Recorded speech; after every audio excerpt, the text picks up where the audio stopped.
What? Testing 1, 2, 3. I think we are on line now. Back here. Welcome everybody to the U12 girls stepladder final. We have Avery Pratt here throwing this pair. She's going to get count. That's 9 out in the first frame. And a good job to her.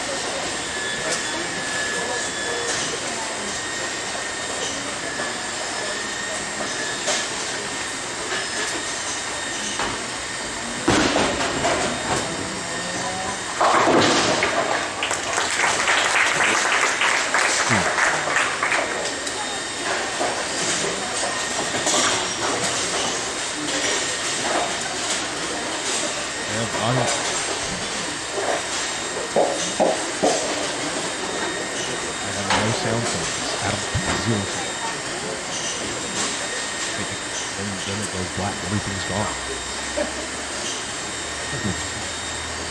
Not sure what the problem is there.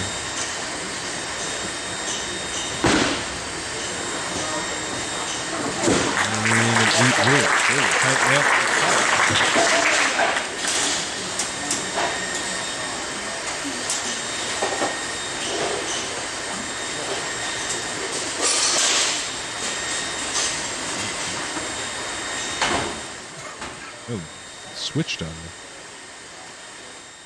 Probably blaring in people's ears. Okay, I think we're good now. That is not normally where that is. Can everybody hear okay?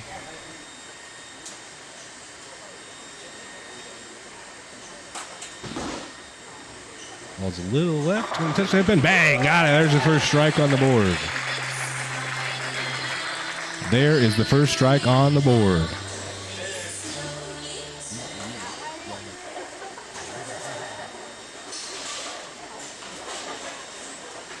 So, Avery will step up on the right lane now, wasting no time after that strike from Taislin. That ball looks pretty good. Oh, and a 5-pin will stand. So shot for shot here, these girls very evenly matched.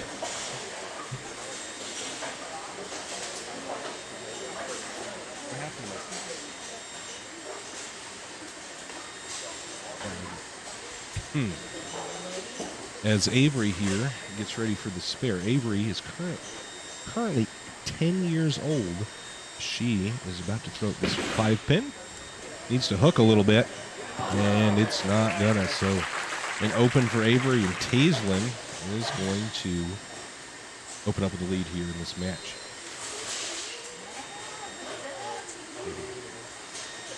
Taislin now currently 11 years old.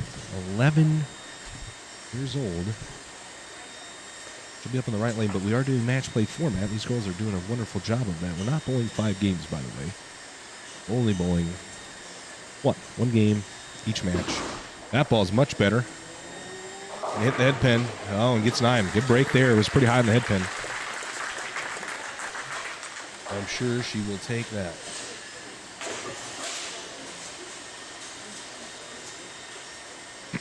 Avery now has gotten at least 9 on every frame. So for these U12 girls, that is the goal. Gets her spare ball out. Looks pretty good. And she's going to get it. Nice. Let's take a look here at Taislin. She gets up and ready to roll. She gets set up here.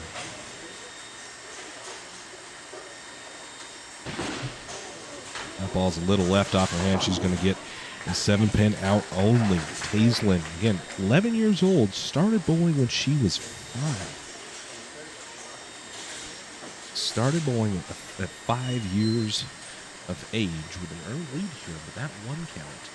Fortunate for her on a strike, so as long as she can make the spare, or at least get 8 on this, still sitting in good shape because of that strike in the second frame and how bowling scoring works. Here goes Taislin. Preston, Idaho. Ball looks pretty good there. She will get 8. So not bad. Still with an early lead, depending on what Avery does in her next shot. So Taislin will go up on the left lane now. Payson wanted to let us know that her favorite PBA bowler, professional, well, not PBA bowler, but professional bowler, Daria Pike. I would assume that is a popular answer to the question. Taislan now. Getting set up on the left lane. It's like shuffles her feet a little bit. I'm sure that gets her nice and comfortable in the spot. Let's take a look. Better ball. And 6. So, makeable spare here, especially the way that she throws an angle that she comes in.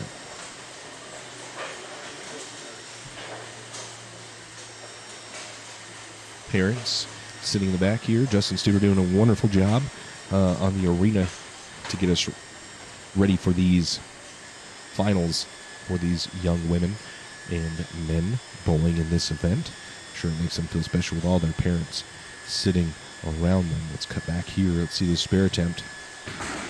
Looks pretty good. Yeah, that's a spare. Some Taislan off to a really good start. Avery going to need to find a couple more marks here to bring this match back to even. Great job, Taislan. Now, Avery comes up. Avery, a lot more traditional in her stance, but wastes no time getting going. That ball looks pretty good. Needs to hook a little bit. I can't remember if this is the short pattern or the long pattern. Let me ask Zach Giordino here really quick. One second. So they did choose to run the long pattern for today's finals. That was the pattern used in today's qualifying. Long pattern. So we will be running the U12 and 15, girls and boys. Oh, almost. Almost. KT Simpson in the background there, helping guide things along nicely.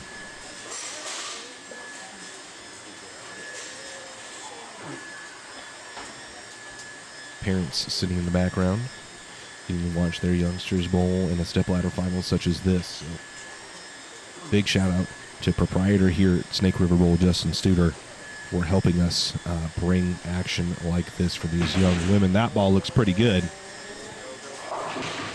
just misses the head pin. She'll get 7 though. Avery has done a very good job getting a lot of count on her first ball, so it is keeping her in this match for sure. Only Taislan has a little bit of a lead with that mark in the 4th frame, but it isn't much and could go away very, very easily.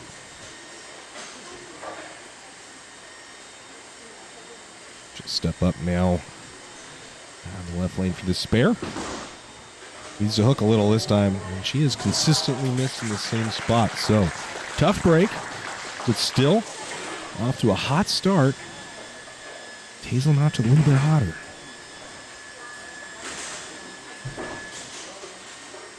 Here we go.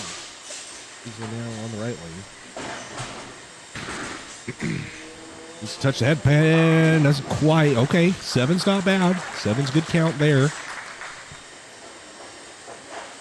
So a little, what is that, 11, 9-pin lead in the 4th frame. But with the mark here, that would increase that to 19. Taislan's the one up now. Her favorite bowling ball is the Rotogrip TNT. And she's not sure what she wants to do when she grows up. We asked the kids, we did a little survey, asked them what the older kids where they're going to go to college, the younger kids, what they want to do when they grow up. She's not sure. Not sure. That's a good ball. And another spare. So 3 marks so far for Taislan. A tremendous job.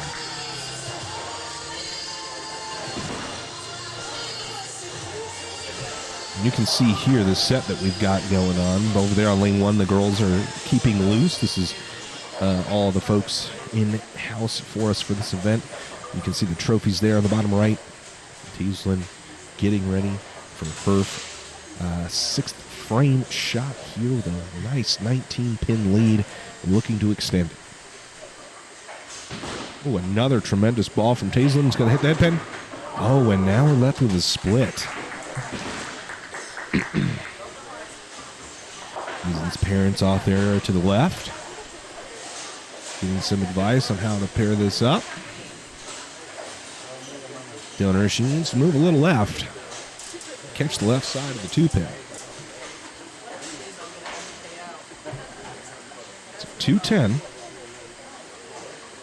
Still good count, though, on the spare. Off the spare, got 8 pins, so that's going to help her out quite a bit. 20-pin lead after the 5th frame. That's got a chance. That's got a chance! And she's going to pick it up. Wow! Very impressive. Taislin win with a spare on the 2-8, and she is off to a tremendous start. Taislin was your 5 seed. Now she's got a chance to run the ladder. Wow. Amazing job. Taislin win. Now up comes Avery. How do you follow that up? Well, we're going to see. Avery. Oh, needs to just touch the head pin. He followed up with a strike. That's how you follow it up. So we've got a match, folks. Avery now with a strike in the 6th, looking to double up in the 7th and get some of those pins back. So our youngsters are jamming out to the music here, provided by Justin Suter, running the strike music.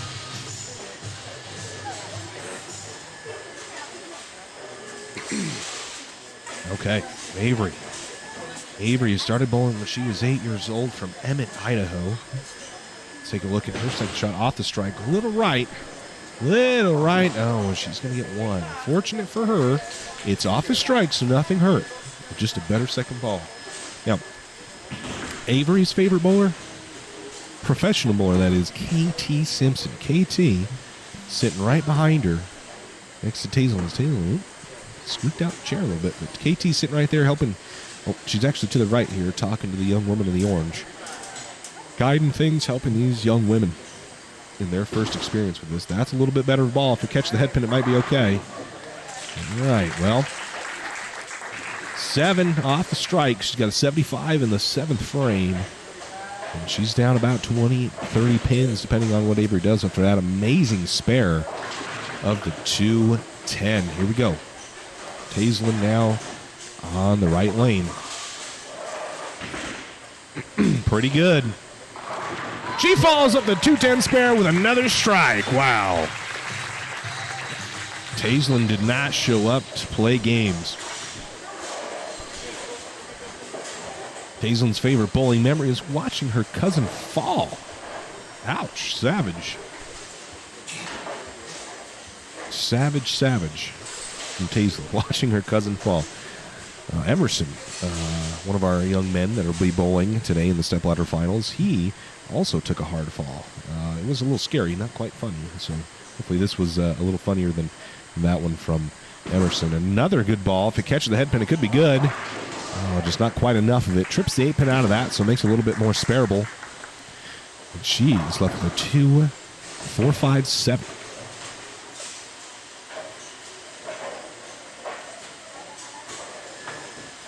So a 30-pin lead for Taislin with just a few to go. We're bowling one-game matches, top 5 stepladder. Taislin win, Avery Pratt. We go on the spare. Oh, little right. Oh, she still manages to get 3 off of missing that a little bit right.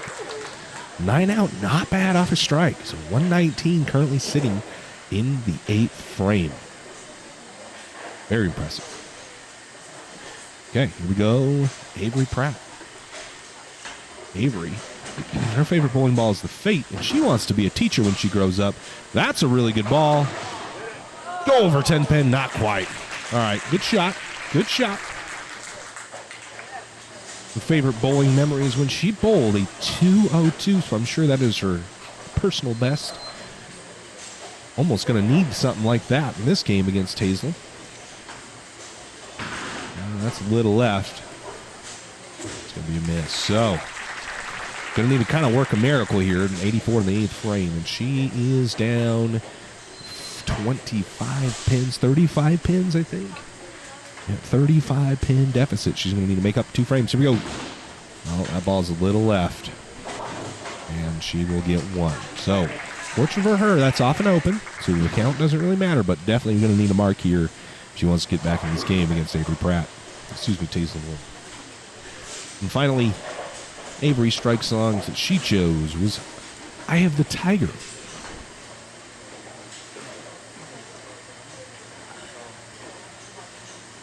Right. Here at the spare. Avery Pratt. Ball's a little right, needs to hook a little bit, not going to quite get there. And 5 out in the 9th frame. And that's going to do it.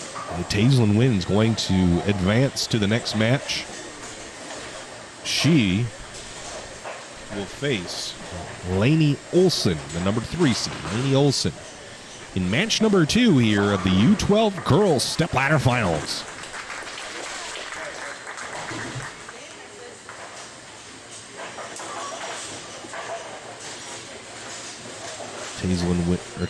Lainey Olson getting ready. There she is in the green and black shirt, getting warmed up, ready to face. Looks like we're waiting on a ball. And it has come back now. So great first match to start us off. Taislin Wynn will take the W after that open there in the 9th frame. She will lock out Avery Pratt. That 35-pin lead. Oh, that spare didn't look too bad to start with. And just going to miss a little bit there. Chop the 1 pin. Doesn't matter. What's up, John? How's it going, guys? Harry Davis, how's it going? Jeremy Phillips called that split conversion over on YouTube.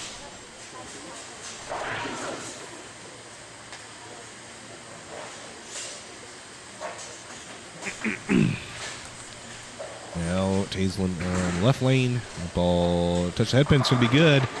And it is! There we go. Bang! Take a look at that again. Taislin's form real good. A little early. Timing's real early, but gets the ball in the right spot, does enough, and trips that 9-pin backwards. She likes to see it. Here's Stripe Dog. She chose. Came in like a wrecking ball by Miley Cyrus.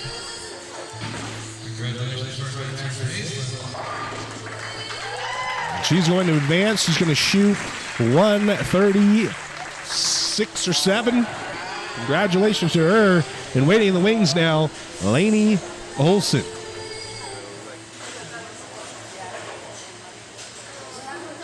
Lainey Olson, the number 3 seed.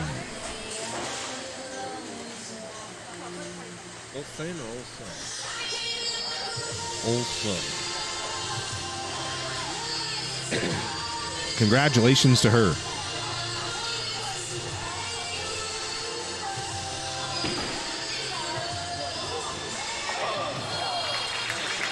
Tremendous job, Lainey Olson, as everybody in the back cheering her on. There's your Avery Pratt.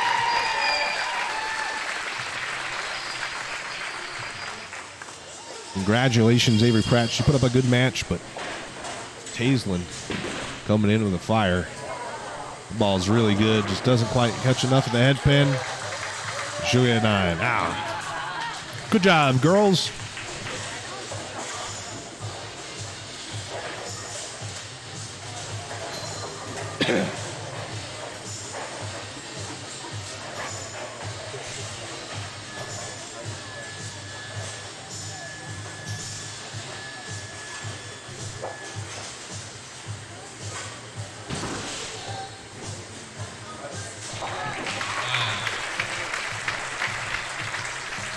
Great spare. Let's take a look at that one again. Avery Pratt in her form. Timing really great. It's around the side of that ball. It's to tip just enough.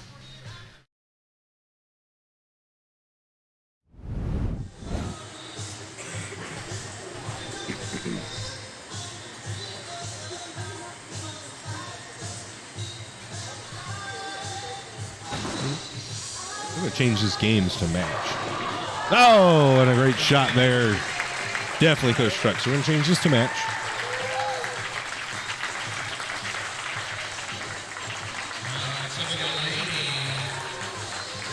It's 2 of 4 matches in a 5-person step ladder. Match number 2, we have now, like I said, Lainey Olson, current age 11, and has been bowling since 5 years old. She's bowling 6 years. Same as Tazzle. She gets warmed up.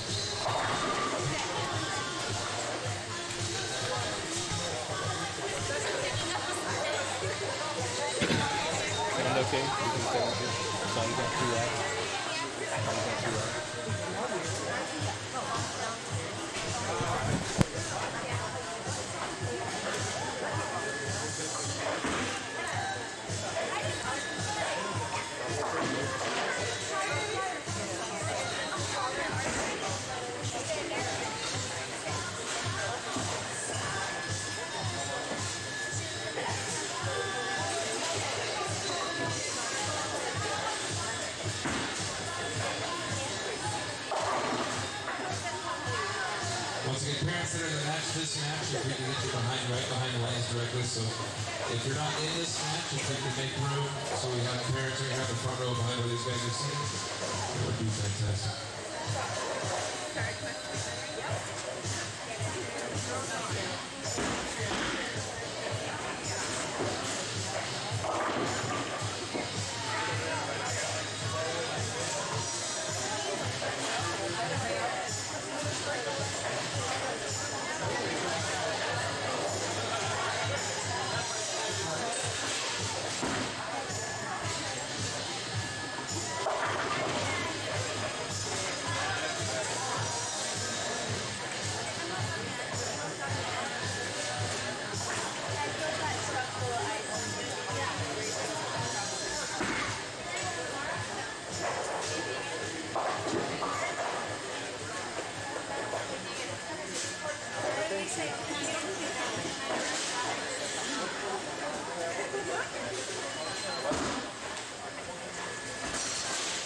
Okay, everybody, let's make some noise for Taislin and Lainey. Fourth place match. Alrighty, here we go.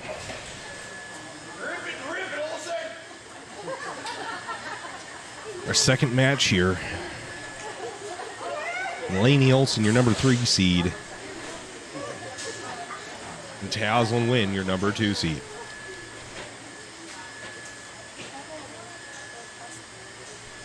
Tazzle going to get us started off here in the first frame on the left lane. Oh, sticks a little on the approach.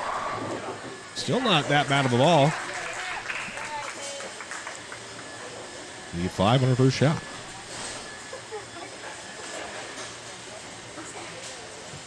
Chuck Jennings, what's up, my brother? How's it going? If you could, please like the stream. Helps us out a ton. Not sure what ball this is. It looks like maybe some sort of T-zone or mix, some straighter type of ball.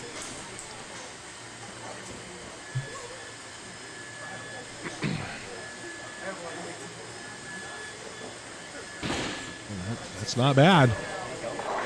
Oh, doesn't quite get the 8-pin out, but not a bad effort from Tazzle and Wynn. Then we get our first look here in competition of Lainey Olson. Again, age 11, been bowling since 5 years old, and from Burley, Idaho. Close. Who is? Oh, this whoever spelled it put Taislin. Taislin, I'm sorry. Yep. Taislin Wynn, I am informed. Lainey Olson here. Her favorite pro bowler, same as Taislin, excuse me, is also Daria Payak. So she leaves a baby sweet, 310. Let's see if she can make this. We've seen already a 210 picked. Or this early on, 210 picked. You would have told me that we would have a split pick like that, I would have told you you're crazy. It's already happened. Here we go. Lainey Olson, doesn't look terrible. Oh, just hooked a little too much. Good effort, though. We're tied through one.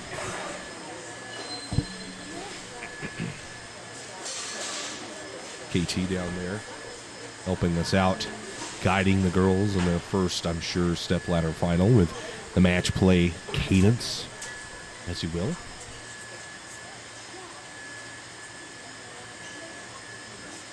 This is Lainey Gently places her towel down. Zips up all on the left lane. See what she's got. Pretty good ball. Runaway Brooklyn. Got it. Bang! What a shot. Lainey Olson. Congratulations, young woman. That's a great shot. And Tazelin wastes no time stepping up on the right lane. It's a strike to match it up. That looks pretty good. Oh, and it's going to get 9. Not bad. Good wood, though. On a pretty good ball.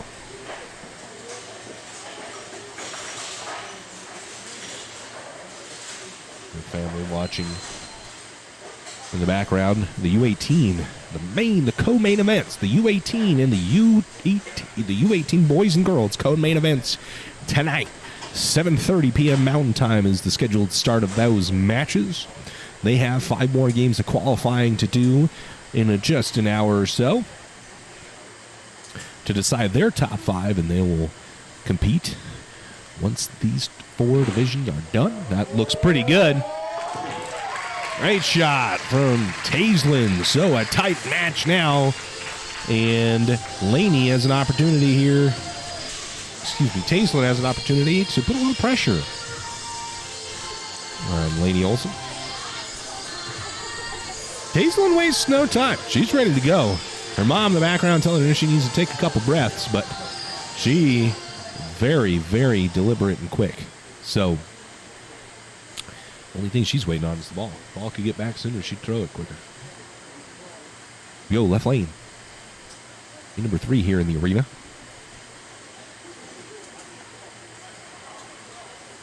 Ooh, another good. If it catches the headpin, it could be good. All right, 8 on that's pretty good. Especially off that spare. It's going to get her a lot of count. So good job. Hazel, excuse me. Welcome to the 50 of you into the chat on YouTube. Again, we typically focus mostly on the YouTube chat if you're on Facebook, and it helps us out a lot when we do watch it on YouTube, is they give us kickback. Pretty good shot there. Needs to hook a little right. Does it. Bang. Got it. And she is excited about it. Great job. Tazelin. She takes a seat next to KT. KT giving her a little congratulations. She's excited. She's happy to be here. Here we go. Okay. Laney Olson zips up on the right lane. Catch the headband. It could be okay. All right. 8 still pretty good, especially even on the strike. So a mark here to keep it close. Mark here to keep it close.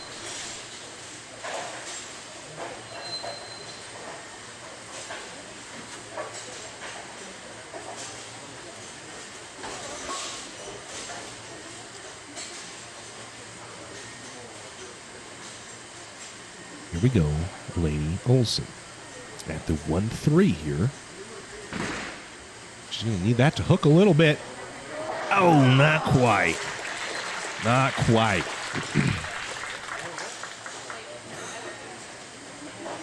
She not used to the cadence here that we use in match play formats. That's okay. KT there, ready to help him out. Laney Olson, let's take a look at her little thing here. Move back as she gets set. Hustle USA is her favorite bowling ball. It looks like the ball she's using right now. That ball looks pretty good. A little high on the head pad, and she's going to leave the 6-10. Not bad. 8 out. Not bad on the first shot. She wants to be an author when she grows up. So writing, she's into the writing. Huh? We need another writer here at Championship Bowling. So maybe when she comes of age and is ready to pursue a career, Championship Bowling will take her up and have her write some pieces on bowling. Double whammy here. Looks back for advice from her parents, see if she's in the right part of the lane. And now at 6-10 is going to need that to hook off the gutter a little bit. No, right too quick. And unfortunately, she's going to miss it. So early on now, Tazelin is going to have an early lead.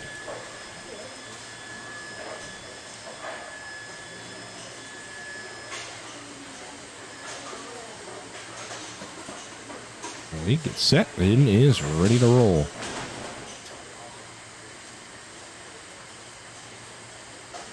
Here we go.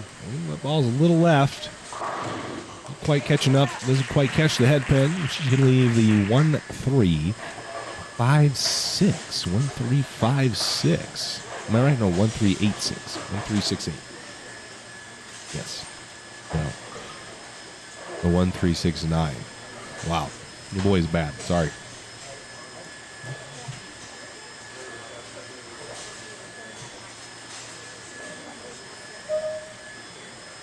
All right. Tazelin now. With the spare. Needs to catch the head pin. If it does, it's good. Oh, we'll get 9 out in the 4th frame. We're in a tight one. Tazelin with a little bit of a lead. 7-pin lead for Tazelin. So now we are on both opens.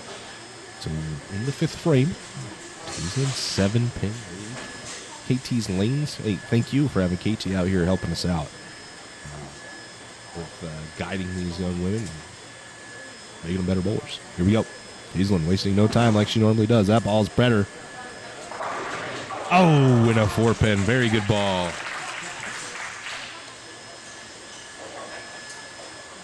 Let's take a look at that again, please.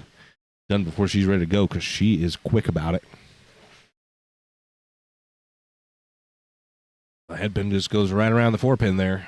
It's no love. You can just see how much she enjoys being. Lindsay, Justin, and I were kind of talking about this. It's a good point, you know, with the effort that I toot my own horn a bit, but also Justin's. What other sports would these kids have this opportunity? That looks pretty good. Oh, just right by. But what other sports would these kids have an opportunity like this?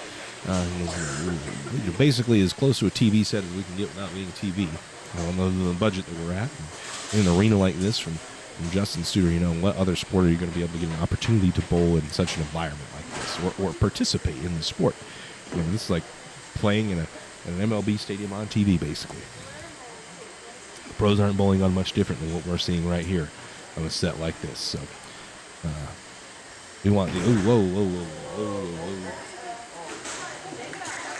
One way. Sorry about that. I must have jinxed it. That must have been my fault. Looks like it stuck to her thumb a little bit. U18, Anna asks, well, we have the schedule posted on our Facebook and our Instagram, but it is it's scheduled to the co-main events. The U18 girls, then followed by the boys, is set to take place, scheduled at 7:30 p.m. 7:30 p.m. is when we are scheduled to start the co-main events. That's a much better ball from Lainey Olsen. Needs to hook a little bit. Oh, fall forward. Keep going. Oh. Gets 8. She doesn't even know what's going on. Co-main events tonight. It'll probably be its own separate show, to be honest. I think we'll run these and then do a separate live stream for those. This is for the kids. We're not too worried about. Obviously, we want more viewers for the kids, but we're not too worried about numbers and stuff. So we just want the kids to have fun. That's a good ball. On that, but fast 8. Good shot, Lainey Olsen. Let's see what's happening. Now I understand the button I pressed.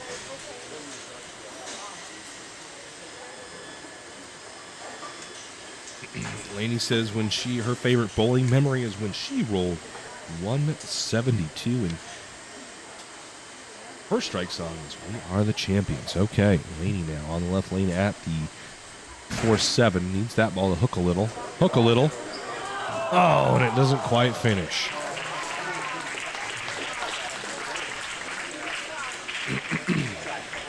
So Lainey, a couple of narrow misses from spares here. Those were close.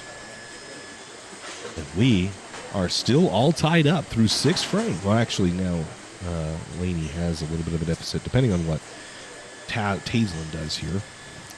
Tied up currently. That means Tazelin has about a 10-pin lead, assuming that she marks. That ball, not her best effort. And we'll get 3 or 4? 4. Okay. So 4-pin lead for Tazen. Little tighter match so far than the previous one was. A little bit tighter.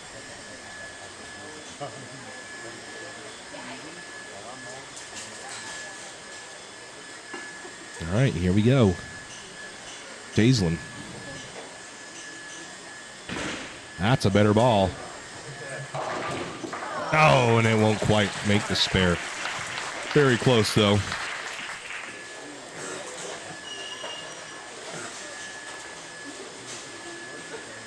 Soaking in the moment. You can tell this is definitely nerve-wracking for these young women. I'm sure they have never bowled on a stage such as this. I've never bowled on a stage like this. I've only put it on, and it makes me happy to provide opportunities like this. Me and Kenzie here, along with Justin, to make this happen. Here we go. Tazen. That ball's a little right. And she'll get 5 on that one, too. Right on the last frame, gets 5 on the first ball here. Again, the count doesn't really matter because she's off and open. Losing some of that steam that she saw early on in the last match.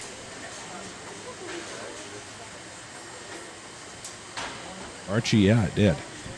Also, to preface this, just some housekeeping items for those that are maybe new to us. The internet here is less than ideal at Snake River Bowl, so you're probably going to experience some lapses of connectivity as well as buffering. So, I am sorry in advance. There's not much we can do about it. Here we go. Tazen.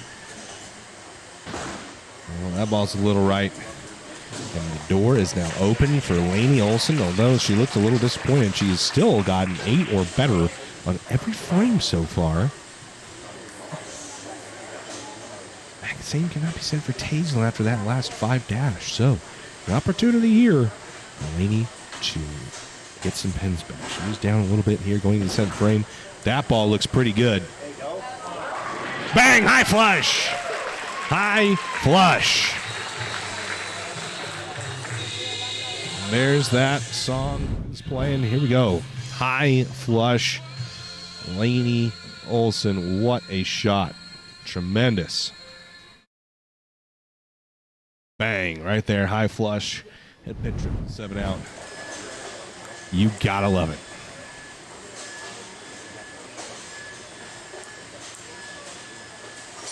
Left lane now. Another good ball. Oh, a little too high on the head pin, but that's okay. Avoids the split. This is going to close that cap up. Even Lane most likely will take the lead here after this shot.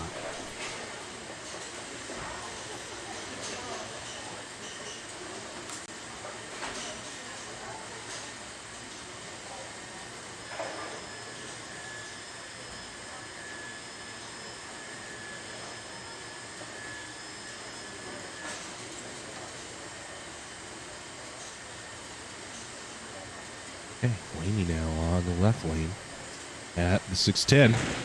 That looks pretty good. Needs to, got to. That's another spare.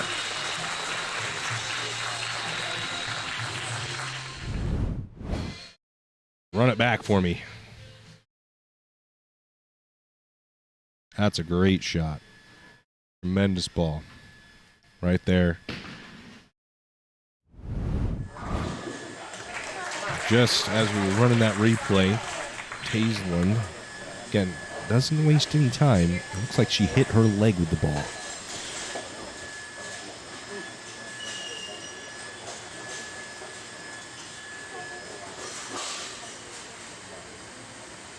She's now waiting to wait for a ball return. Tazen has regained the lead.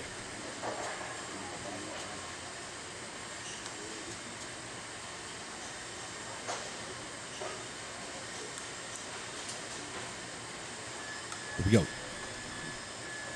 Right lane on the spare. Better ball. Oh, no quite. Not enough of a head pin. Not a bad ball, but pressure now setting in.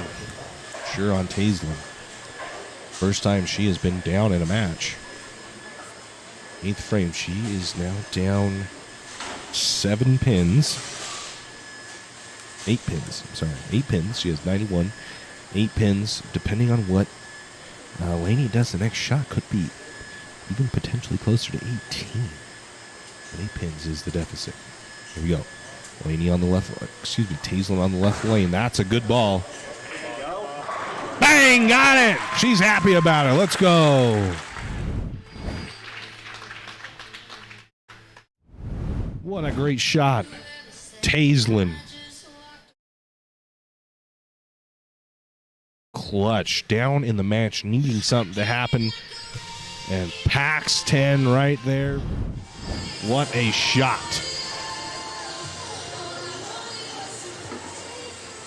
Laney was tying her shoe, gave us some time to run that replay. Let's take a look now. This match is good. It is getting hot. The ball needs to hook a little. Oh, doesn't quite make it back to the head pin. Now we've left a washout. And guys, this is very close now. Very close. Taislin, excuse me, can close this match right on up in the 10th frame. Laney could shut her out. Who knows what's going to happen with these little girls. Cade says, I can't watch it in person, but this is all sport I can give these young, amazing bowlers. Well, thanks for watching, Cade. We appreciate it. I'm sure they do, too. Yep. Use that ball to hook a lot. Oh, no. 6 out on the spare. Is 103. And they could tie. But I think Taislin, well, I guess Taislin could have 113 if she struck. The spare is 103, so a spare for Taislin would tie it up and she would have 10. So depending on what she does here, she needs to spare. Put some pressure on Taislin. Here we go. Laney, left lane. Good ball. Good ball. Good ball. That's 10 back. What a shot from Laney Olson. Huh? Ooh. What a shot. Laney Olson. Yeah, she's happy about it. I would be too. Here we go. Big shot here. Laney Olson. She could shut out. I don't think she actually can shut out. Excuse me. Could go Brooklyn. Another, that's a double in the 10th frame. What a shot. Wow.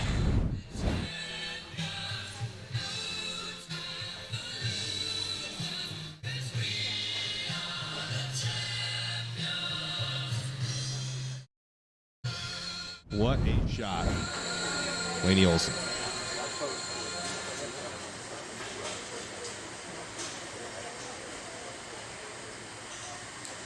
Go left lane now. Get to hook a little bit, get more than, yeah, not bad. 7 on the fill is not bad. What a performance there. Laney Olson, Taislin still in this match. She can shoot 143 if she were to strike out. What is it? Any spare would be 03-23. So she needs a strike here. Taislin needs a strike here on the right lane. And it's going to be a little left. And that will do it. Laney Olson is going to move on. Well, wait, right? Yeah, 103, 113, 123. So, yeah. Needed the strike there. Laney Olson is going to move on. She's going to face Hadley Fowler. Hadley Fowler in this semifinal match.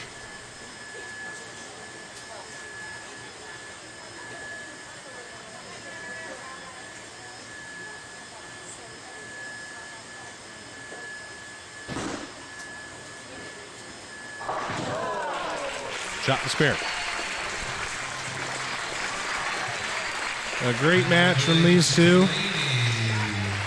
Everyone would have been round of applause for Taislin.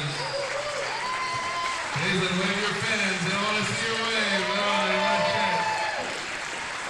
Next up we have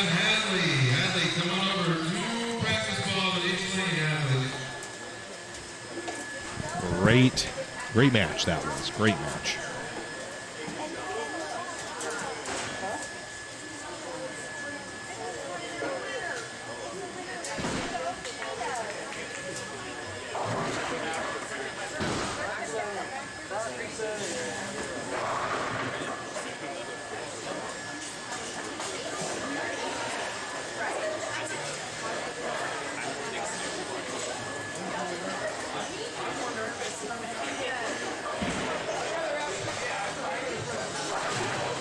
Stacy had me. A little late, but Stacy had me.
All right.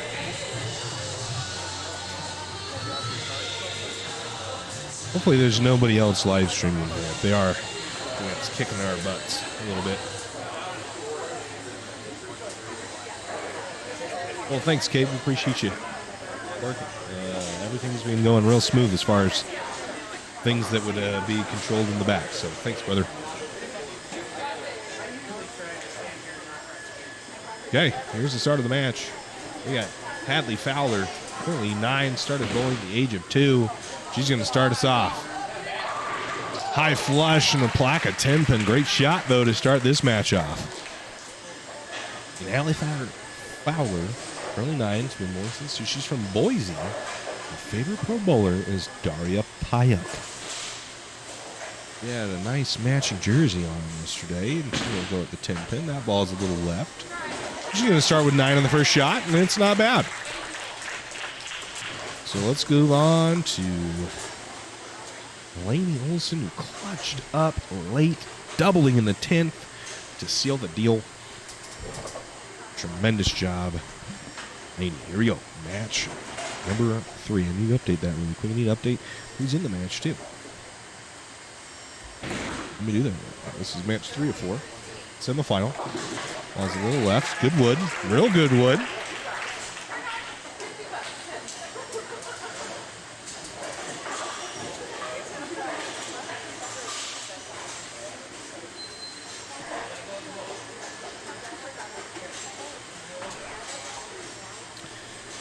All right, what do we got here? The 1, 2, 5, 10. Definitely makeable. Definitely makeable. 1, 2, 5, 10. I think your best bet would be to try to kind of hook at it, take the 1 off the left side, get the 5-pin and take it. That's what she's going to try to do. If she gets enough head, but she can pick it. Oh, it can come around. Slow rack. Oh, the rack is fast. Fast racks here at Snake River Bowl. Slow those things down, Justin.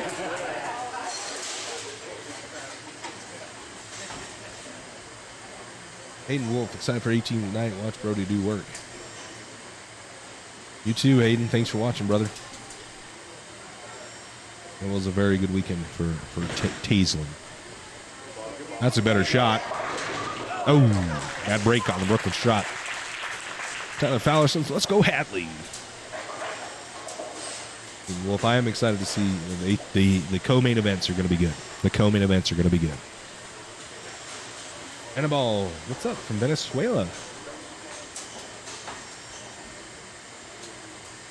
Friend of the channel, Giorgio Cleanus, is from Venezuela.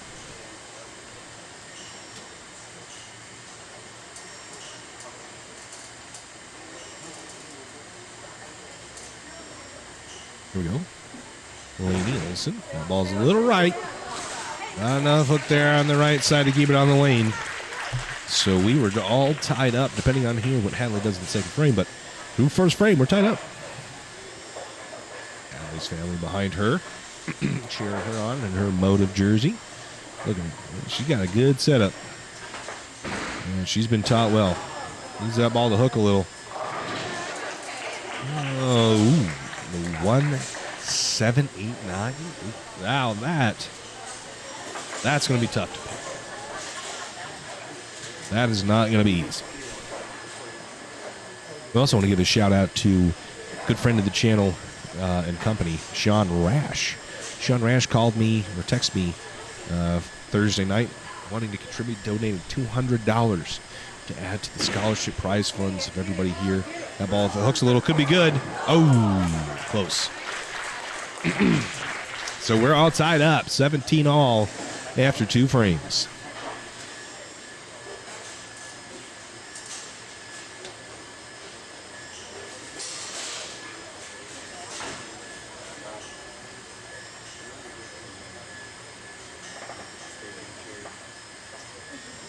Here we go. Hadley Fowler, left lane. Ball's a little left, needs to go straight. Okay. All right, 6 there. A little more sparable lead this time than the last shot. Hadley, like we mentioned, she is 9 and started bowling at 2, so she's been bowling for 7 years. Longest of any of the girls in the U12 division. Her bowler, Dyer Pike, and her favorite bowling ball is the Motive Ripcord. What she's throwing today. If it catches that pin, it could be okay, and it's going to miss it left. So, Laney Olson now with an opportunity to take a lead. She grows up, she wants to be a pro bowler. Hadley Fowler. You can see she's got a great beginning. She's got a great base to build off. Nice deep breath there from Laney Olson. Delivers the shot, needs that ball to hook a little bit. Could be okay. Oh, didn't quite catch enough of the head pin to strike, and now we've got the 257. Well, definitely sparable.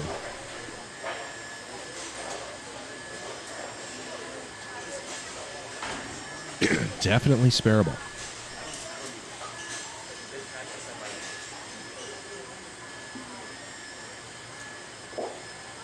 It's a nod from the parents in the back to make sure she's in the right part of the lane, throwing it to spare. Misses a little right, though, off her hand.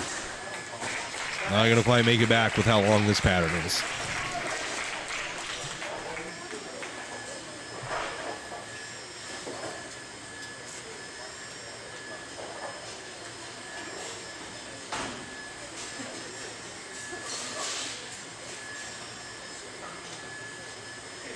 Get set up.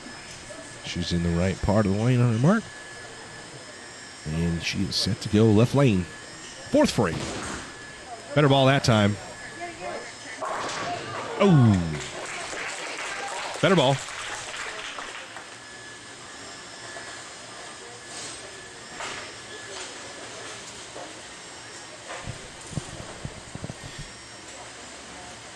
Sure, the nerves are running high.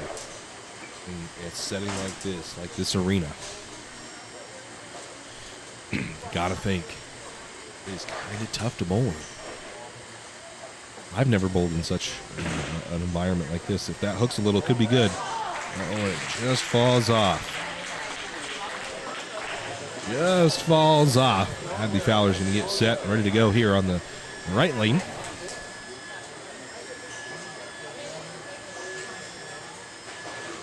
She gets, her base is really good. She delivers her shot. The ball's a little left, catch the head pin. Oh, not quite.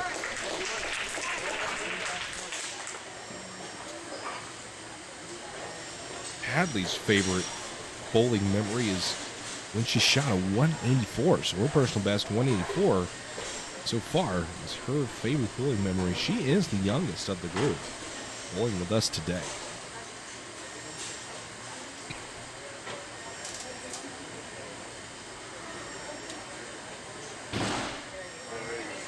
Ball needs to hook. Oh, not quite. So 1 pin difference between Hadley Fowler and Lainey Olson through 4 frames.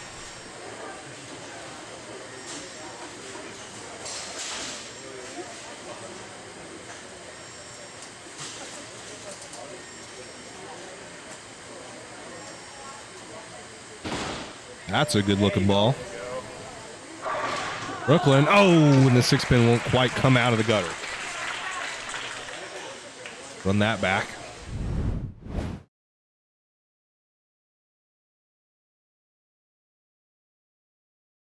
This ball off the end, a little bit left. Going to catch enough the head pin though, and doesn't quite get out of the gutter to pick it. That ball could be good. Yeah, and then our first mark on the board. Our first mark is on the board. And she's having a tough time dealing with the nerves here on a stage like this. Very nervous. And all the lights and the cameras and all the people clapping. I'm sure none of them have bowled in front of this many people here to watch them before. Lainey Olson, that ball, if it catches the head pin, it could be good. And the first strike is on the board, Lainey Olson. Let's take a look at that really quick. See her, the nerves getting to her a little bit. That ball left off the hand, catches enough the head pin though as the runaway Brooklyn strike is the first strike on the board. So we get our first mark from Hadley and our first strike from Lainey Olson. Here we go. On to the right lane. She gets set up, ready to roll. Ball's a little right. All right, okay. 1-5, not bad off the strike.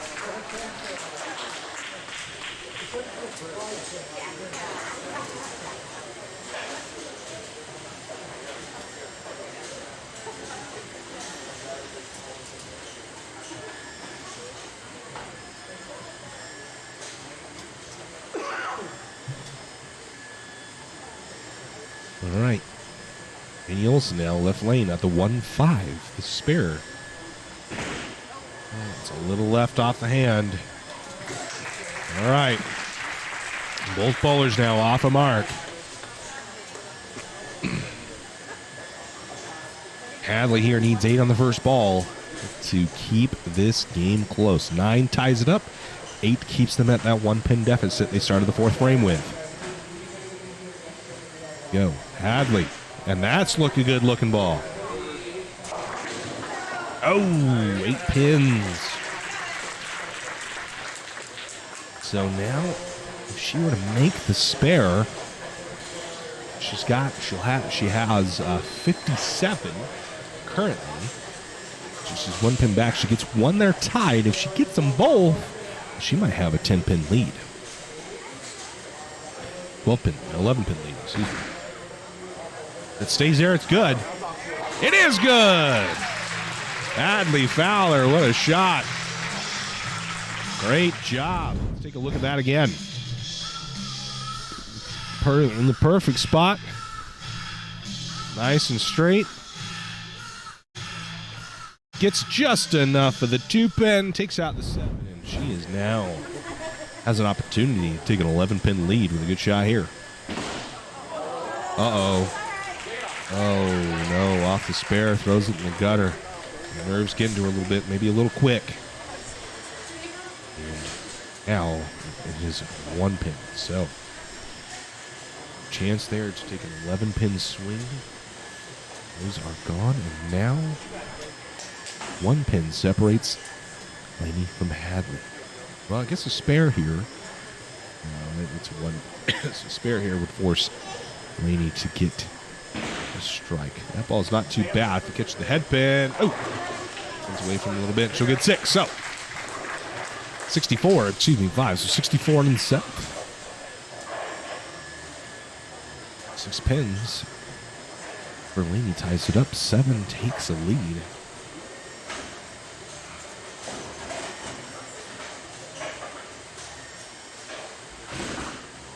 Ooh, that ball's wide left. Ooh, that's our first one count of the day.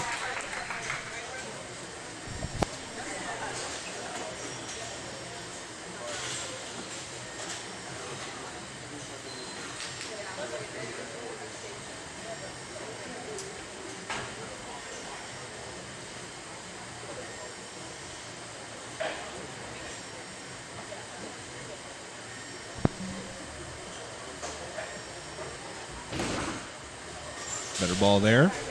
Needs to hook a little. Oh, not quite.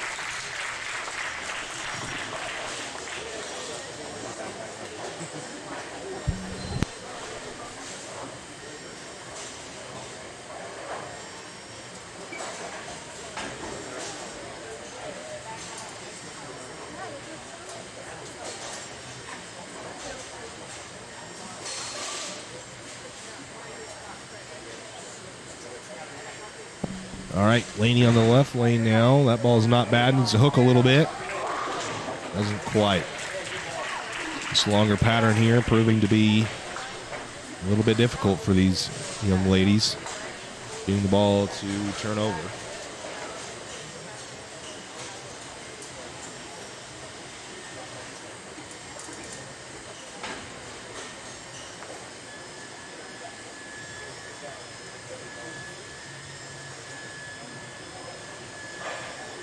Now at the spare.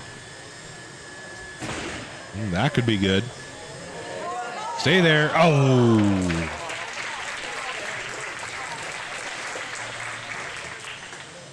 So what do we got here? About even. If a mark here keeps the game even. 9. Hadley's down by 1. Just touch head pin. Oh, she'll get 4.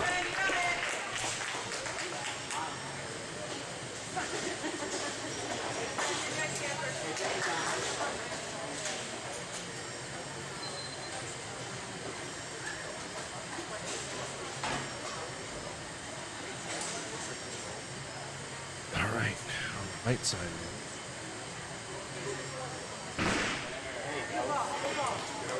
Look a little. Oh. All right, 2 pins now. We're through 8 frames. 2 pins separate Hadley from Laney. Third match or second? This is the third match, and that is why it says match 3 of 4 in the ticker. JT Faraday. I got it right this time. I know in the past I've been a little late. This is the third match. That is a better ball from Hadley Fowler. That's got a chance to strike. Oh! Oh! Oh! So the rack a little slower on the left lane than the right lane. Man, almost had a little bit of a miracle happening. So pressure on now. Laney with this. If a spare here puts a ton of pressure. And that looks pretty good. That's a spare!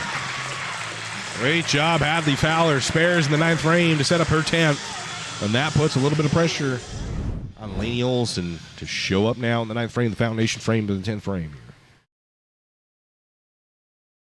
Great spare there from Hadley. Needs to hook a little. If it hooks a little, could be good. Oh, no, that's not a piece of cake. Really use a spare here.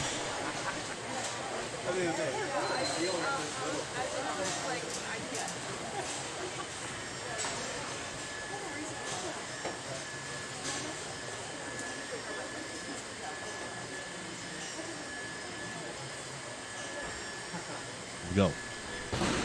In the right lane. That has a chance. That has a chance. It does! Wow, what a spare! High five to Hadley. We are all tied up going to the 10th frame. Both on marks.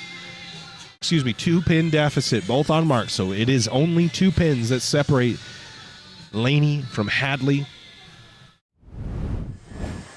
She steps up on the left lane, excuse me. Ball. Just touch the head pin. Oh, and a strike and reverse one to the 10th frame. Let's go.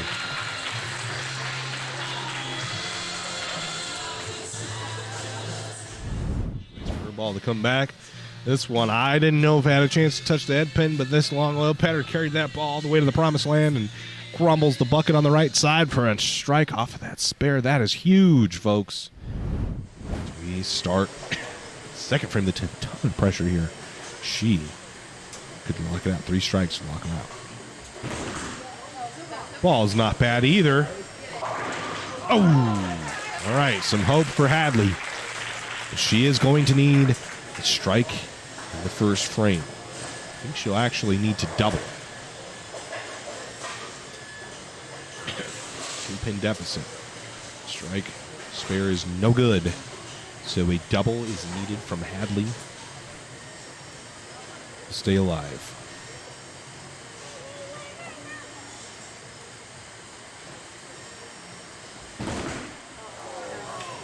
Oh, maybe not.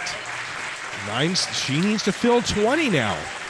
A fill of 20 in the 10th frame here, and we are tied. Striking a mark. We're going extra innings, folks. Hadley, big shot. And it looks good. Look a little. Oh, okay. Well, still alive, just needs a mark. Still alive, just needs a mark. Well, actually, no, she needed 10 there. That was off the spare. She needed striking the spare. Well, good job, Hadley Fowler, I'm sure. A little nerve-wracking bowling in front of an audience like this, but way to keep the match interesting there.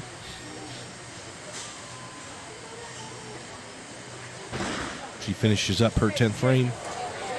Oh, she gets 3 the hard way. And a great finish there for Hadley Fowler. They give them a Cimarroni hug to the end of the match.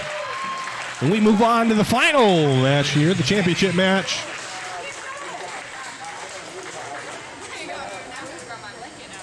We move into match number 4, the final match.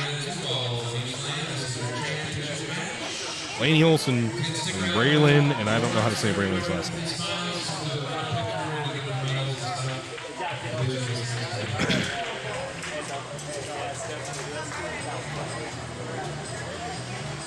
This is the championship match.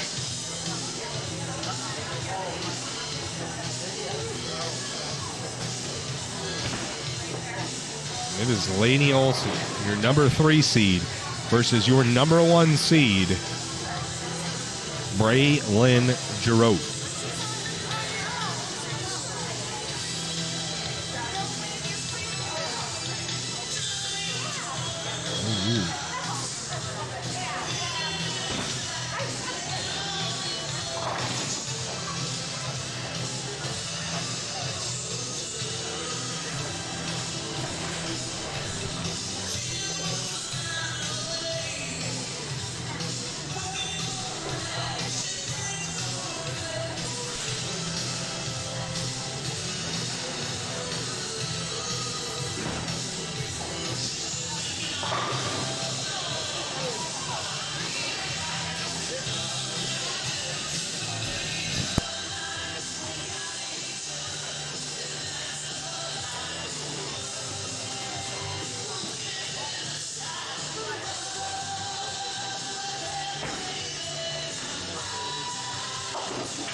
All right, here comes the title match. Let's hear it for it. Put your hands together. You get the pink pins for the title match. That's what we did here at Burley. So if you watch Idaho Open, the men bowl or the women bowl, this is it. So good luck and good bowl.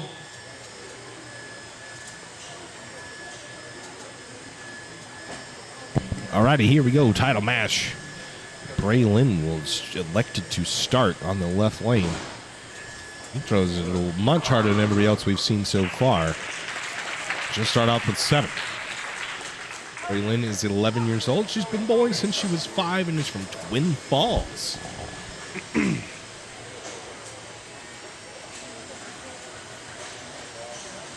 Immediately following this, we'll begin the U12 boys match. That ball needs to hook a little. It's not going to. She'll get 1. We start off with an 8 for Braylon.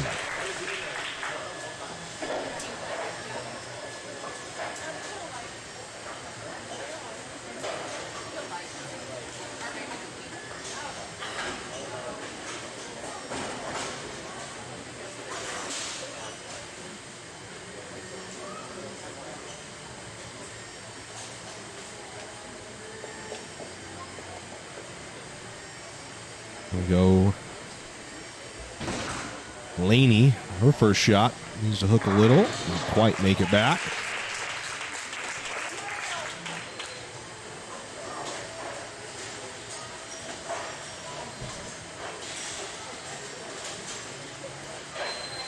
She'll get 6 on her first ball.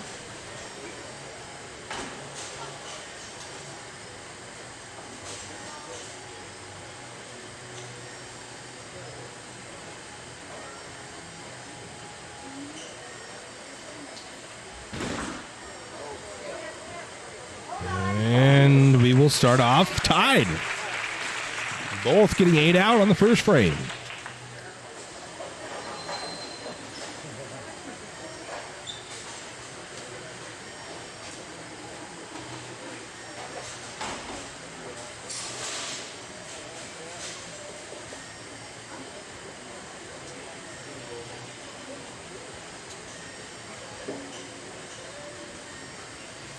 On the left lane now. Better ball. If it catches the head pin, it could be good. It does. And the 10 pin refuses to fall.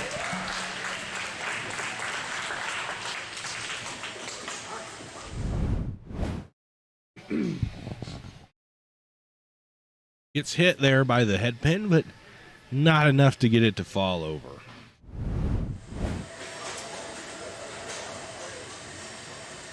I want to apologize in advance. The internet is as bad as it possibly be here. Snake River Bowl. She'll miss that right.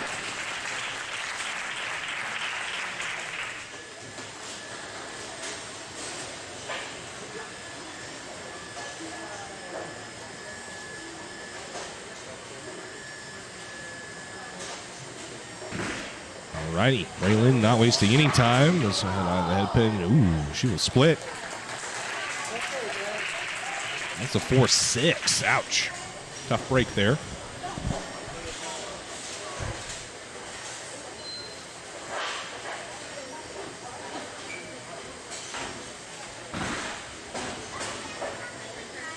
Oh. Close. Braylon again. Her favorite bowler, professional bowler, is also Daria Payak. Favorite bowling ball is a phase 5, and what she wants to do when she grows up is work for Storm Bowling Products. The ball hits the hip and it'll be good. It is. Bang! There's our first strike of the match. Our first strike of the match.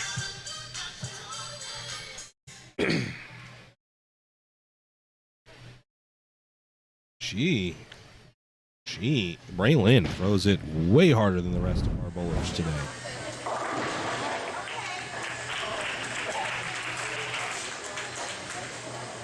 That could show and be the reason why she takes home a title today.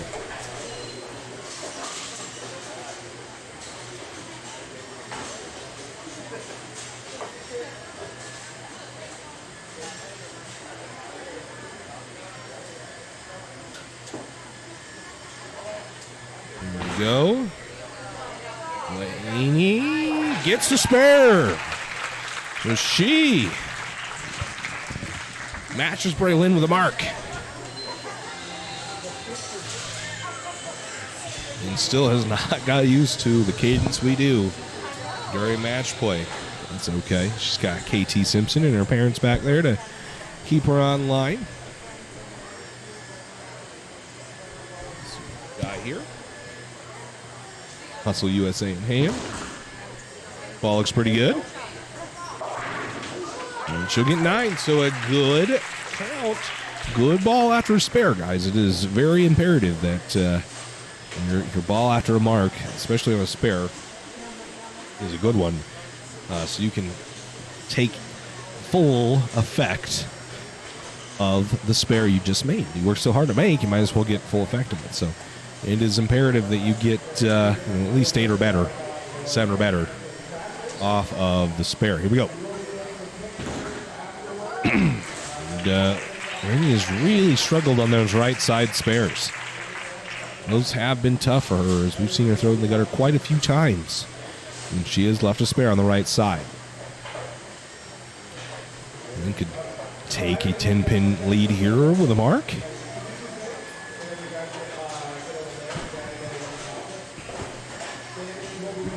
Yep. The ball needs to hook a little. It's not gonna. She's gonna get 8 though. Unfortunately, the internet is no bueno.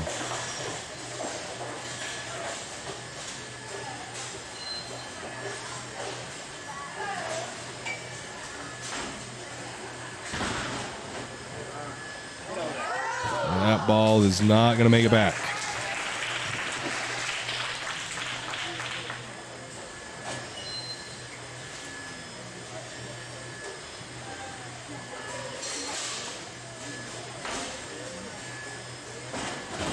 He jumps right over to the left lane to get ready. Light mixer got it. Bang. Another strike.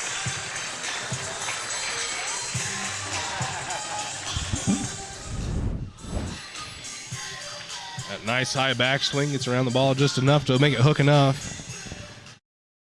Comes in a little bit light, crumbles the bucket. She's got her second mark of the game.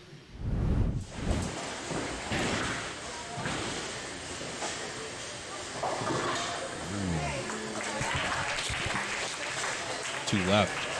Fortunately, not on a mark there in that 4. Rainey still with a 3-pin lead. We'll need to spare this, though, to keep it.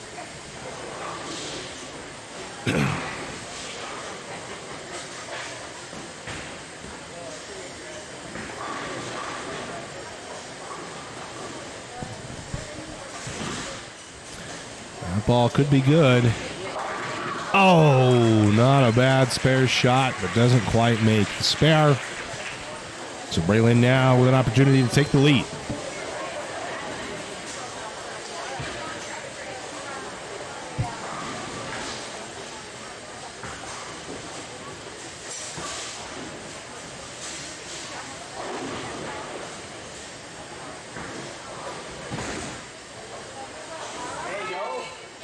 Laney, bang! Another strike. So Laney strikes for the first time this game.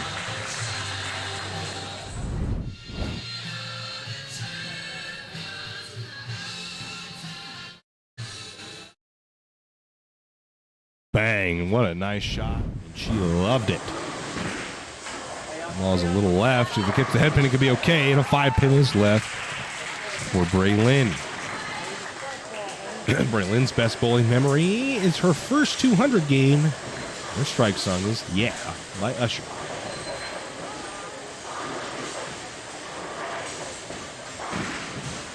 Spare needs to hook a little, and it doesn't. So this match close again from that strike from Laney in the 6th frame. She may have a 3-pin lead depending on what she does the next frame. That's a better ball from Braylon, and it's high flush.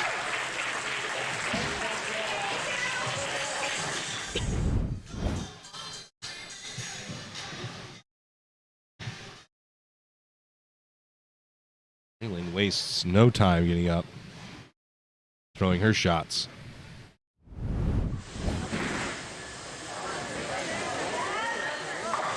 Well, doesn't quite hook enough, and that 7-pin can make this spare a little tricky. They are trading blows here. Braylon opens the door. Laney kicks it open, and when Laney closes the door, Braylon kicks it open. This match is a roller coaster so far. This is your title match. for the U12 girls. Elaine now at the 1279. That has a chance. And it will make the spare.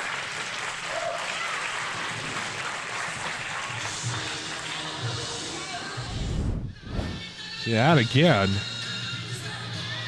That was impressive.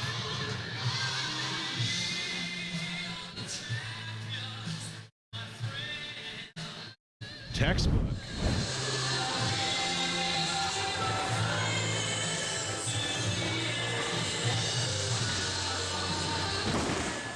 Music playing for her, I guess. Maybe she needs it. Oh, because that was a really good ball. She'll leave a 10 pin.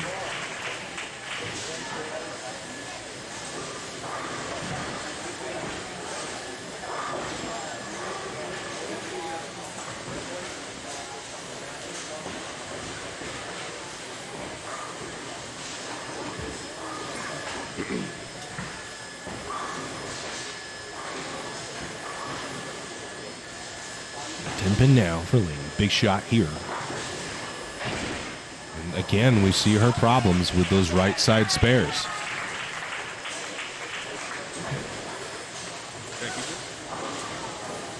So for the U12 division, the winner of this match will receive $1,000 in scholarship money. In second place, $300. Third place, $250. Fourth, $225, and fifth, $200. Toss is over, so this is a huge match. A $700 scholarship match. Impressive.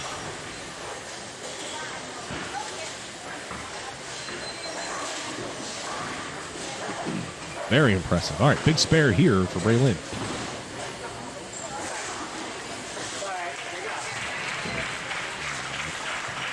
She will not convert, so it's the 8th frame. It is a 5-pin difference between Braylon and Laney. 5 pins separate them. Oh, 10 pin. Oh, and the 5 pin won't fall. That could have been a huge break for Braylon. Again, $1,000 to first, $300 to second in scholarship money, of course. Really needs a spare here. Quite the right side of that 5 pin.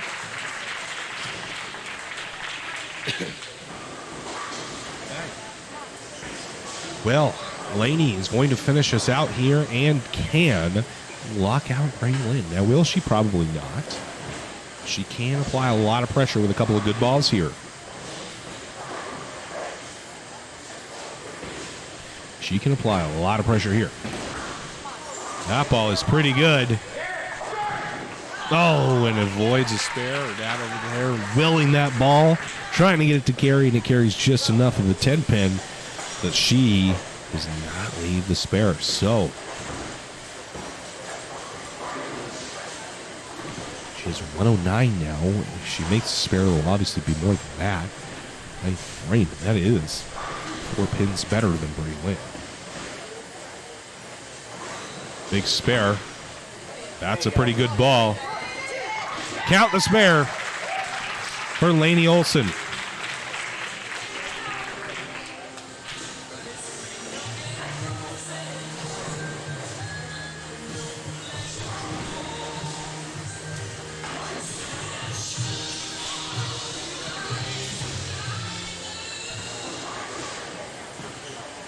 Okay, Laney, big shot here. Good count is imperative on this shot. It's not bad. All right, 7 off the spare is okay. So the official score is 13-pin lead. Braylon will need to make up 13 pins, and that's going to be tough here. She can shoot. Her max is 135. Laney has 124. Correct. 124. 35 is the max. 124 for Laney. That ball needs to hook. Oh, no. Okay, well, here we go. 125. 20 pins. Braylon needs a 21 pin fill. So that means she must double. She must double. Here's the first shot. Needs to touch the head pin. Needs to go. Oh, and it doesn't fall. That was huge. Needed the double. Doesn't quite get it. Well, if she spares, they could tie. She must make the spare. Must make the spare. That is wide right. That is wide right. And this match is over. Lainey Wilson is your champion, your U12 girl champion. Lainey, obviously a little bit upset from that. But a very good effort. $1,000 scholarship.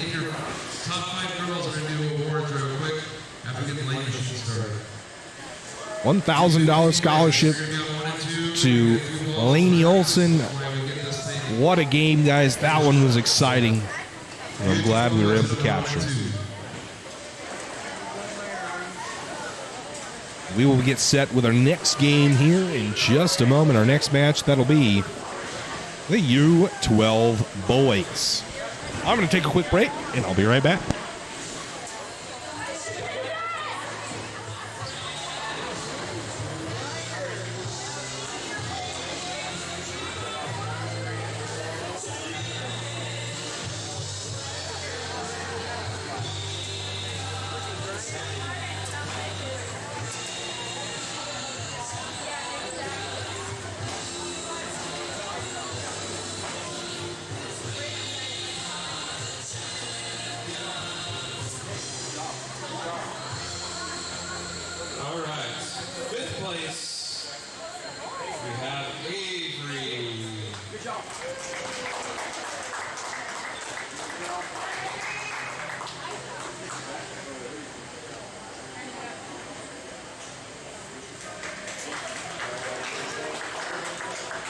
Fourth place, Paisley. I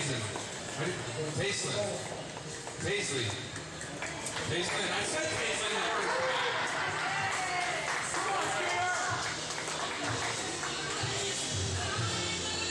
Third place, Hadley.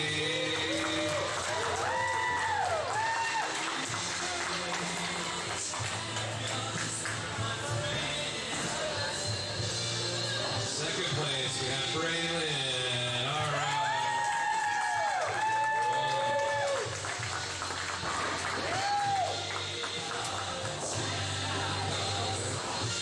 And first place, Idaho State Junior Open champion. Right here. We got it.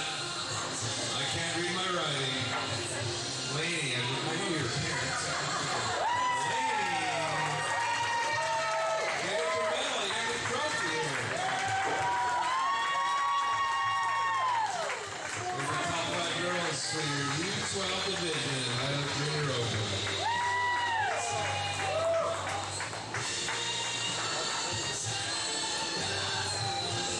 Everybody's staying tight, so parents are done.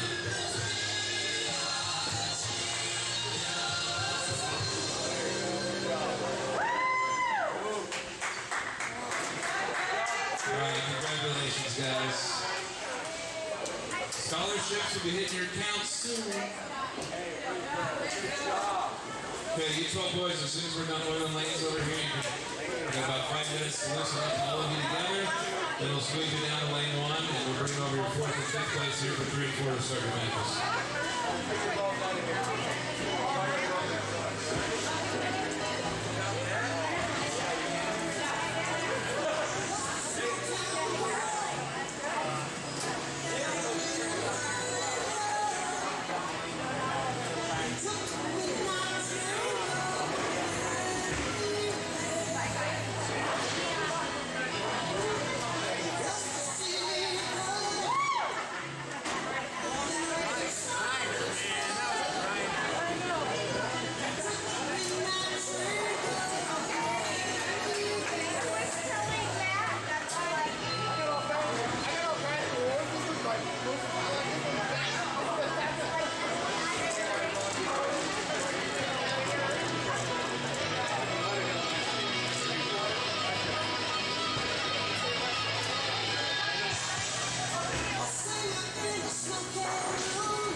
U12 bowlers, hold up on your practice balls. We're going to line up here on lane 1. I need all 5 of you behind the screen, right over here.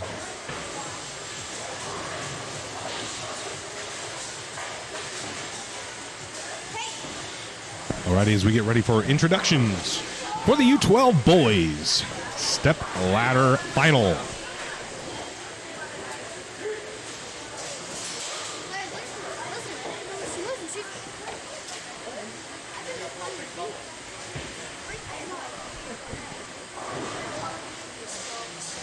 Here come your announcements.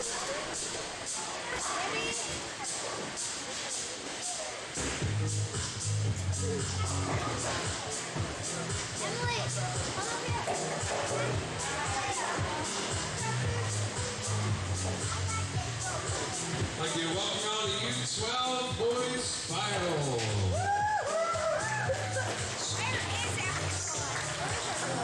Introduce your 5th seed today. From Burley Idaho, age of 12, Kason Mangum.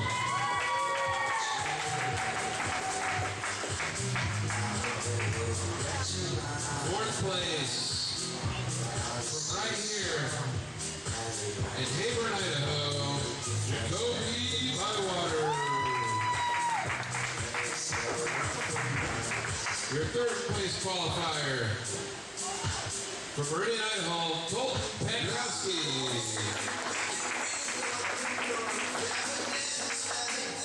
Your 2nd place qualifier, from Burley Idaho, Dylan Milstad. And your top qualifier, all the way from Las Vegas, Nevada, John Burley III. Okay, our first match, we're right here on 34, will be Kason Mangum and Jacoby Bywater.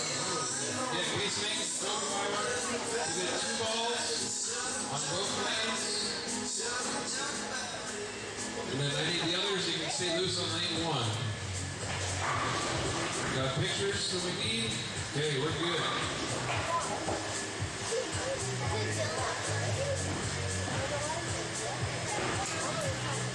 All right.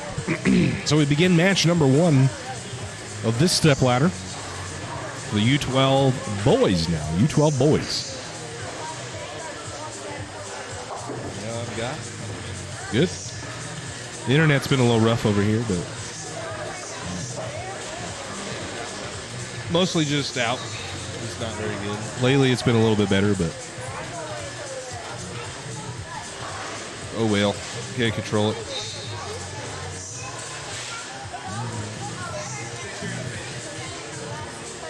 Three. Okay. Jacoby Bywater is your number 4 seed, and Kason Mangum is your number 5 seed.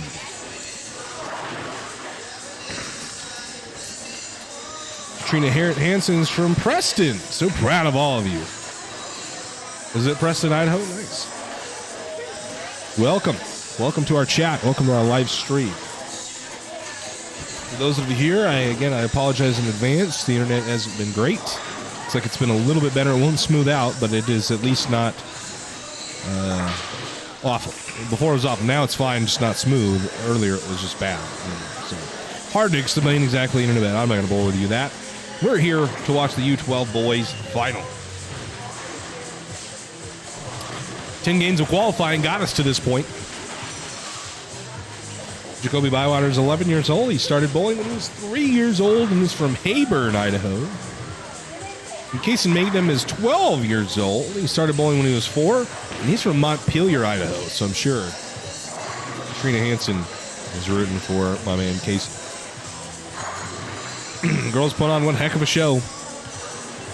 And now we're ready to roll for your U12 boys.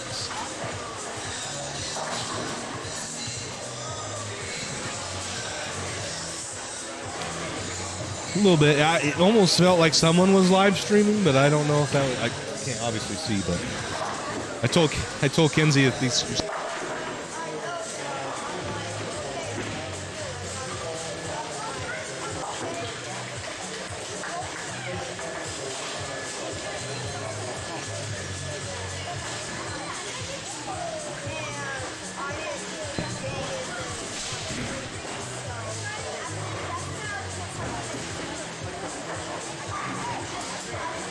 For those of you watching,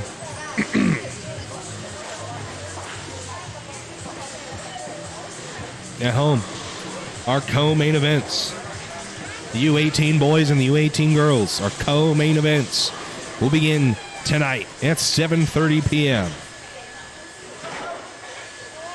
The big show.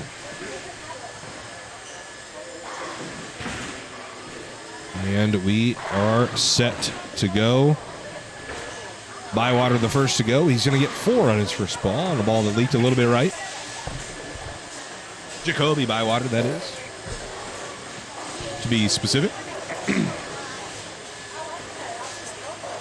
The U18 division, both boys and girls are currently bowling now. Their final 5 games of qualifying. Jacoby will miss that one right. We saw a little bit earlier, you know, this is a stage, folks. Like, we've got one heck of a stage here, I'm going to be honest. Nothing I've ever bowled on similar to this. It looked like this, it felt like this, a show with parents sitting around in bleachers. Got some in front of me here that you can't quite see just off to the left of your screen right now, but I never bowled in something that was quite similar to this without the lights. We got some artificial lights brought in. You know,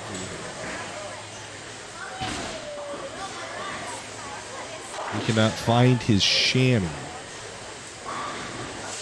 Chamois has been located. But nerves definitely got to some of the girls in the first match. I'm interested to see some of the boys. We have some boys with some experience bowling on a pretty big stage. we try to make these kids feel wanted by this sport. The sport wants them. We try to make them feel wanted. Casey Magnum first to go here on the right lane. Ball's a little left. Oh, and it's going to strike anyway. So our first strike of the day, of the match, or I guess of this stepladder in the U12 boys, comes from Casey Magnum in the first frame. Ball's a little in. It's very high on the headpin with a nice little break, and he loves it. Love the emotion these little kids give off. The adults did more of it. Yeah, folks, this is quite the stage. You can see people in the restaurant in the back. Get to see right through these glass garage doors and see what we're doing here, because I think it's pretty damn cool, if I have to say myself. We finally got a green light on the internet, folks. So hopefully this is a little bit smoother for everybody, especially those watching on the video on demand. Okay, Casey Magnum, left lane now. Ball again in, but does not hook this time. So we're bowling on the long pattern that they bowled on today. You can clearly see a little bit less friction in the medium pattern we saw yesterday in qualifying. Excuse me, so Casey Magnum now on the left here. 1, 2, 4. That looks pretty good. And you can count the spares. So Casey Magnum off to a hot start. And as we reload my replay here, I fat-fingered that. Sorry, folks, but there's the spare at the 1, 2, 4. Catches just enough of the head pin. My man Casey fired out. Jacoby Bywater now. It's on it pretty good. That ball is way left. And clearly some nerves getting to it.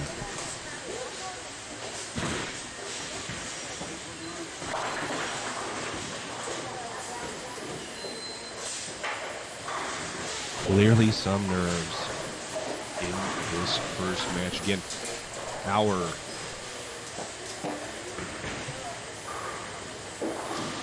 co-main events will begin at 7:30, starting with the U18 girls, followed by the U18 boys stepladder finals. You will not want to miss that co-main event. Better ball from Jacoby. Almost gets the spare. Much better ball, though. Got to feel better about that one.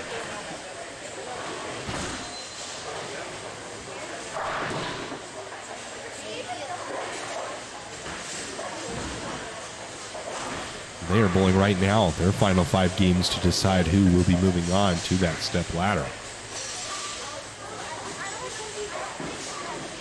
But it looks like he's throwing a reality or a proton.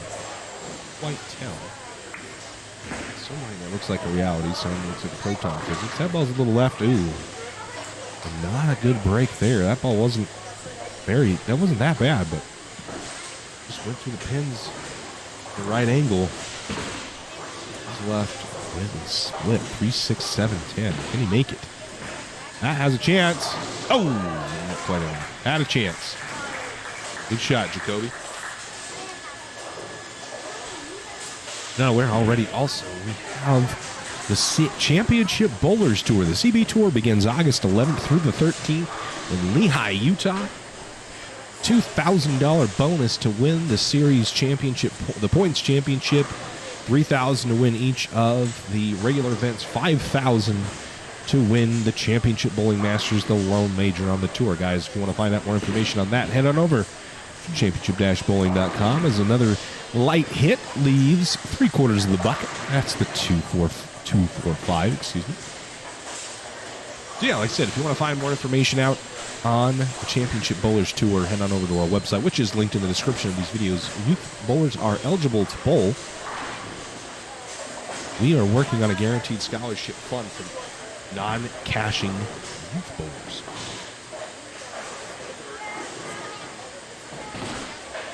That's pretty good. Count the spare, 3 marks to start for my man, Kaysen Mangum. Kaysen's 12 years old, been bowling since he was 4 from Montpelier, Idaho. And his favorite pro bowler is Tommy Jones. And his favorite bowling ball that he uses is his Tropical Surge. Tropical Surge.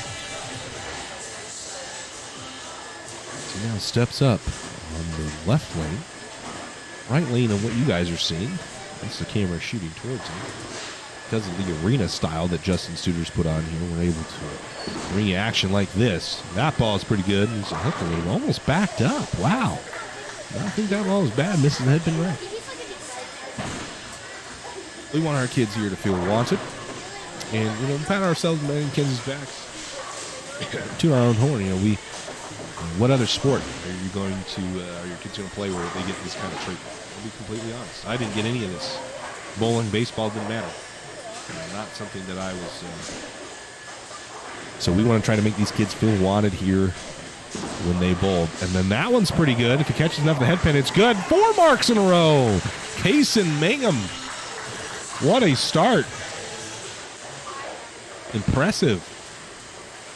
Very, very impressive. Also with these copyrighted songs, we're probably not going to get any kickback. They're going to mute us from all these copyrighted songs. It is what it is. It's for the kids. We would say that ball needs to catch the headpin. If it does, it could be okay. Trip the 6-pin. It does not. Jacoby Bywater, I think that is reality because his favorite bowling ball is a reality. And his favorite pro bowler is E.J. Tackett. The 6-pin. Just go right on by the left side. So Jacoby doubling a little bit here. Saved only by Kaysen's mediocre count, I guess. It's still count, but on the spares, so 7 and 6 on the spare has kept Jacoby in this game. And once again, the lead of 3, 6, 7 times. That's 2 times for Jacoby. Clearly tell that some of the nerves are doing too.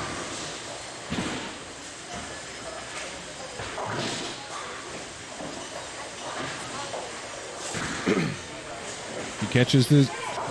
Oh, man, they had a chance of getting 3. But Jacoby will walk away with 1. And he is in a massive deficit here. Going to need Kaysen to give him a little. It doesn't look like Kaysen wants to give any right now. And on top of that, Jacoby's going to need to find some ball reaction. And calm the nerves a little bit, because this is a big stage. Here we go. Kaysen Mangum.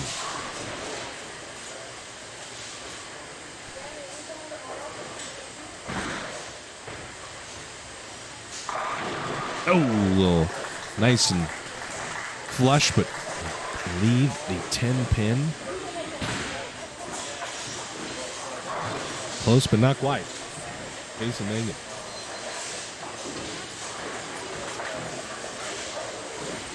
Clint asks from Facebook.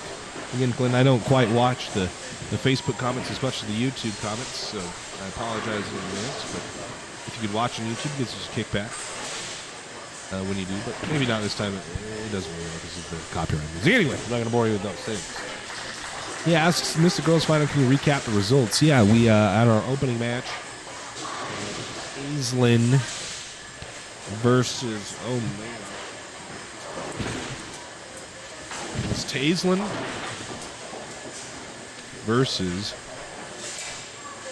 Avery Pratt. Aislinn won that match. Then Aislinn went on to bowl Lainey Olson. Lainey won that match. Lainey then beat Hadley Fowler in a close match, and then beat Braylon Giroux in the title match to win a $1,000 scholarship. As Kaysen packs 10 on that shot there. That one's a good one. Let's take a look at that on our strike replay.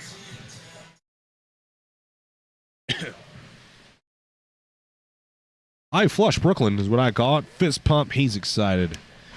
He's only got one so far. Here's Jacoby. Well, it doesn't leave a split that time, so that's beneficial. But Lainey Olson, your number 3 seed, took home the $1,000 scholarship.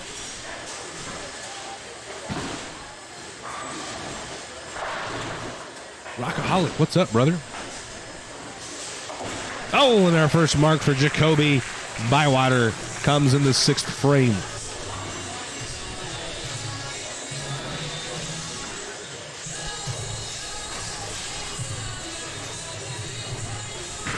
Jacoby's strike song is Bang by AJR. All right, Jacoby left lane. This is the head pin left. Jacoby, when he gets older, he grows up, wants to be a pro baseball player. Favorite bowling memory is making the cut at the Idaho Junior Open. So this is his favorite bowling memory so far. This one right here. Bowling in the TV finals at the Idaho Junior Open with 2 marks in a row now. Maybe a little late, but at least he's found something at this point. Doing great, Rock. I am doing great, buddy. Kaysen, when he grows up, he wants to be a hunter and a bowler. His favorite bowling memory is his first 200 game, and he strikes on his Rolex on a redneck. And Kaysen, on the right. That ball looks good. And, ooh, A-pin will stand, but a good shot nonetheless.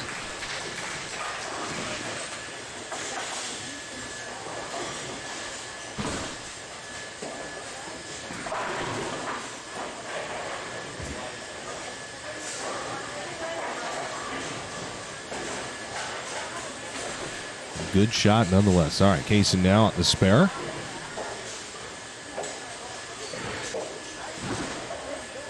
That looks pretty good. Yep, count it. Kaysen off and running. Kaysen is your 5 seed, so making the cut just barely. And now flexing his muscles.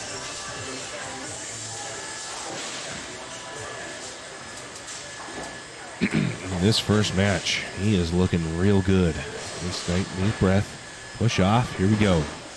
Another good ball from Kaysen Mangum. Oh, that time gets 8. Good ball, though. This.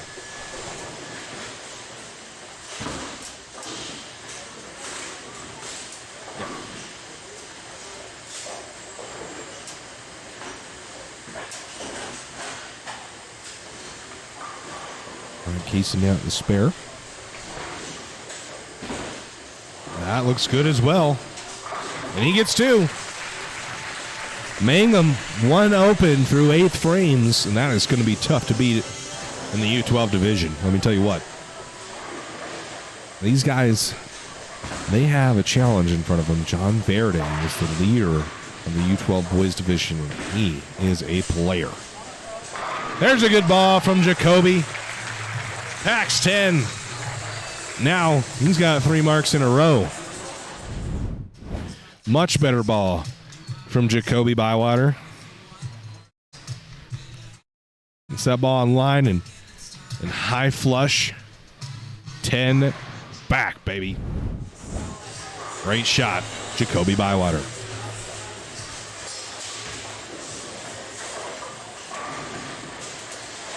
All right, Jacoby now on the right lane.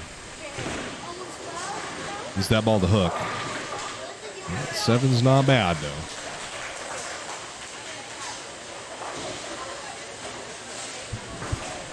Jacoby, unfortunately, just had a little bit of a tough time calming the nerves to start this match, but since then that's a good shot, too, at the spare. Oh, man, that's a chop, but that was a really good shot at the spare. Glad he found some success later on in this match. It's a big deal. Bowling on TV. We got a legit set here, folks. Let me tell you what. We got lights. We've got camera. Whole booth. The whole thing. I mean, it is pretty cool.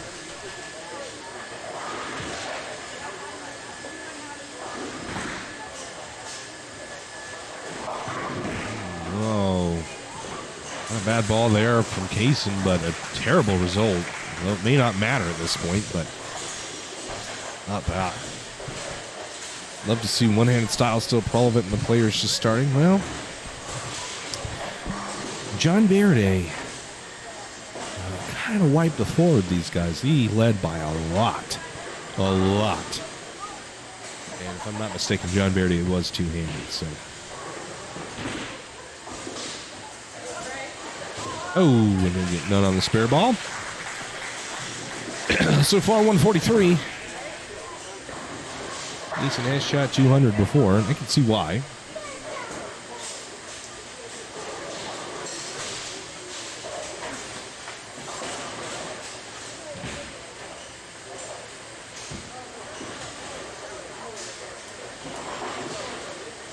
Here's Kaysen.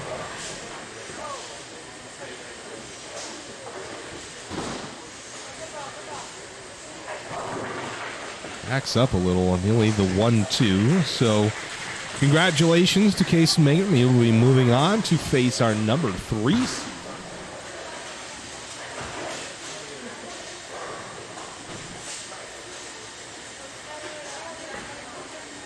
3 seed, which is Colton Penkowski. Colton Penkowski is our number 3 seed. So after opening only 1 through 8 frames, Kaysen will finish the game with 2 opens. Shoots 152, solid game nonetheless. We'll move on, like I said, to face Colton Penkowski. Colton Penkowski, your number 3 seed. A great showing from Jacoby Bywater. He's found a little success here late. Let's go. The internet's a little better. Kaysen Magnum 1, shoots 152. It's the first game.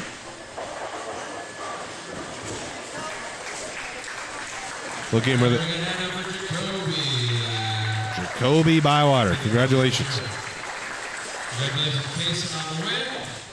Next up, we have Colton Penkowski. So, Colton, come over to Shadow Balls. Penkowski. What game are they in over there?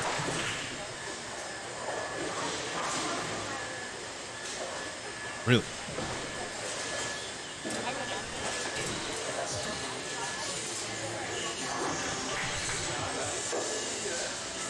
They'll be done halfway through the girls, U15 girls. Oh, these are the U12 boys, so I think so. Only 5 games. These guys bowled 1 game, they bowled 1 game.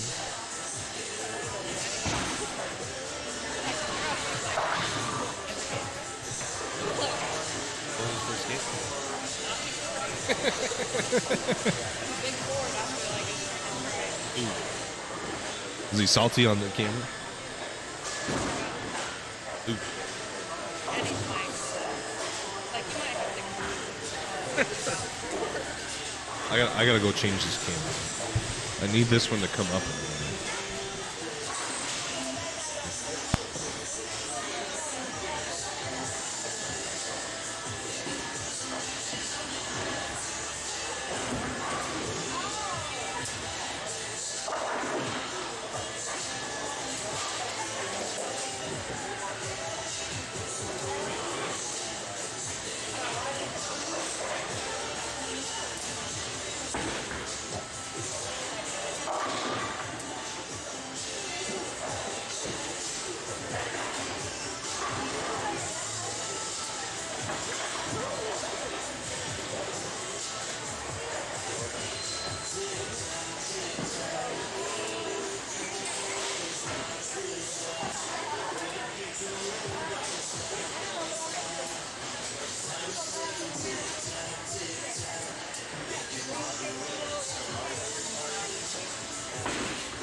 All right, let's hear it for Colton and Casey here to start their match.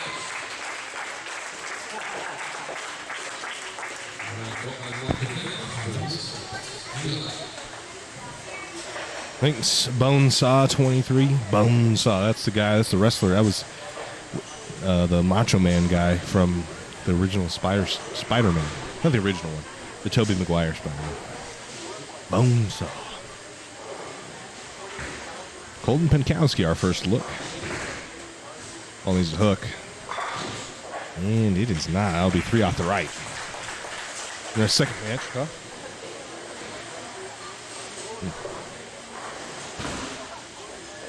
U15 girls are itching to get in here and start bowling. Guys, our main event, our co-main events of the night will begin at 7:30 p.m. Scheduled to start at 7:30 p.m. tonight. As your U18 girls and your U18 boys. Better ball. We'll miss on the head pin, and we'll be left with 8 after the first ball. And steps up Kason Manga.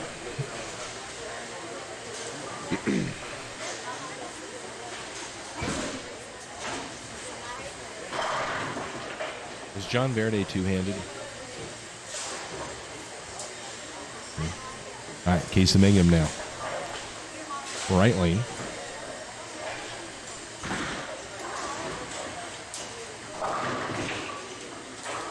That's through the face. Ooh, we'll get 8. Kinsey is informing that John Verde, she thinks is two-handed, but may throw his spares. She is 100% positive he throws his spares one hand. We weren't close enough to pick that up. So. There is a did throw that way. Don't know. Like 85. I see. Okay. Case of Mangum. No. That's a good spare. Case of Mangum, another mark. Case of Mangum has been rock solid so far.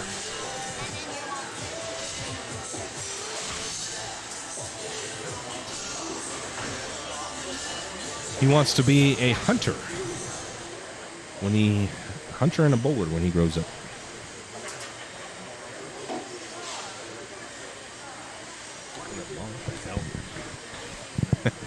All right, Case Mangum on the left lane. That's a good ball. Oh, does not trip the split out. So Colton Penkowski, the number 3 seed, is on the bench right now after getting 8 in the first shot. He's 12 years old, started bowling when he was 10, and is from Meridian, Idaho. His favorite professional bowler is KT Simpson, and his favorite bowling ball is the Halo Vision. We had the 210 picked. Can we get the 6-7 picked? 6-7 split. Can we get it picked? No, we're going to get at least one. So early on, Kaysen has just been doing what he needs to do. You're going on TV like this, and all this pressure, getting good shots, making your spares, and getting counter. All you got to do. So here's Colton Pinkowski. He's on now the right lane. He wants to be an engineer when he grows up. An engineer. That's the head pin, and it'll be okay. It does. He leaves in the 5 pin.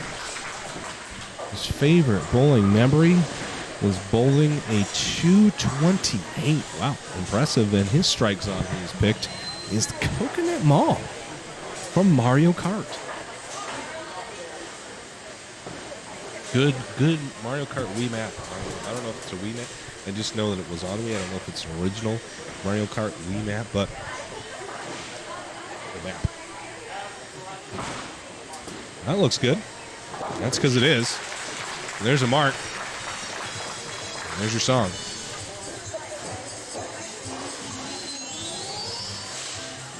Yeah, there it is. Coconut Mall. All right. I'm with it. I'm with it. Mario Kart Wii. All right. Kaysen Magnum. Colin Penkowski now left lane.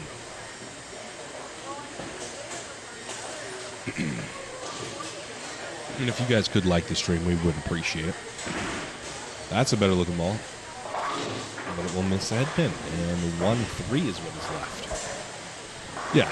65 folks in the chat. I appreciate everybody tuning in for our matches today. If you guys would like the stream, we would appreciate it. Look at what it looks like in here. We've got fans, parents sitting on just in front of me here, a bunch of them. And all around the bleachers that Justin Suter has set up the arena. It is a pretty cool set. Nothing I ever got to do when I was a kid, so we want to make sure these kids feel wanted.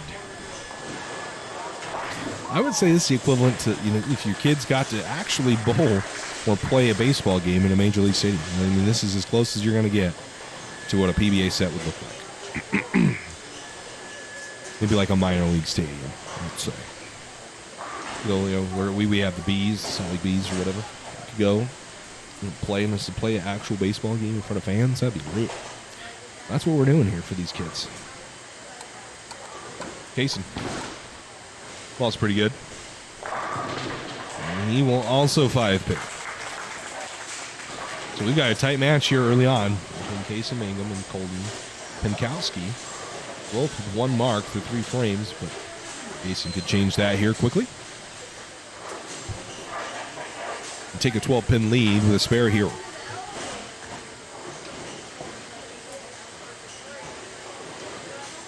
On the right lane at the 5-pin. Been solid on his spares so far today. And this is no different. There's another mark for Kaysen Mangum.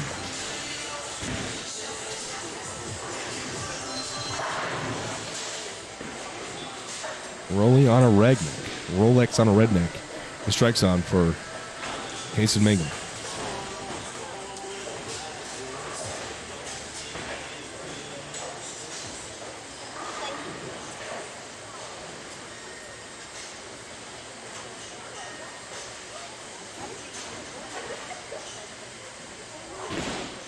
That ball's a little right. Catches enough of the 3-pin, and he'll get 8. So that's a good break on that ball.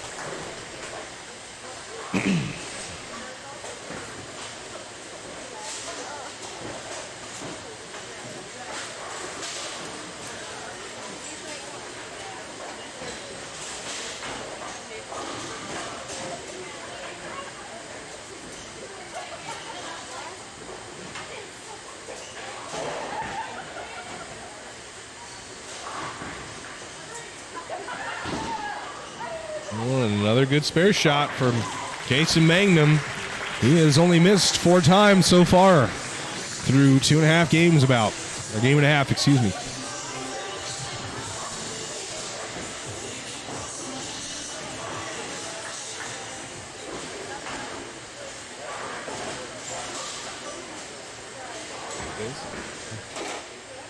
All right.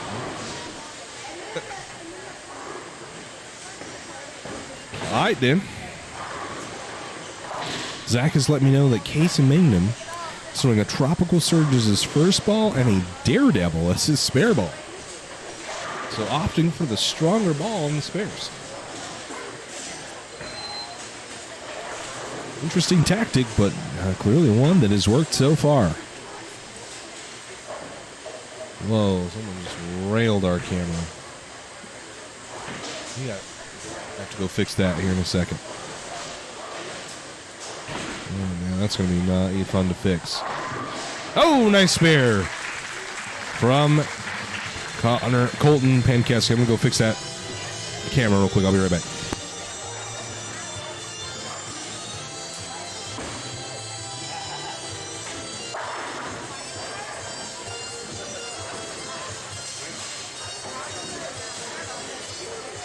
Please, guys, don't touch this at all. Nope, you did, yes.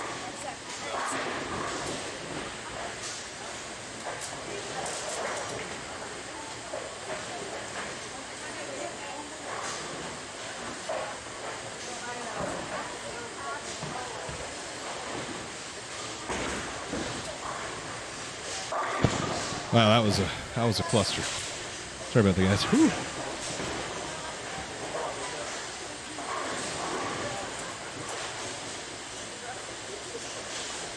All right, score's good. Okay, we got the score's good. Someone bumped the table that the scoreboard camera was on. Had to go fix that real quick. So the 5-7 here for Colton Pankowski could really use a spare here. But will not convert. Gets the 1. Gets the count. But he's going to need to find something here pretty quickly. Mason Mangum is showing no signs of slowing down. Thanks, Rock. Let's go change that battery in a minute. I'm not really using that camera right now, so. Go, Casey Mangum. Right lane. Off a spare, and that's a good ball. Oh, just doesn't quite get enough of the head pin. And that is the 2-4-5-7.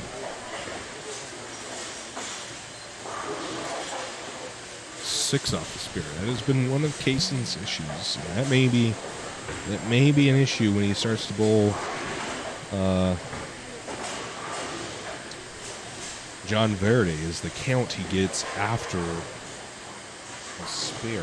It's not been the best at times. That is a good looking spare ball. Make the spare. Got it. I think Casey Mangum has been rock solid at making his spares. That's for sure. With Daredevil in hand, is getting it done. Love that emotion. I'd love to see the emotion. We want to see what you really want. Do you want a bowl? You really want a bowl? Show us. Love to see it. Casey Mangum now. Left lane. Good ball. Oh, 6-pin doesn't quite get out of the gutter to help the 10 over. But a good ball nonetheless. So that'll help him with his count. A lot of pressure now on Colton Pankowski to kind of figure it out. He's down by 18. That's a good spare ball. Have a day. Casey Mangum has been ice cold. Ice in his veins when it comes to these spares, not causing him any issue whatsoever. All right. Colton Pankowski needing some momentum here to keep this match close. Well, needs to hook a little. He doesn't quite make it back to the head pin, so he has struggled. He has struggled a little bit today in this match, hitting the head pin. And that is sure caused some confidence issues. It hurt my confidence. That's for sure. Been there many a time before.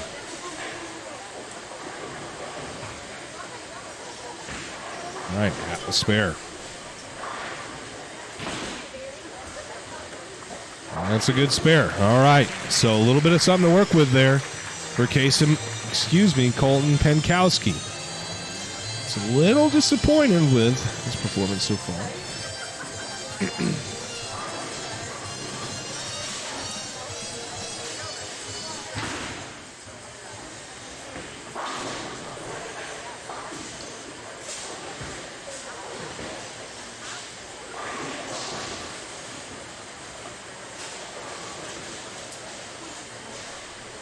Here we go. Penkowski now needs 9 here, I would say. 9 or strike. 9 or strike. Count it as a strike. There it is. And he was still down a little bit on himself after that shot. Goes to the face, gets the break. Counts 10, and he's got a little momentum now to try to close this match up. That's a little momentum. One double. He's one double away from closing this match, making it very tight. So Mangum gets 9. Good shot.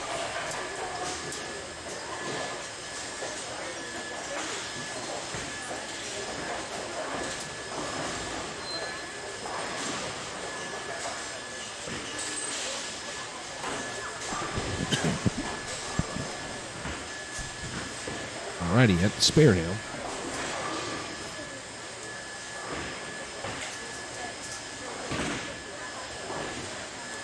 Oh, and the door has now been opened in the 7th frame. Colton Penkowski on a strike. And now Casey Mangum with the open there.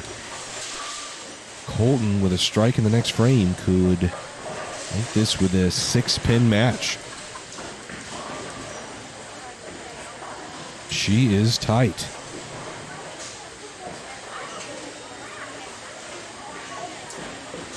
Tough lane. Big shot here for Casey Mangum to set up his 10th frame in the foundation frames.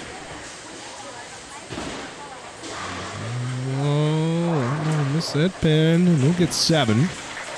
1-3-8. It's no time. Getting back up the throat in the spare. This is the big spare here. There's a strike from Penkowski. Could really change the way this match is. Oh, and he will get 2. So the door open after back-to-back opens. In case of Mangum. Penkowski has a real shot here to take a lead.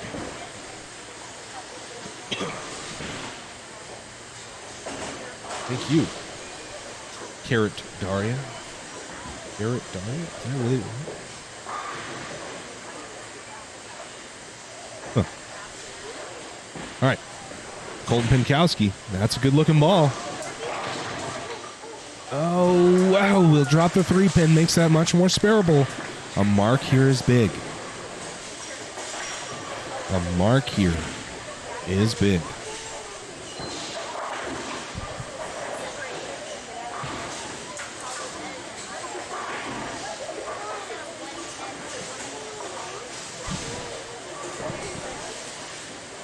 $1,000 for first place in the U12 boys.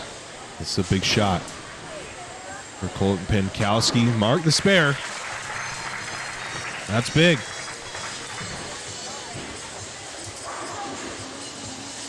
This match is 5 pins.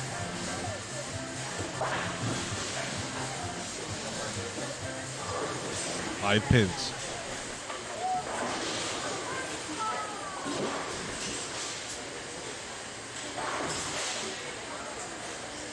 Five-pin match.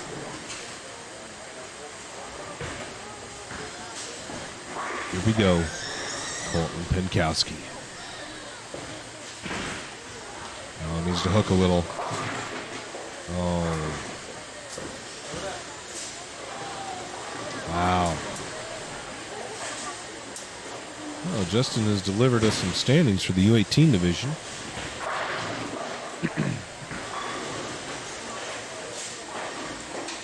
In case you guys were wondering, for the main event, start with women, as they will be first of all in our co-main events. We'll wait here for, I guess, for Connor to throw this shot. Oh, that's better. Oh, and open in the ninth. So, one pin now. One pin. Colton Penkowski almost down by quite a bit to one pin back of Kason Mangum.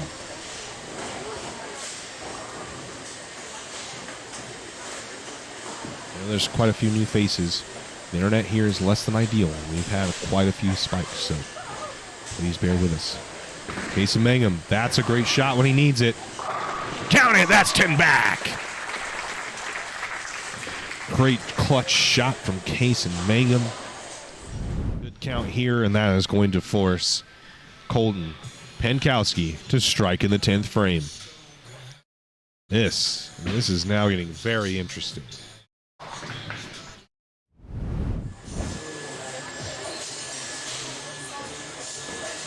Alvy Vaughn still continues to lead your U18 women, followed by Bailey Spriggs, Daisy Wynn, Reagan Clifton, and number 5 is Jasmine Bly, as Brooklyn Olsen has fallen out of the number of just a few, like 30 pins about after 6 games.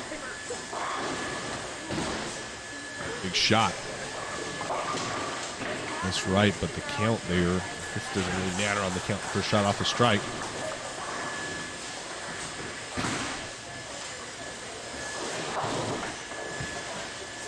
.137 on 10 pins, so this will force the spare here.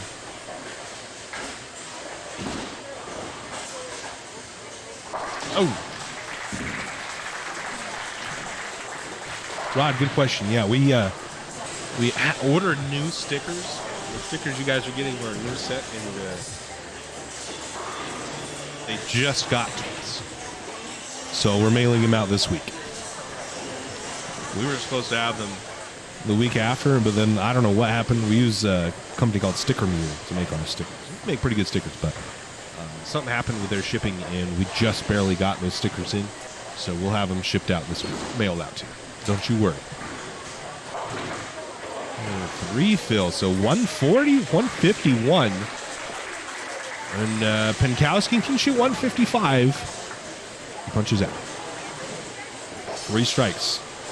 Penkowski needs.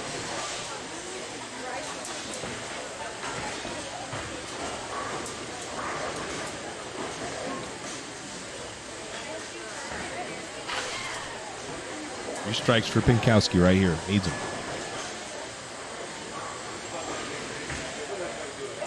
First one's off. Needs to hit the head pin. Oh. All right. Well, Kason Mangum, your number 5 seed, is going to move on. He is going to now bowl your number 2 seed. That's Dylan Fieldston.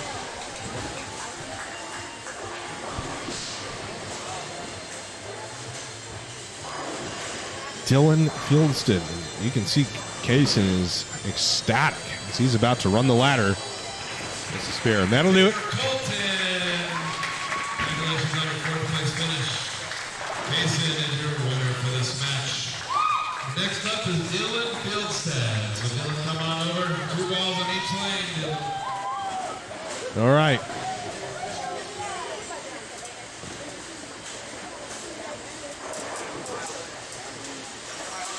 It's like we'll go over scores here in just a second. Dylan.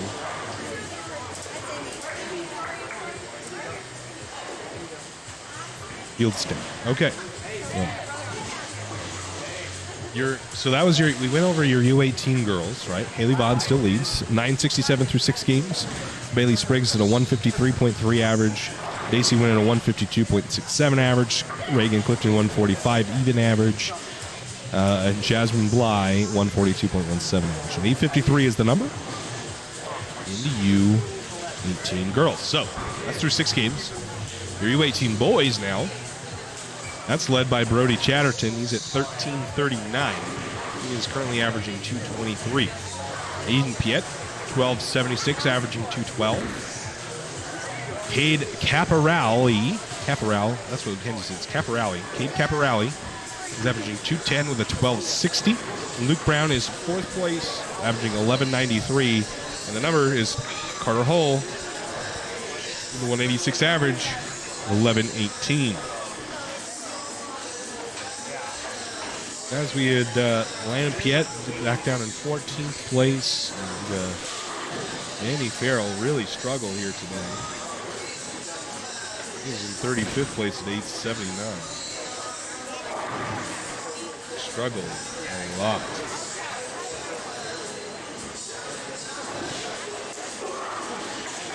Nick Reese sits 9th place at 1030. So those are your scores for U18 division. We move on to the semifinal match for the U12 boys. Casey Magnum will face Dylan Fieldstad. Dylan is 10 years old. He's been bowling since he was 7, so only 3 years Dylan's been bowling. He's from Meridian, Idaho, and his favorite pro bowler is Jason Belmonte. This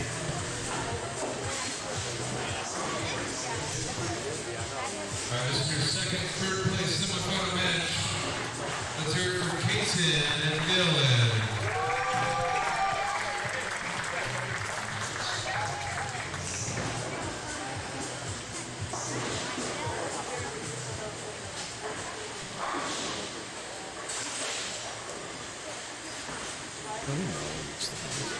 Oh, there it is. Okay. So, second, third place.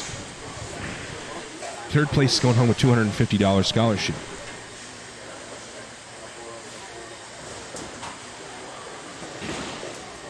Go Casey Mangum. Pin right there. First place in the U12 boys will be $1,000. Second, $300. Third, $250.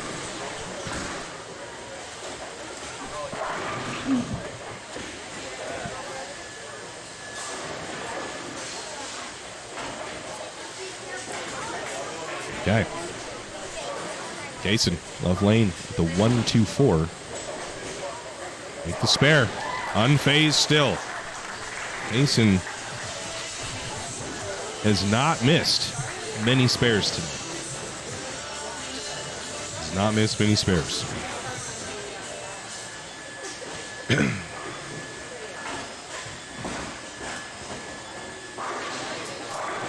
My man, Dylan wastes no time getting ready.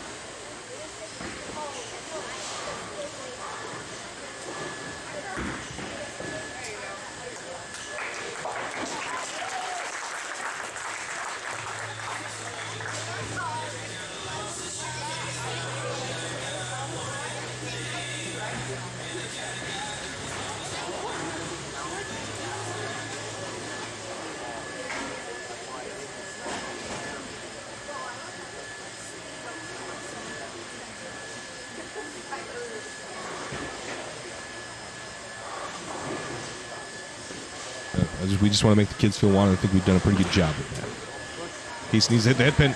It does. Oh, no, 5 pin.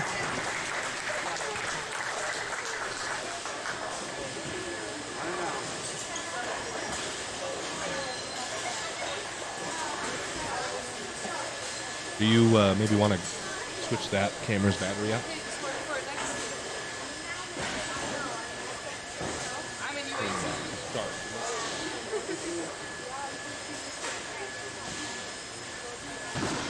Jason, 5 pin, makes another spare. We stay even through 2. Yeah, Rod, it's important. These kids are just as important as the adults. And they'll be the ones bowling the Championship Bowlers Tour in 5-10 years. So if we want to be successful in 5-10 years, we got to make them feel wanted, make them feel special, and this is certainly one way to do it. This arena, the TV set up, all the lights, all the cameras. All right, Casey Mangum. Ball looks pretty good. Mixer got it. Bang. There's another strike for Casey Mangum. Let's take a look at that one.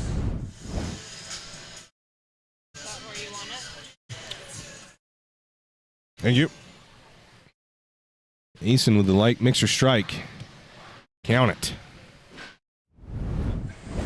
Dylan misses that one a little bit right and washes out. That is the 1-2-8-10. Makeable. Definitely makeable.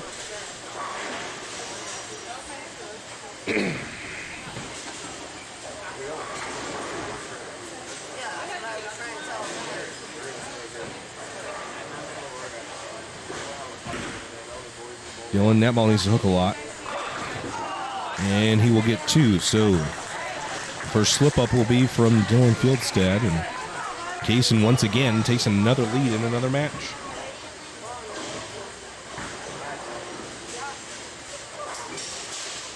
Bill asks what the scholarship breakdown for the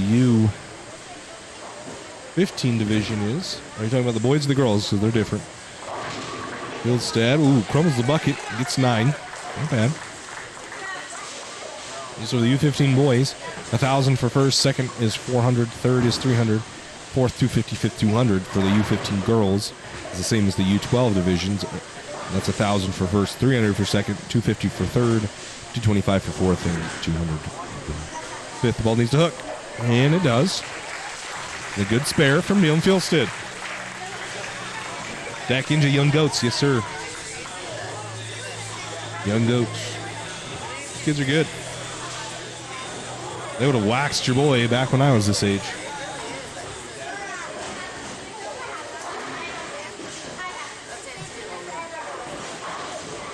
Casey Mangum.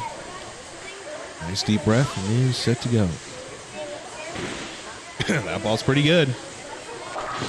Ooh, just doesn't quite catch enough the head pin. Only 3/4 of the bucket, that's 245. Says these kids are better than me now. Probably same, to be honest.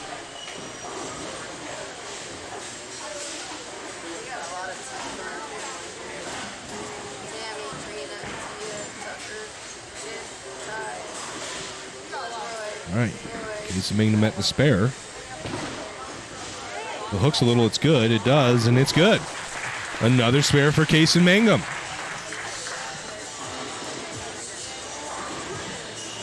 You get kind of a scope here of what we're looking at of all the fans and parents sitting around watching their kids compete for some scholarship money on one of the biggest stages of youth bowling. And then probably junior gold, you're not going to get another experience like this.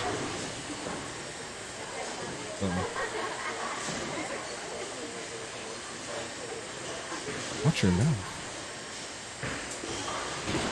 Casey Mangum needs to hook, doesn't. That's a 1-2-4, but the 9 pin is in there, and that's going to make things a little tricky.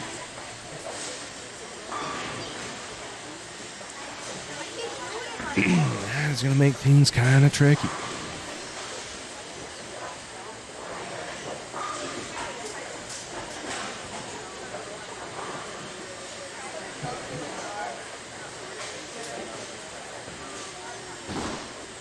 And now that looks pretty good.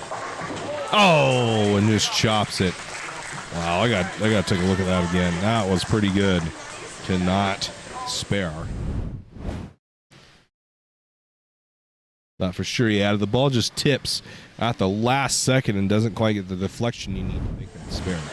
Here's Dylan Fieldstead. TNT in hand. Needs to hook. It does, but just not quite enough. The 8 pin fell, so that makes this significantly more spareable.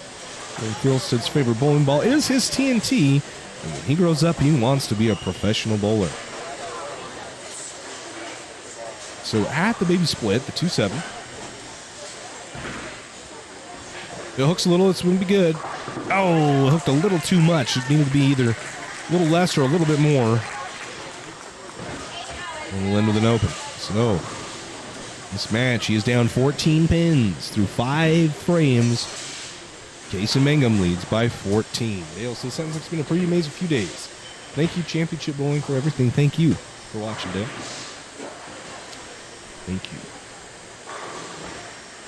There is Dylan. That's a good looking ball. Needs to hook a little if it does. It's good. Oh, and it hooked maybe a little too much. If it hooked a little less, he might not have left a split there. We have seen the 210 picked already. We have seen the 210 picked already. Did we see it happen again?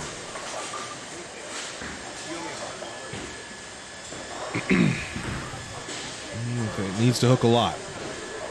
Oh, it almost did. So 2 almost spare conversions on 2 splits for Dylan Fieldstad, and he's down by a few now. His 14 pins, had 9 to that.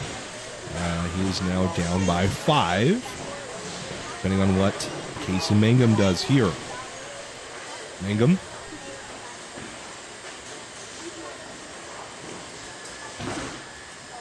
All looks pretty good. High flush strike. Count it, that's 10 back. Let's take a look at it again. Casey Mangum has been on fire so far, and he's looking to run the ladder and meet John Verde in the championship match. That was a tremendous ball. Casey Mangum. Terry Warner says spares can win the game. Yep. Casey's spare game is what has kept him rolling so far. He has not missed many spares. He's missed only 1 so far this game. He missed a couple in the last 2 games that he's bowled prior to this one. So, left lane, Casey Mangum. That ball's a little right. Get away with that again, too. Lead the 2-4-5 again. Bro Riley is correct. Bro is locked in right now. He's fiending. Big time.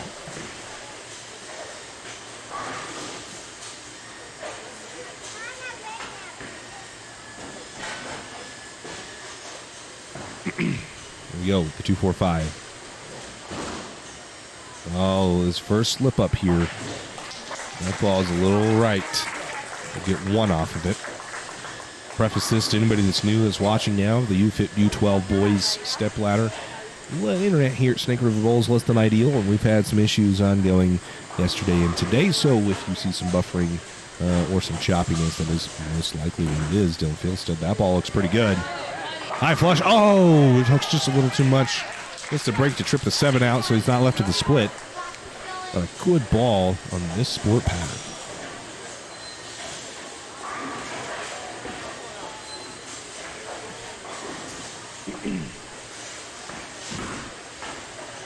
Moves that ball to hook a little, and it does not. This, as you can see, the spare game, Casey Mangum, although he has missed 2 so far, the other 3 spares have really kept him in. He has filled frames, and that is why he has gotten this far. That's a pretty good ball from Dylan as well. High flush, got it. Great shot, Dylan Fieldstead. Dylan's strike song is One Thing Right, and he's going to get to listen to it after a great shot like that.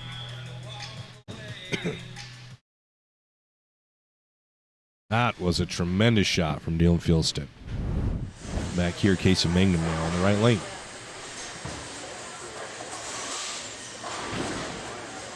Pretty good ball.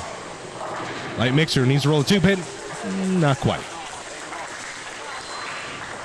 Still a good shot. Maybe a little bit of pressure.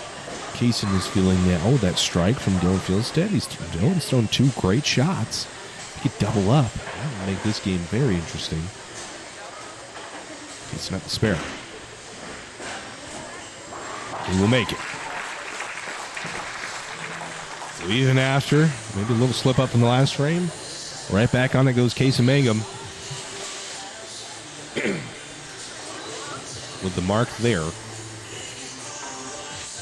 He is, with the mark here in this frame, he was going to force Dylan to strike in the 9th and potentially double in the 10th. We go Casey Mangum, right lane, left lane, excuse me. Ball. Brooklyn, high flush Brooklyn, but will lead a 6-pin.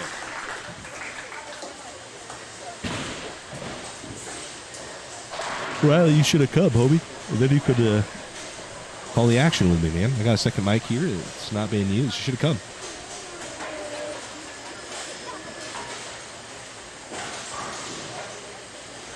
Make him at the spare.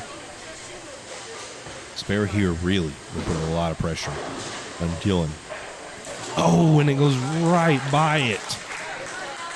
All right, well, an opportunity here from Dylan Fieldston.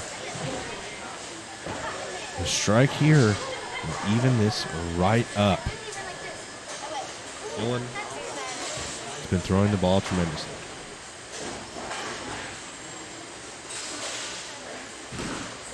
That is another good ball. High flush, got it! The 6-pin traps the 10. And doubles up. 3 great shots from Dylan Fieldston. 2 of them strike. He doubles up late in this match. And Kaysen Magnum's run is now in jeopardy. Dylan Fieldsted finding something late. What a tremendous shot. Head pin kicks out of that gutter. Chops the 10 in half. Folks, we have got a match. I'm sure his parents are freaking out there in the background. You can see him. Here we go. Dylan Fieldsted falls off that one a little bit. Squares up the 3-pin. 8's fine. He has to have the spare. Has to have. You got to think some nerves there played a part. Got a little quick. Got off his hand a little fast.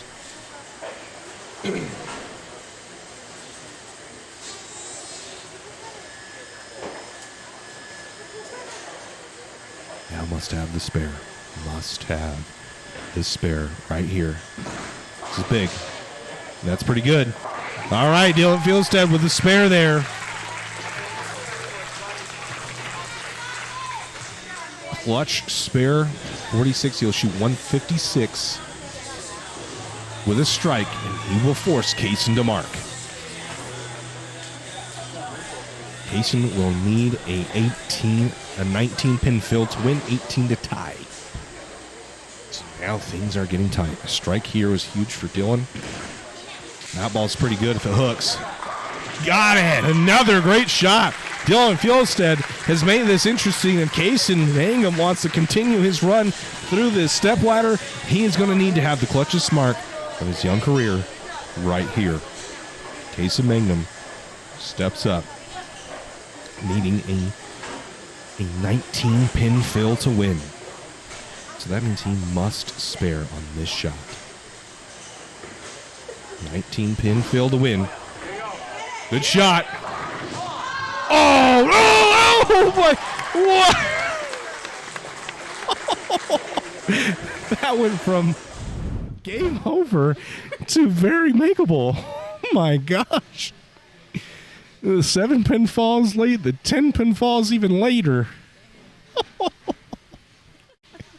right, huge spare. Kaysen Mangum needs to have it. Needs to have it.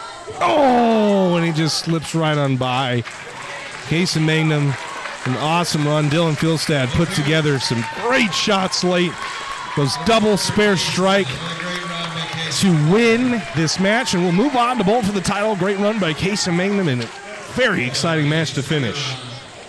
So now we'll have John Verde III versus Dylan Fieldsted. Wow, what a match, folks.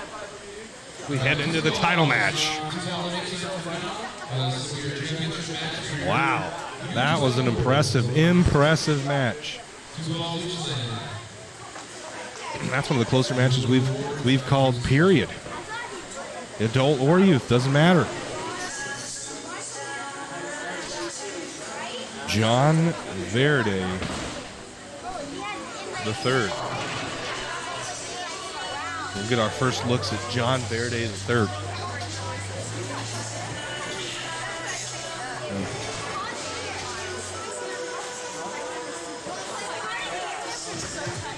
Dylan Fieldsted clutches up late that game to win, beat Kaysen Mangum, who was on a tear. That was what an exciting finish to a match, guys.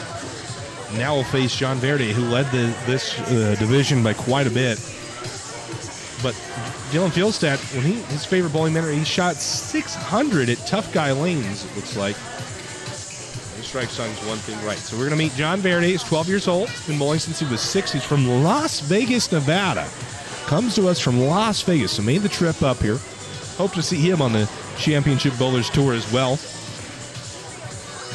Two-hander, and like I said, led this division by a lot.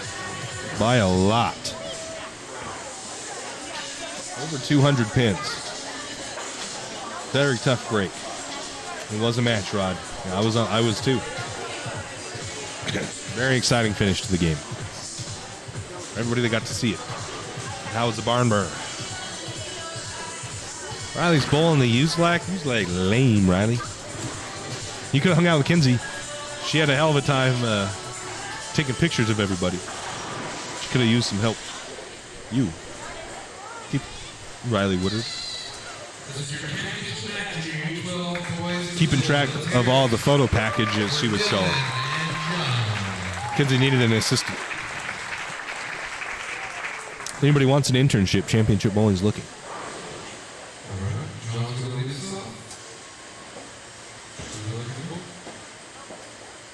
Ashley Hedges, good morning from the Sunshine Coast of Queensland, Australia. What's up? Thanks for tuning in. We'll be here all day. Again, our co-main events, the U18 girls, the U18 boys, are slated to start 7:30 p.m. Mountain Time. Only 3:19 Mountain Time. John Verde is elected to start. Left lane, John Verde. Wide right, that ball goes, and he's going to get 7 on his first shot. Sticking around to watch this match. That last one, extremely exciting. John Verde not enthused with that ball. As I said, right. His favorite pro bowler is E.J. Tackett. His favorite bowling ball is a Hammer 3D offset attack. It's like what he is throwing right now. There's John Verde. This is his form. Better ball there. He'll make the spare. Great spare, John Verde, to start this match, and that'll bring up Dylan Fieldstead. Can Dylan find some of that magic he had at the end of his match with Casey Mangum?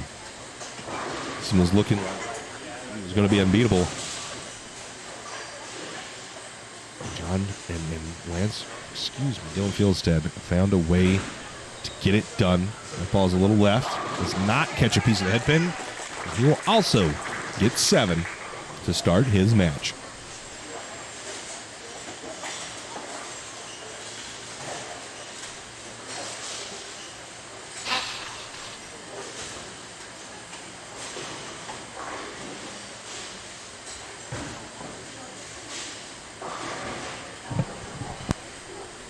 Take a look at this set that we've got here. There's another view of that. Let's make it as Fieldstead goes now. That ball looks pretty good, but he will get 1. That can be the issue sometimes with hooking at that. And you can see there's quite a few parents, and we're still filling it up. A little more parents filling in the arena here. Bowling on a Saturday, so most of us, I think, are staying tonight. So we have a show, guys. The co-main event, U18 boys, U18 girls, tonight, live on Championship Bowling. You're not going to want to miss that show. That's a better ball from Dylan Fieldstead. Looks a little too early, but he'll get 9.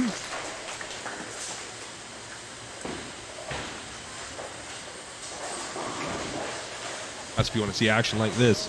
The Championship Bowlers Tour begins August 11th through the 13th. The Roller Mill Classic in Lehigh, Utah, Jack and Jill Lanes. Information can be found on championship-bowling.com under the Championship Bowlers Tour tab. That's a good shot there from Dylan. So he gets a mark. Youth bowlers are eligible to bowl, and we are working on having a guaranteed scholarship prize fund for those youth bowlers who do not cash in the main event. Youth bowlers do not cash in the main event. We are working on a guaranteed scholarship fund, but youth bowlers are eligible to bowl in our events. You can find information on those on our website. It's KT1.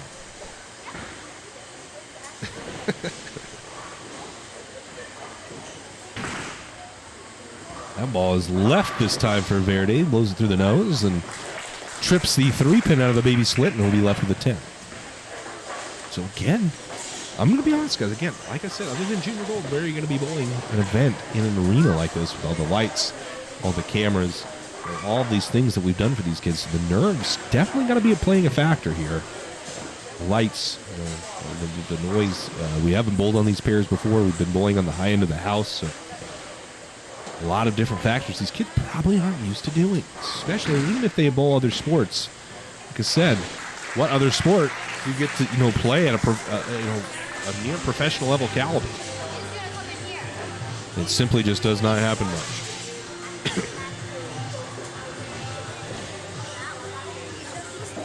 We want these kids to feel wanted. You are wanted here in bowling. Let me tell you what, you just got to find the right organizations. Justin Studer's doing the right things, and we're trying here at Championship Bowling to also do the right things. And make kids excited about bowling. And I feel like these kids are. Here we go. Verde. Left lane.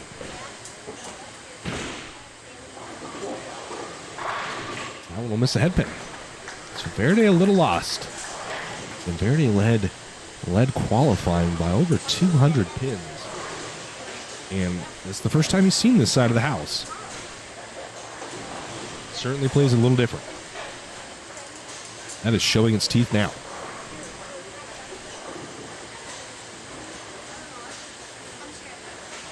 Dylan, with the advantage here of having a game under his belt.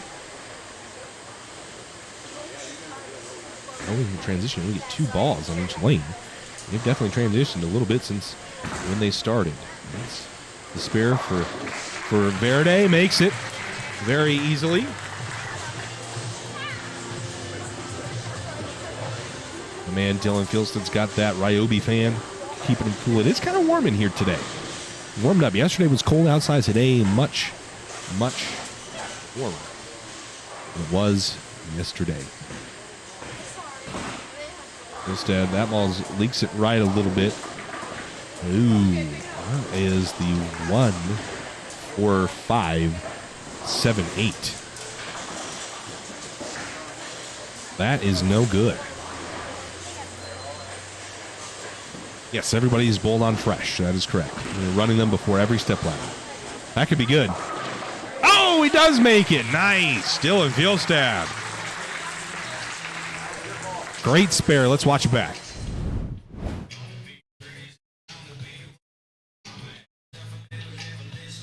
Boom. Gets the messenger to take it out.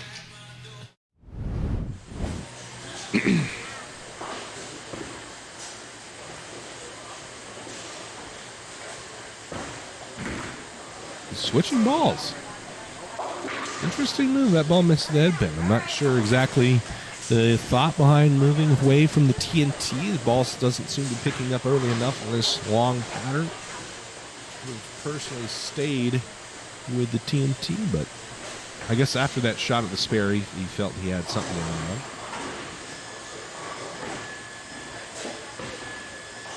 Game 7. So we're through 7 games for the U18 co-main events. Their final block of qualifying going on now. Oh, and the chop on the spare.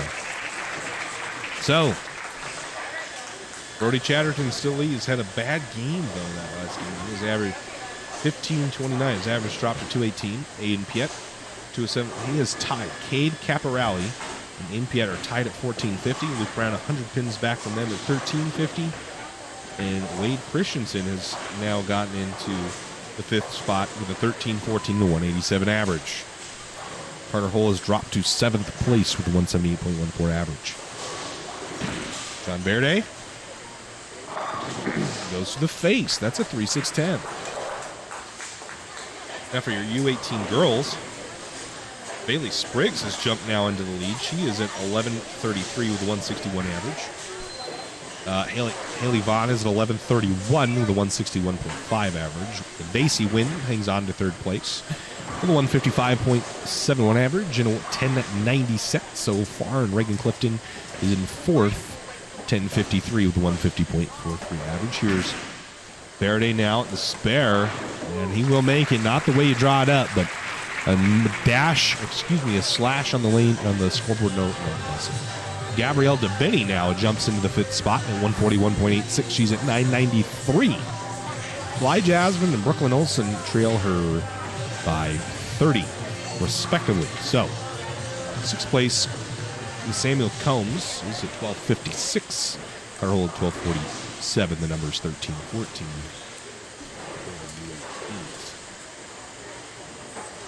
Verdi left lane now. And has done the same thing. I'm not sure if he's moved yet or not, but basically went through the face. He's gone through the face and missed right on both of them. Like, face on the right lane, missed the head pin right on the left lane 2 times. Not sure if he's made a move, but clearly I don't think his feet are in the right part of the lane, or he's not using the right ball. I'm not sure which one it is, but something's going on there.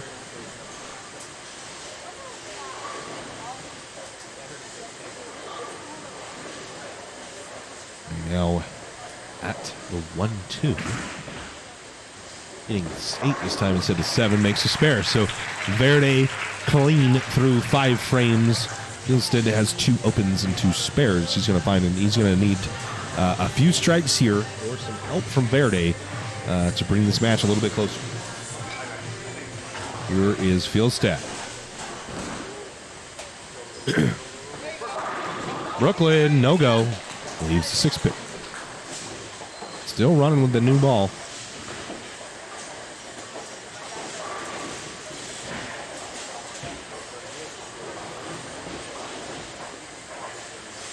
We go at the spare, 6 pin. And that'll be good. Gilstad with a nice spare attempt as he comes back.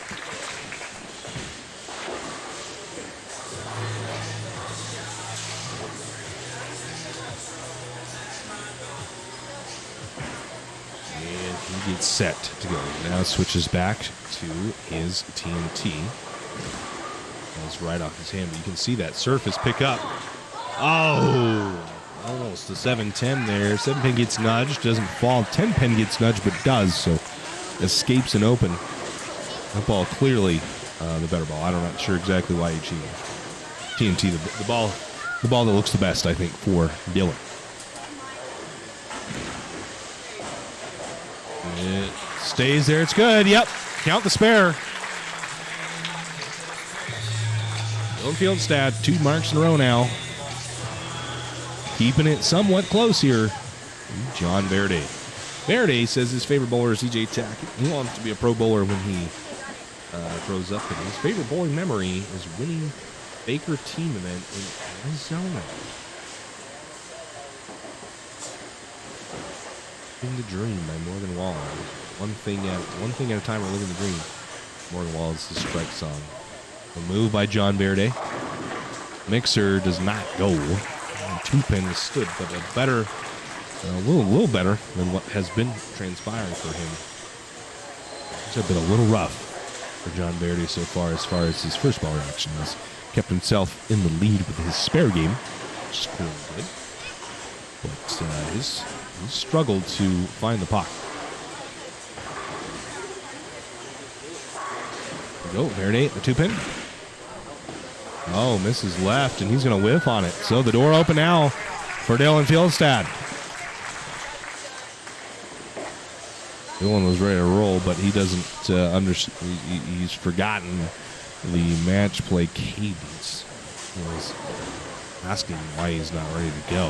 He's rearing to try to get some pins back on opening from John Verde. Verde, 99 through 6 here. And Dylan at 87. So 12-pin match. Dylan strikes the next frame. Another shot from John Verde. High flush. Messenger, no. I think he has been using that ball. It's like a purple hammer reactor, or purple reactive, or whatever they call that ball. But just doesn't look like it's finishing down lane. I think he might have had some more success with it down on the high side where we qualified, but clearly the ball reaction there, and I think that's why he's avoided using it, because if it does hit the pocket, this was striking. He's trying to strike, but he has not really been hitting the pocket with that blue ball. Here at the 10th pin, that ball's in. Oh, wow. Nudges it over. Ooh, that could have been huge for Dylan Fjolstad. Still an opening nonetheless. This was as close as you can basically make the 10-pin. I thought it was left off his hand, which it was, but I thought for sure was going to miss it. Nudges it over. Let's go back to Dylan Fjolstad.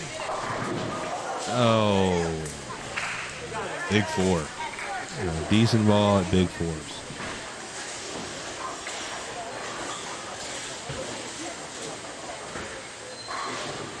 Ouch.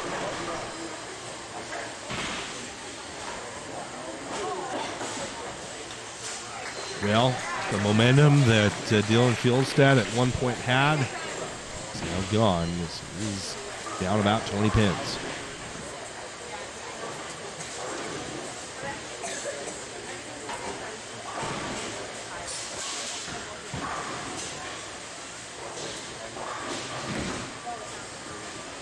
Needs to hook. Oh, wow. A lot of wood there on that hit. He will leave the 1-7. As the 5-pin there fell late. Got the 1-7 left. This is the title match for the U12 boys. $1,000 scholarship to the winner. And $300 to second place. Ball does not catch any friction. And after two spares in a row from Dylan Fjolstad, he opens twice in a row. And now Verde with a bit of a commanding lead going into the foundation frames.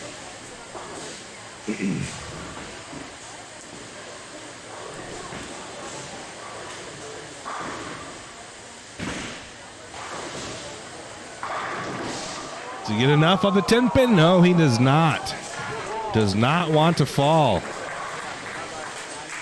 Better balls, though. Verde has switched balls, made a move, and let's hit the pocket twice. Just not. The ball just doesn't want to quite get through. The pin's well enough to take out the 10.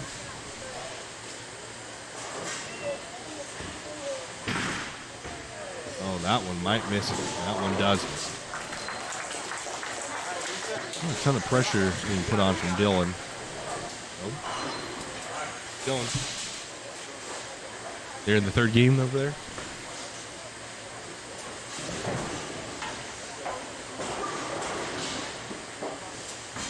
Well, once you get...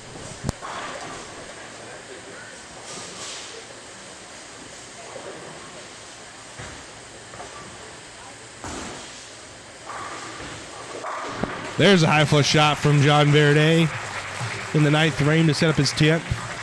Verde now with a 30-pin lead in the 8th frame. Instead, we'll have to muster up some magic that he found against Mangum if he wants to have a shot at this match. That's not going to do it, though. Well, yeah, that's who he bowled last match.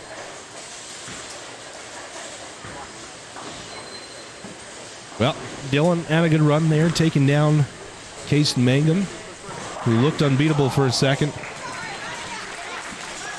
with quite the clutch rally at the end of our semifinal match. And this match didn't quite find that magic. John Verde is going to walk away with a $1,000 scholarship. He is now mathematically the winner of this match. There's a good ball finally from Dylan. Guys, the next match is the U15 girls. We move on to the U15 division. U15 girls followed by the U15 boys. And then our co-main events. The U18 girls and the U18 boys face off for $1,000 scholarships each. Great run by Dylan Fjolstad. He'll go home with a $300 scholarship. John Verde will win the U12 boys division here at the Idaho Junior Open. Dylan Fjolstad. Congratulations, Dylan. And congratulations as Kenzie takes a look straight into everyone's eyes. As Verde goes to finish his game. Well, 4-9. Hey, guys. I got to go change the camera battery, and I'll be right back. We have the outro.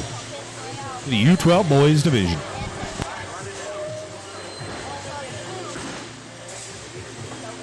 Everybody, let's hear it for you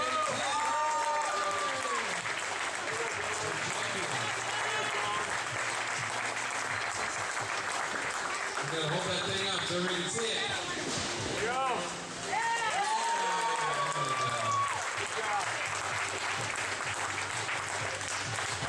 Alright, let's give out some awards. U15 boys, you can head over to 1 and 2 as soon as done oiling lanes. You guys can start warming up on 1 and 2. U15 boys, you're up next.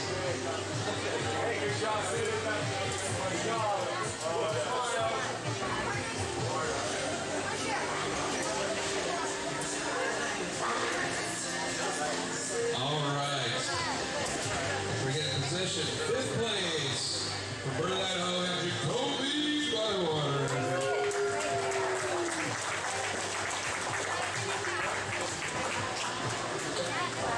So, 4th place from Emmett, we have Colton Pankowski.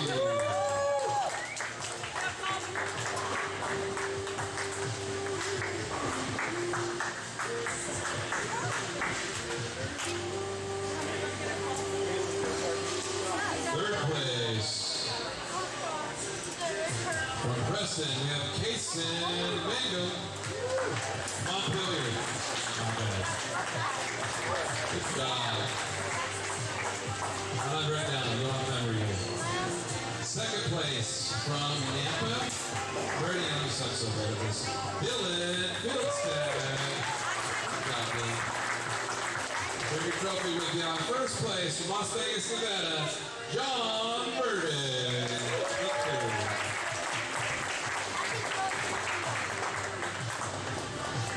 It's picture time.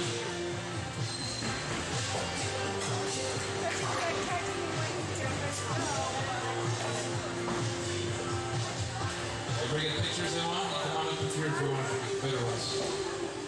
Got a few minutes. People want pictures with them up here. Smile.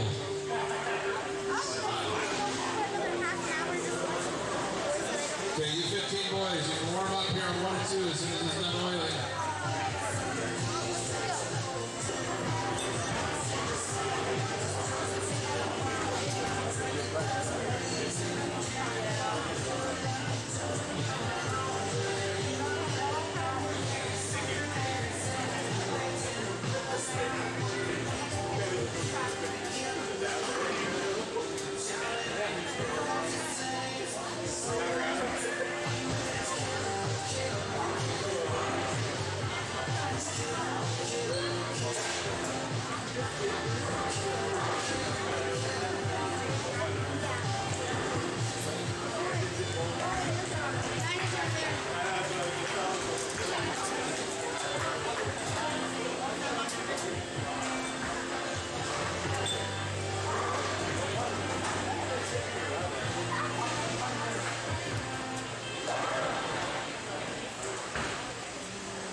Okay, sorry about that.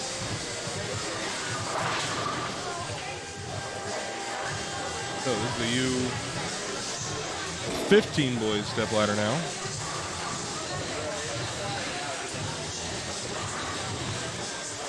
Will be match 1 of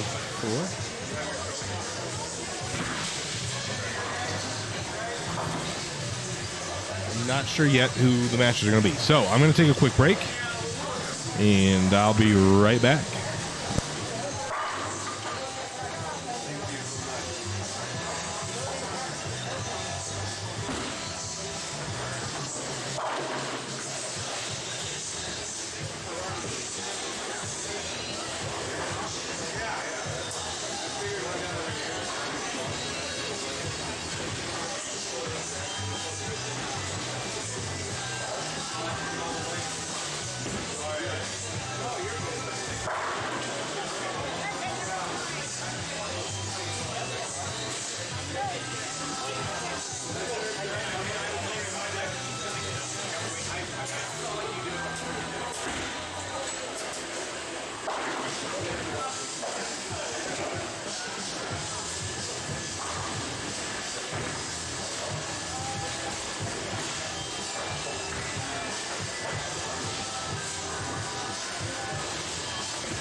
Fourth and fifth, another chance. I didn't know you guys line up over here so we can announce it from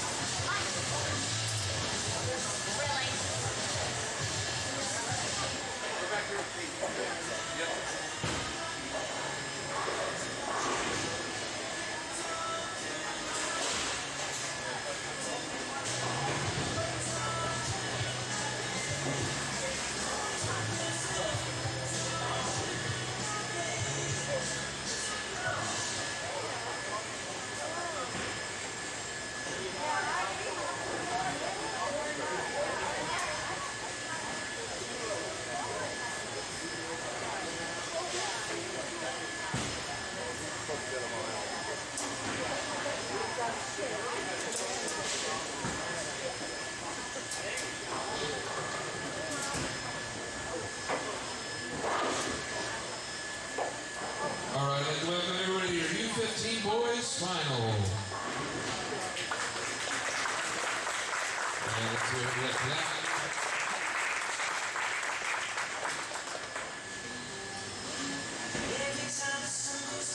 Your fifth seed. Wrong paper, hold on. Your fifth seed from Burley Idaho, Hunter Albee.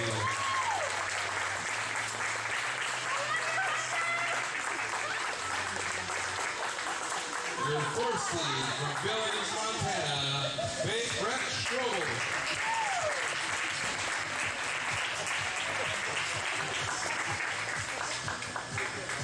Your third seed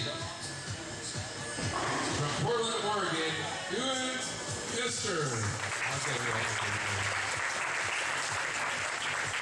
Your second seed from Logan, Utah, Emerson Hadfield.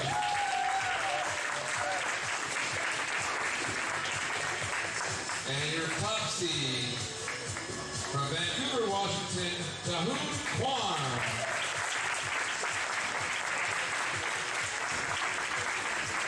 Your first match will be questionable against Henry Albee. They'll have 2 shadow balls each on 3 and 4. The other 3 of you can stay loose on lane 1.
All right, let's hear it for your first match. Hunter Albee against Brett Strobel.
Why? Why? Oh. Oh. You got it. So, did you up to the ticker? You up to the ticker? Current match is Hunter Alvey. Back. Strobel. It's Hunter. It's 2. Okay. Sorry about that, guys. It's black. There we go. Back here at the set. We've got going. These U15 boys, $100,000 for first, or for second. 300 for third, fourth is $250, and fifth is $200. So, wreck through the face, lead split.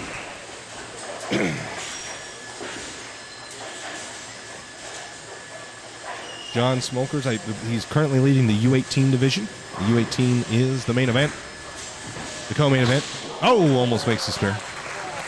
U18 is the co-main event. The U18 girls, the U18 boys, and that'll happen later tonight, starting at 7:30.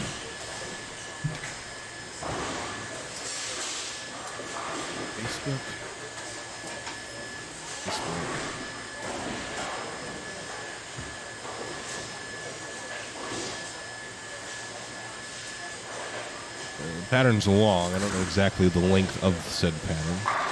Not a lot of friction to the right. Katie, how long is the pattern?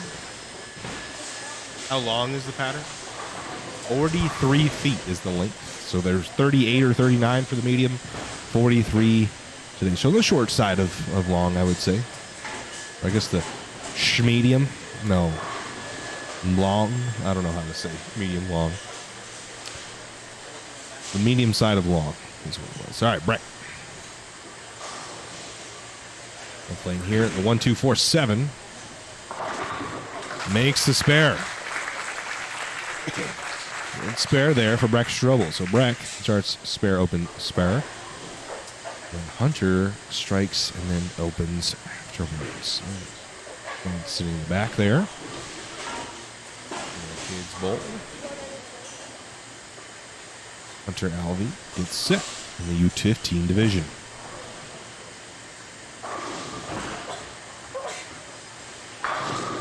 Well, not finding friction on this fresh pattern.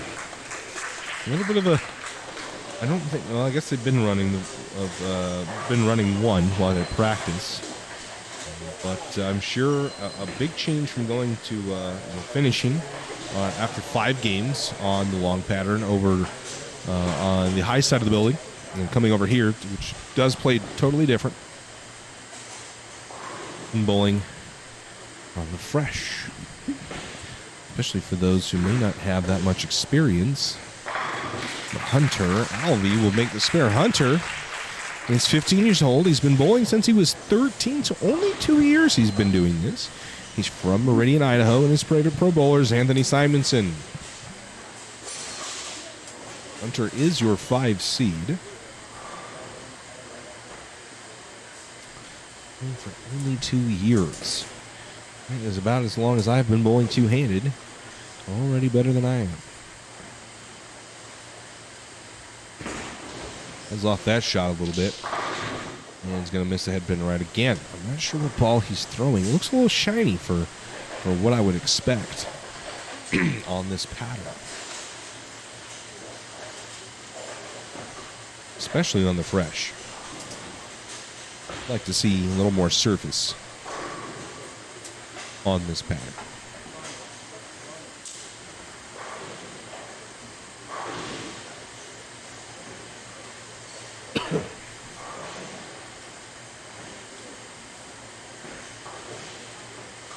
No Hunter, spare.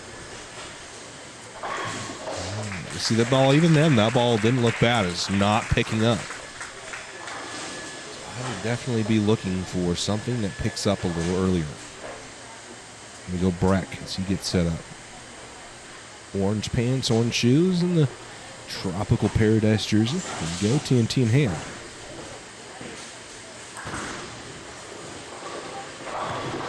That ball jumps on Breck, and he's going to get 5 through the middle. Breck, 15 been bowling since he was 6. That was his first tournament, at least. He's from Billings, Montana, so quite a drive, and his favorite bowler is E.J. Tackett. Okay, here we go at the 3, 4, 6, 7, 10. Oh, dang it. Close. But no dice there for Breck.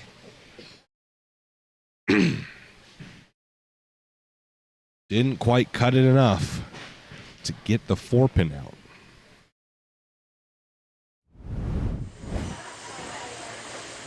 All right, here we go. 5th frame, left lane. Pretty good looking ball. High flash, got it. Very nice shot from Rex Strobel. Rex thunderstruck. So he shows the game of Rex Strobel here. Very reminiscent of Josh Link. Why? Well, that's because Josh Link is his coach. Huh? Is his coach. You can see a lot of that wrist action at the bottom of the swing. Very reminiscent of Josh Link. Jalvi really struggling on this pair. Clearly, I don't know what ball he's throwing, but it's clearly not the right one. I don't think he's throwing bad balls, to be honest with you. Looks like maybe a fate. Yeah. What did he think he said his favorite ball is? Storm DNA is his favorite ball. That is probably the ball I would be throwing in this situation. As he makes a spare. Good spare, Hunter Alvey. Definitely needs something with more service.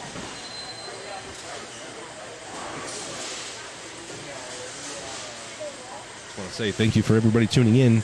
Our co-main events begin at 7:30 tonight, Mountain Time, with a U18 girls stepladder followed by the U18 boys. Co-main events on our card of matches tonight. Live on Championship Bowling. Our internet hasn't been the greatest right now. It's fine, but hasn't been the greatest all day. So if you have issues, we apologize. Not much we can do at this point. Hunter on the left lane. Ball's left off his hand. Goes high on the head pin. He'll split. Ouch. We also have the Championship Bowlers Tour coming to you.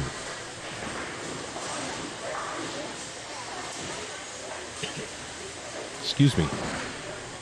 Championship Bowlers Tour begins August 11th through the 13th. Youth bowlers are eligible to bowl, so all these kids here could easily bowl the Championship Bowlers Tour, and we are working to generate a guaranteed youth prize fund for non-cashing junior bowlers. You can find information on the Championship Bowlers Tour on championship-bowling.com.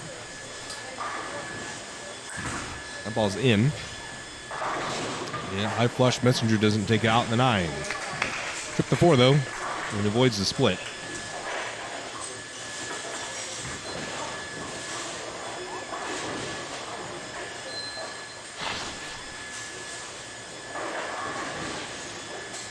A 9-pin for Breck. Clean it up, no problem. Entries are open for all three, or for the first three events. The Rural Middle Classic, August 11th and 13th. The Lone Major on the Tour of the Championship Bowling Masters, September 29th, September 30th and October 1st.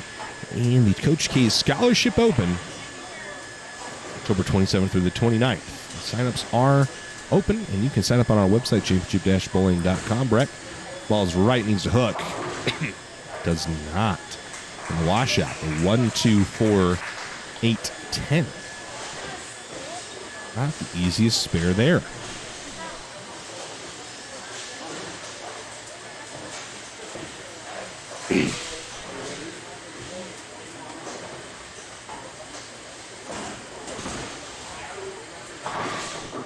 He'll get 3. Not the way you draw it up to get 3, but he'll get 3. And we're in a bit of a close match here. 94 in the 7th. And a strike here for a mark. And put Hunter 4 pins back a Breck. Very close match. In our first match of the U15 boys step ladder. We go Hunter. Better ball. Ball does not go through the pins. You can just tell that ball is never setting up. Throws it pretty hard. I'd just like to see more surface. Here, 10 pin.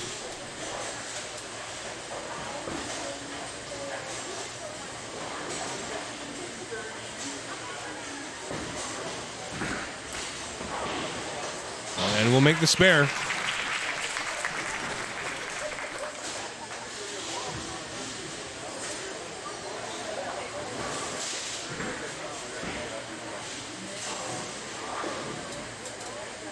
Set up on the left lane now.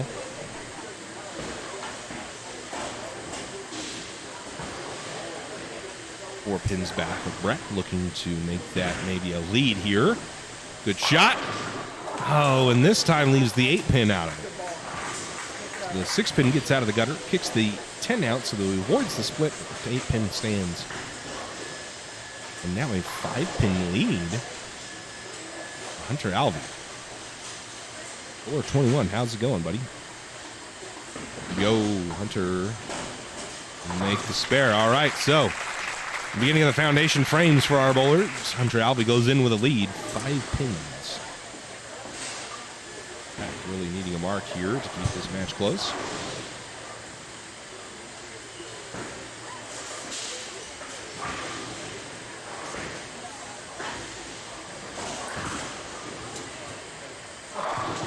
Oh, avoids a split there. That ball a little in, goes to the face. Easily could have been 4.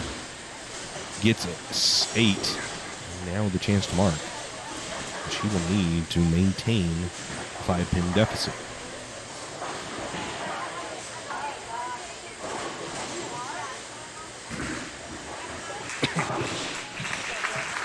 Good spare from Breck.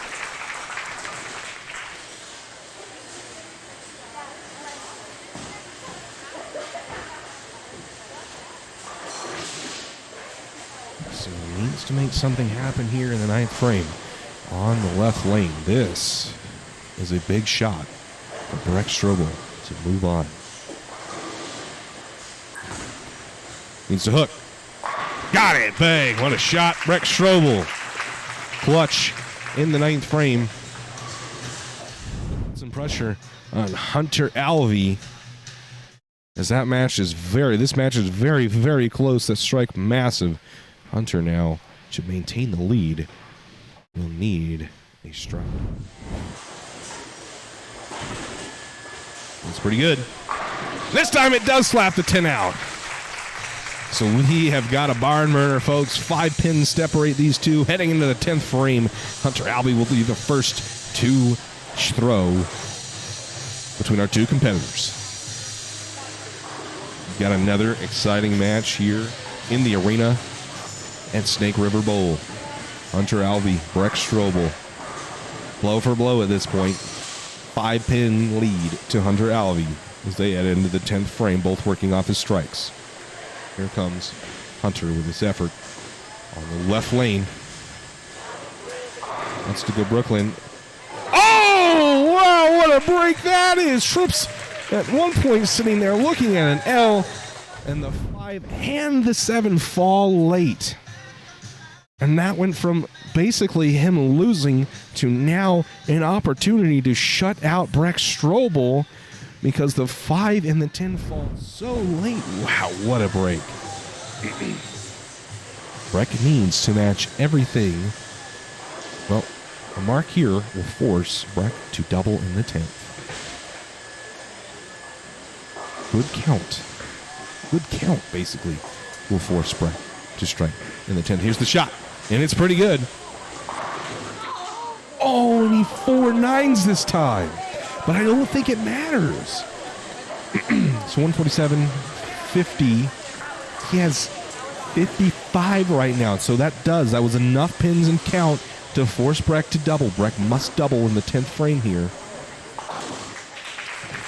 to move on. So a good effort there by Hunter Alvey with a massive break. Shoots 166. Breck can shoot 174 with a punch out. Needs the first two. Shoot 164 with a fill of 20. He needs two double. Breck Strobel, right lane, needs a double. Here we go. 8s it off his hand. 4-9 stands. 4-pin does not fall, though. And Hunter Alvey will be moving on to face your number 3 seed as Breck just needed a few more breaks. And that break from Al Hunter in Brooklyn and tripping the 5-10 late. Wow. Got to be a heartbreaker there. Breck knew that shot was in. Had a chance there to strike. Didn't, though. Yep. Thank you. We'll shoot 154. All right, another good match, guys. These kids have been putting on a show so far. If you're missing it, you're missing out on a heck of a show. Better ball from Breck. Strikes this time. And Breck will take 5th place. All right, moving on now. Are you good? All right, come in. Coming up next to you, and you got 2 balls on each side. You and Oster. Next up, will face Hunter Alvey, the 5 seed. 5 seeds have had quite a bit of luck so far today. As now Ewan will get some practice. We move on to match number 2.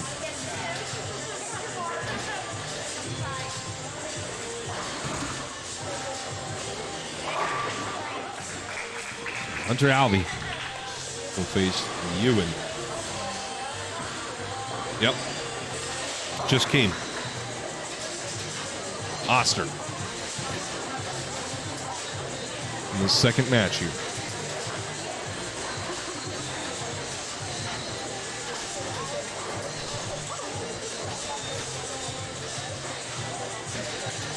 Now a little bit more on Hunter Alvey. His favorite ball is sort of DNA. He wants to go into sports medicine when he grows up. His favorite bowling maneuver is throwing a ball across another lane. Wow. He has chosen Eye of the Tiger as his strike song. Ewan Oster is 13 years of age. Started bowling when he was 8 years old. I'm surprised you got me. You must have been panning like 1/180th and way too slow. You have been panning perfect. One more click to the left.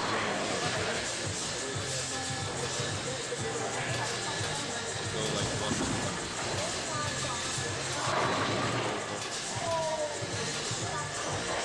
You have to crank your ISO up.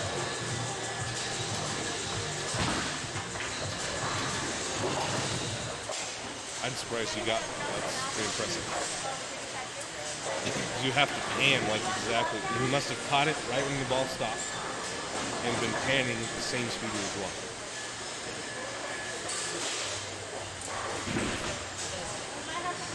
No, I'm just telling you the things that had to take place for you. Did them good, I guess. You're being mean. You're the one saying that I'm saying that you're not doing good, and I'm saying here saying you did good.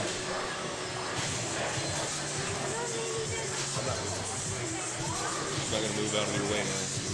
All right, let's hear it for you and Hunter.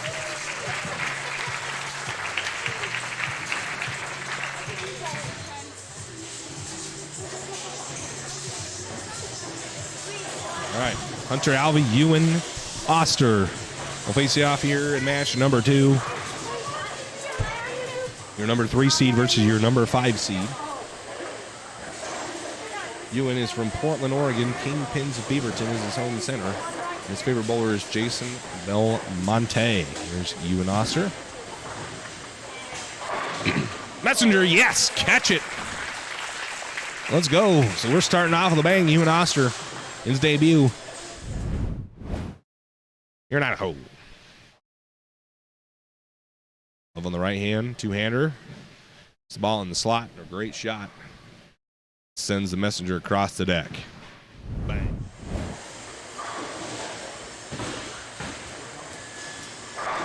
Alvey high flush, so we're going to go pound for pound here. We're tied through 1 with 2 strikes. Taco salad's very pretty. Put your little chips.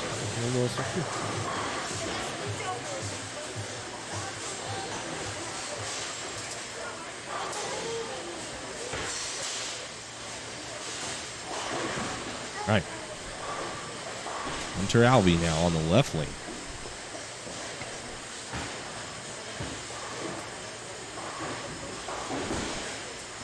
Ball looks pretty good too.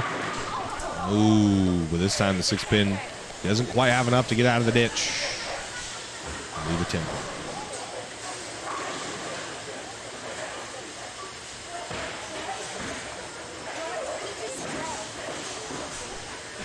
Spare. Ooh, not converts. That first slip of the match. Bring up Ewan.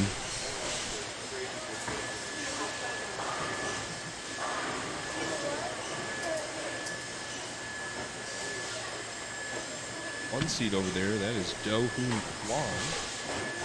We've seen him at a few of the Northwest Tour stops.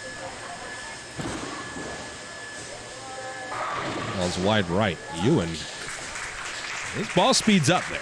His ball speed is up there. These kids, some of these older kids are very athletic and get the ball humming. Ewan's favorite ball is Purple Hammer, and when he wants to do is grow up and be a professional. A lot of kids want to be pro bowlers. Good to see. Not 5 years ago, 10 years ago, probably wouldn't have been a thing. Nearly as big of a thing as it is now. So it's glad to see, and we'll always have a spot on the Championship Bowlers Tour. Got money to pay out, and always want young talent like this out participating in front of all of our fans.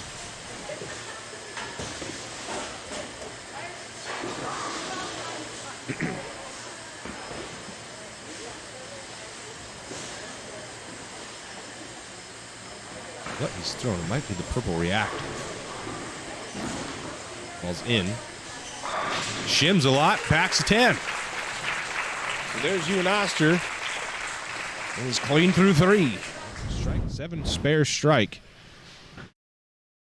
You see that 43-foot pattern guiding that ball along. Ball looks maybe a hair in. Maybe the lane's just pretty tight. You need to play that straight. All right, Hunter Alvey now, right lane. Misses that one wide right off the hand. Just a bit outside.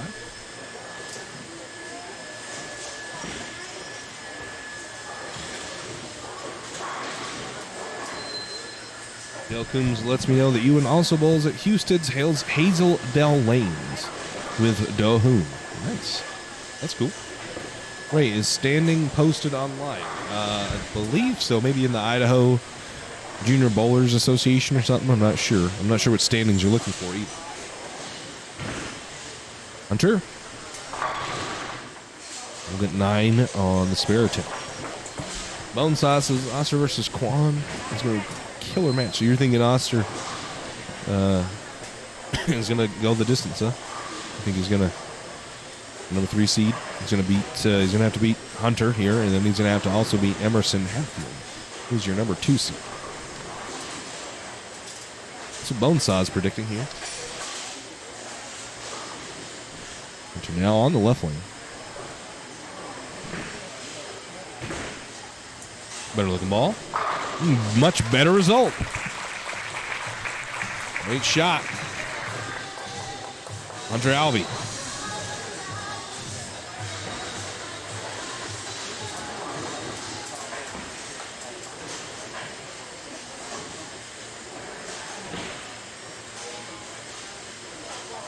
Do-Hoon Kwan.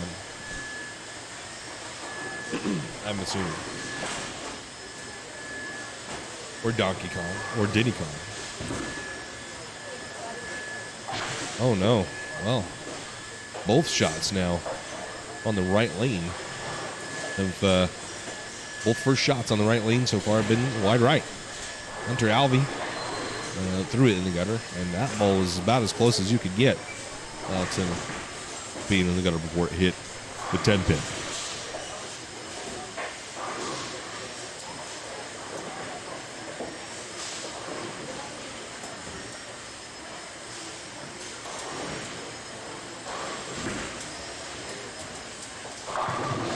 Face. So that is 7 out for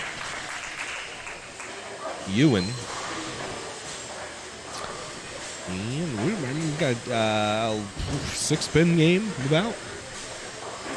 He'd have the 100 strikes the next ball. He'd have 57. Or so 7-pin game.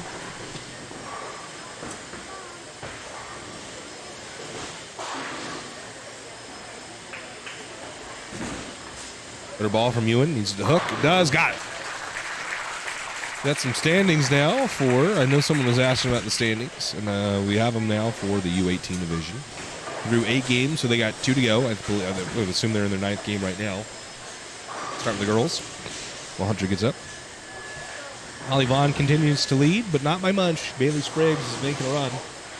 Holly is at 166.75 with 13.34. Bailey Spriggs, 12.99 with a 162 average. There's Hunter Alvey. Better ball on the right line. High flush. Messenger takes out the 9-pin. Bang. We'll watch that bat. Do that. Daisy Wynn, 3rd place at 12.41. She's got a 155 average. 4th place is Reagan Clifton, 12.11. 151 average. And your 5 seed currently is Gabrielle Davini, 11.73 with a 146 average. Jasmine Bly and Brooklyn Olson, 11.41, 11.39 respectively. So they're a few pins away from the cut. I'll be up now on the left side. He's on a double, so making up pins quickly. Needs it to hook a little. And he's going to miss that pin run. Brody Chatterton continues to lead the U18 boys at 17.54 and a 2.19 average. Cade Caporelli, 16.64 and a 2.8 average. Aiden Piet, 16.15 and a 2.01 average. Luke Brown sits 4th place, 15.62 and a 195 average. Wade Christensen is 15.19 and a 189 average. 6th is Nick Reese is making a run. He's at 14.62. So he has some pins to make up. 182 average from Matt Smith, 14.25, 178 average. So 2 games to go. Nick and Matt Smith have got some pins there they need to make up if they want a chance at the show. It's looking like Cade Caporelli, or excuse me, Brody Chatterton, then Cade Caporelli, and then Aiden Piet are going to be the ones you'll see in our co-main event tonight. U18 Division Stepladder Finals.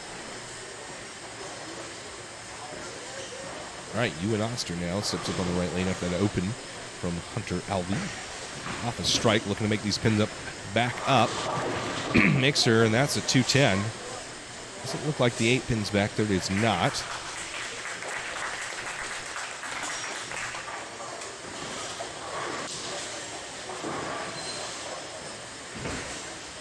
This match is about even.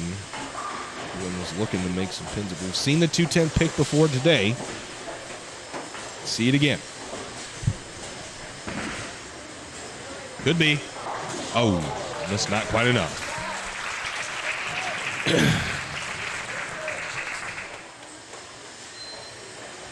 All right. Well, guys and gals, 3 pins separate Hunter Alvey and Ewan Oster. Ewan Oster is 3 pins to the good right now, halfway through this game. As we begin, 7th frame, Do-Hoon Kwan watching in the wings. There's Emerson Hadfield as well. That's a better ball. Needs it to shape. Ooh, just maybe a little fast. Maybe missed it off his hand a little bit.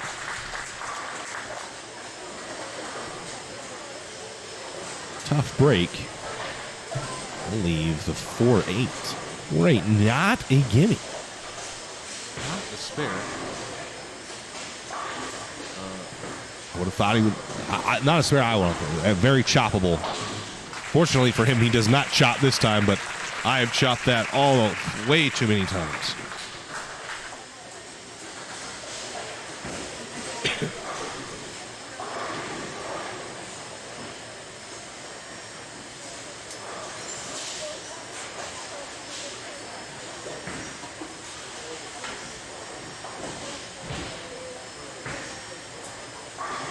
Here is Hunter Alvey now. Better ball. Got it. Paxton.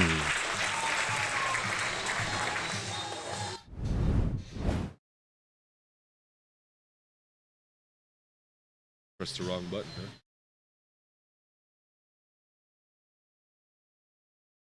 What happened? That's not what should have happened. Sorry. Maybe we'll wait. Will we run the replay real quick? There we go. As he waits for his ball, we'll take a look at this again. Bang. Messenger was coming across. Probably would have been in front of the 10 pin if it was there, but that little light mixer 5-7, the Messenger takes them both out. I always like to see that.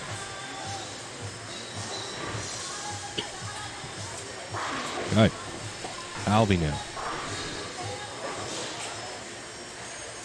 Left lane. Oh, whoa, whoa, whoa, whoa. We'll get 3 off the right.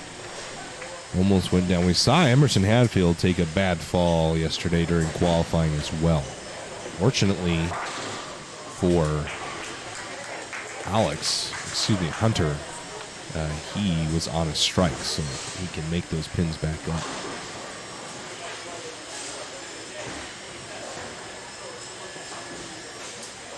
Okay.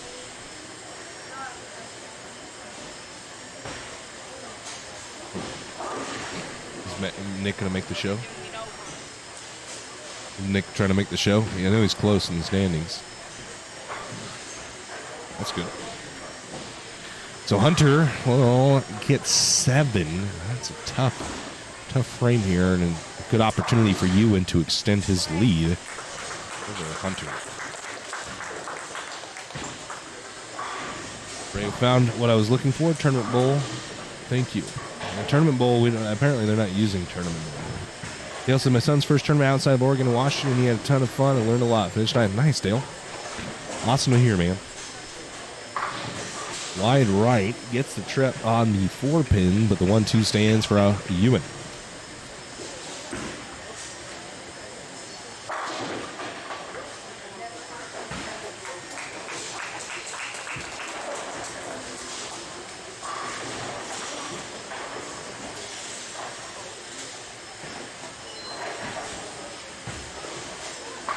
We'll make the spare. Extend his lead.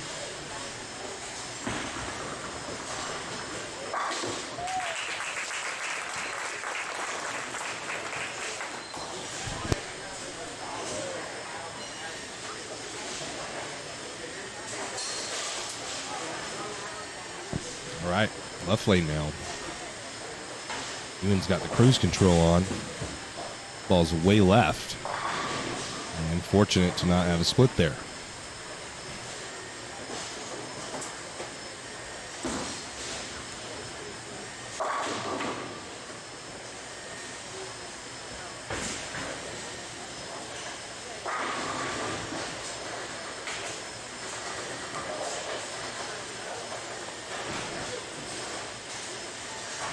And he'll make the spare as well.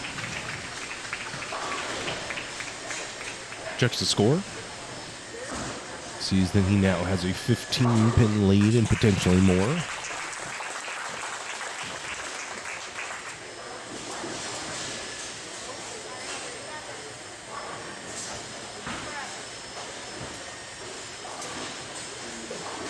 Here we go for Hunter. Better ball. High flush. Got it.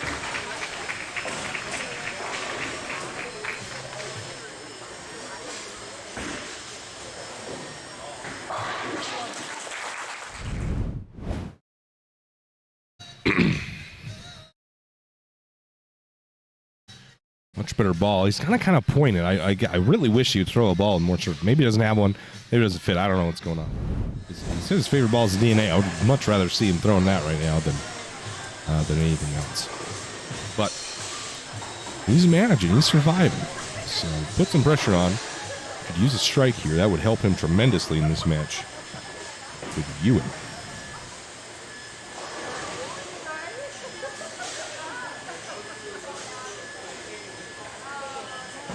Something's going on. On the second ball, for whatever reason, the left lane is on the second ball. KT Simpson's going to come in here and see if she can help this. Is about to go. She's going to cycle the pin set right now. Free re-rack, but it's not actually re-racking. It's still... Oh, there it is. Okay. Not sure what happened there, or how the left lane got on the second cycle. On the first cycle, Hunter Alvey will step up. Big shot here. Really needs a strike in order to put some pressure on Ewan.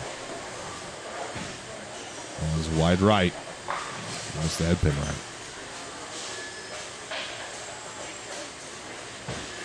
Right.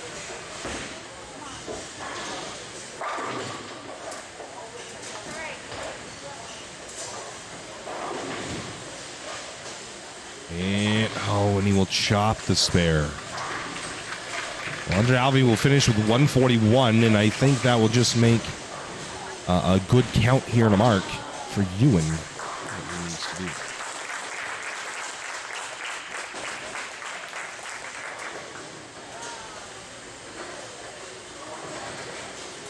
do. Here goes Ewan, right lane. Needs a mark. Pretty good ball. Lead it to the nosing at 7. Is that enough count? I think it might be. Yep. That's enough count. Ewan Oster is going to advance to our third round, and he is going to bowl Emerson Hadfield.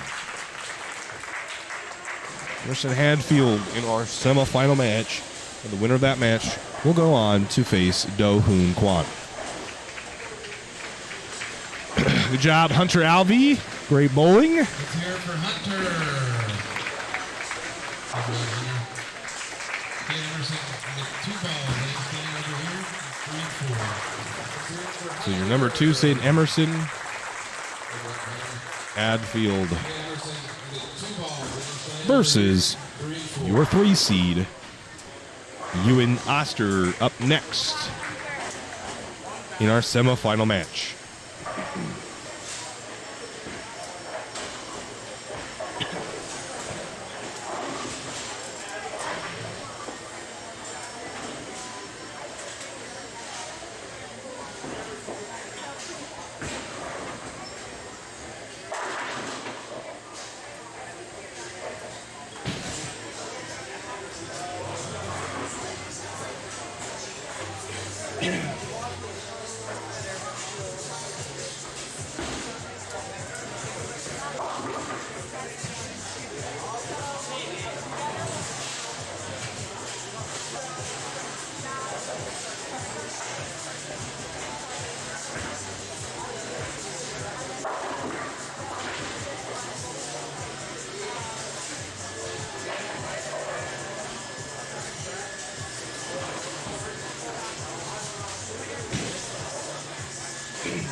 semifinal match. Let's hear it for Ewan and Emerson.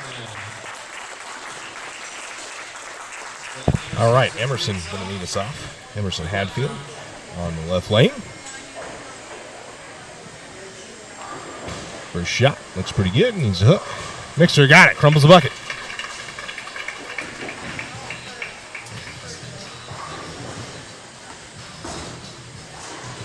I'm sure that was really loud for you to say.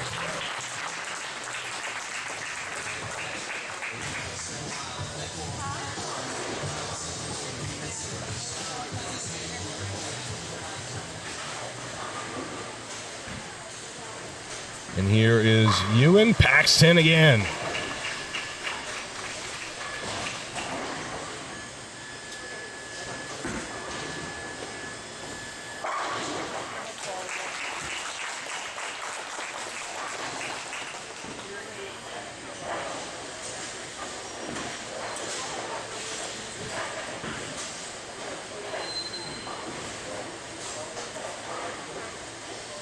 Ewan now up on the left lane.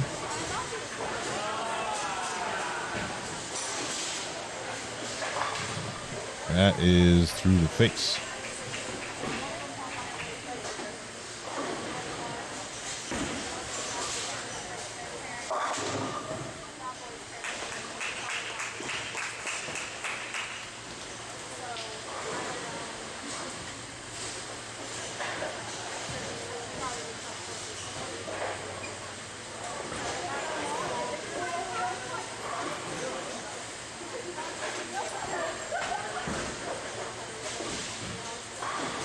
Three, 6, 9, 10 makes a spare. Very good spare.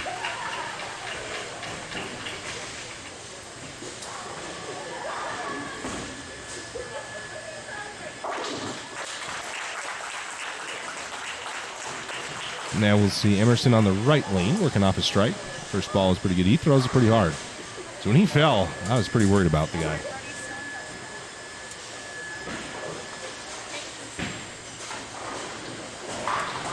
Paxton.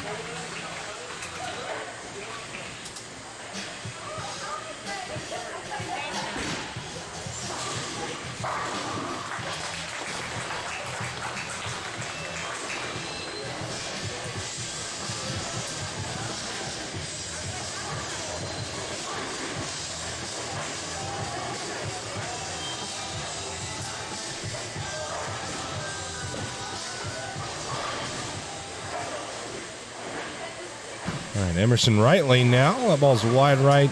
This time does not crumble the bucket, leaves the 2-pin.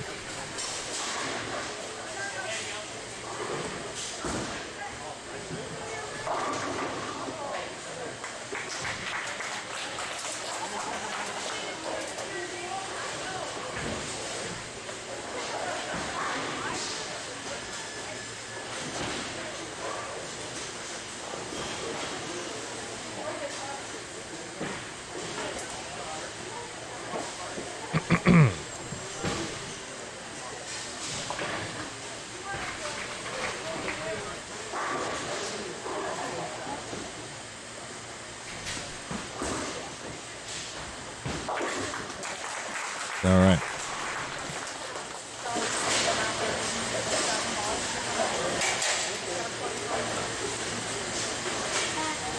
Ewan on the right lane now, working off a spare. Missed the ed pin right.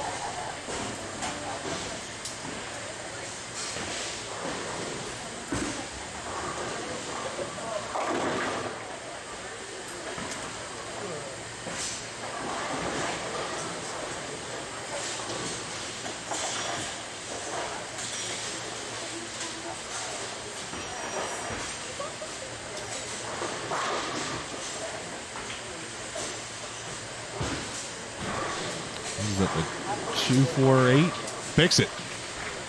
Skinny jeans there, 248. Not a gimme.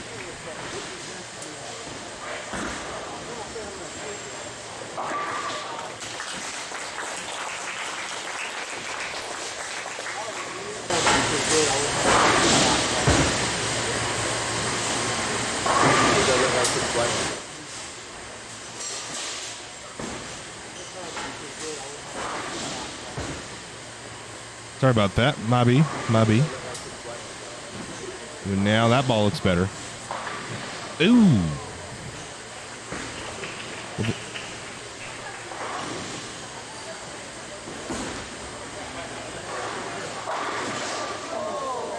So the issue I'm kind of seeing is the ball starting to hook a little early. They just don't have a lot of friction right to throw to. They hit it so hard. The ball does not recover.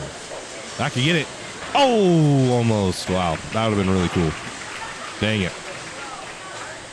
Dang it, dang it, dang it. But, yeah, it's kind of what I'm seeing is they just don't have a lot of friction to throw to right, but they burned up kind of the middle part of the lane. A couple of two-handers and Breck throwing a TNT and a lot of surface on it. Like, and you can see they're clearly worried to get in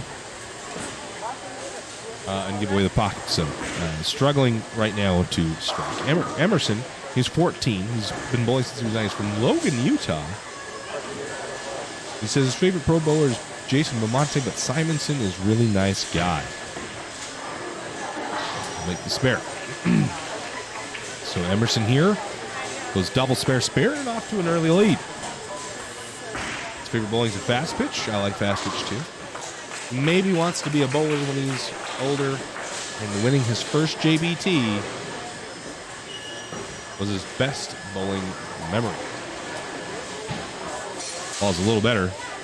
Bang! Paxton, that's high flush. Watch that one again. That was a very, very good ball. Watch that one again.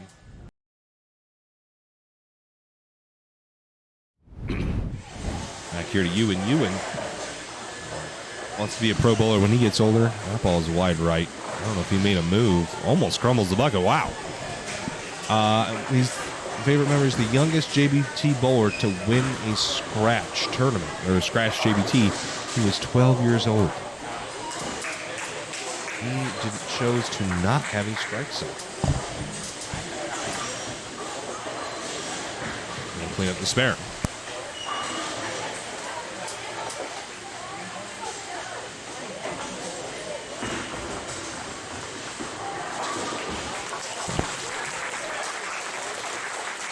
And now on the left lane. He's rolling there for a bit, but he's got a pretty good look. His ball shims, he throws it really hard. His ball shims quite a bit. That ball needs a hook. Mixer, yes, got it. 8-pin fell very late. Brian XC's Dohun in Oregon in the OJCTA tournament, Classic Tournament Association, is in Longview, Washington. Took second place. Wow. Brian says it's a fun tournament. It'll be fun to bowl in Georgia. Watch 2-seed in qualifying great bowlers this day. We got this Dohun. Good luck to you. I had a tournament in Oregon, Longview, Washington. Nice, Brian. How about Emerson, Mixer? Oh, no, in the 7-10 this time. Wow.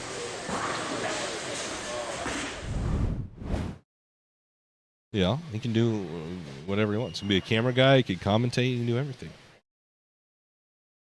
Ouch. Main feed, come on. Oh.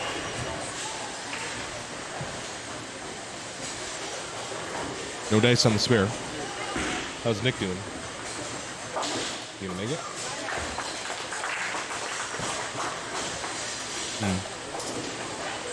You get all your packages done?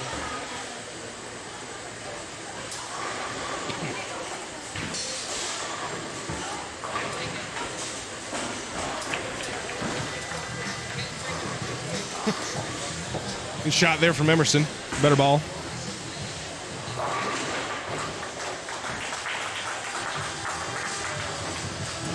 Ewan is going to need to double up here to make up some of the pins he's down.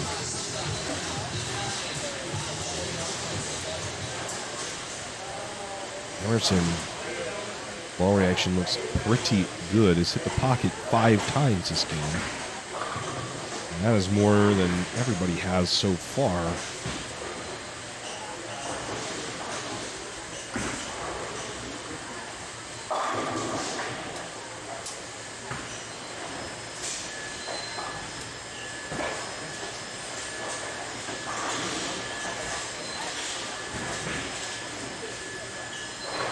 And he'll cover the 369-10 again. It's twice this game that Ewan has covered that spare. You can see he looks a little down on himself. Not having the game I'm sure he wished he was having. Not over yet, though. With that 7-10 in the sixth frame from Emerson. And this game was only 12-pin difference. Could be 22, depending on what Emerson does the next shot, but close. Ewan has made a massive move to the right and changed balls. And that time it goes Brooklyn. The lane is getting very tricky now, it looks like. It's first time we've really seen a lot of transition. We've got a lot of big rev rates here. And Breck has a pretty big rev rate for a one-hander and then 3 two-handers, and they have torn this thing apart. He's that to ball to hook. High flush, got it. Emerson's locked in.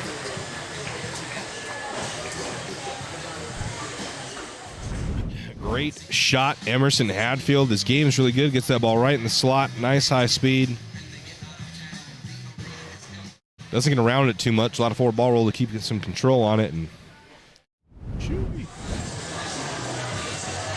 goes to the pins real nice. Makes a good sound.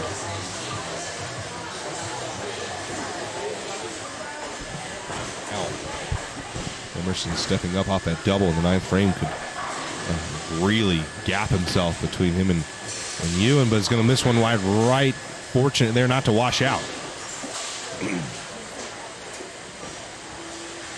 Fortunate not to wash out.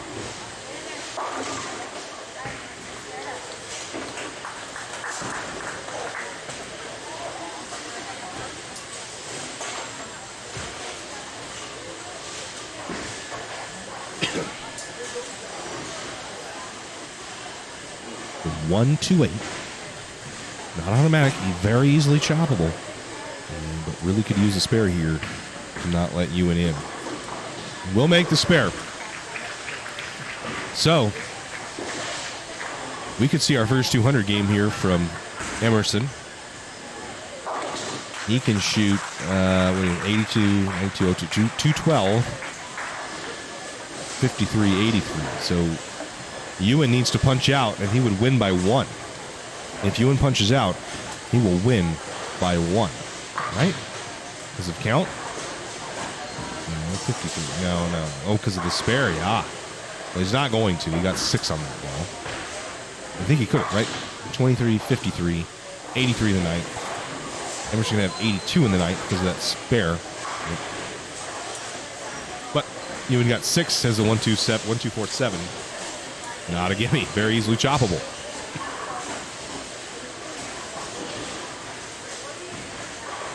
As there's a nice spare from Ewan. There's one game to go in qualifying for the U18, our co-main events. So for the girls, we'll start for the girls.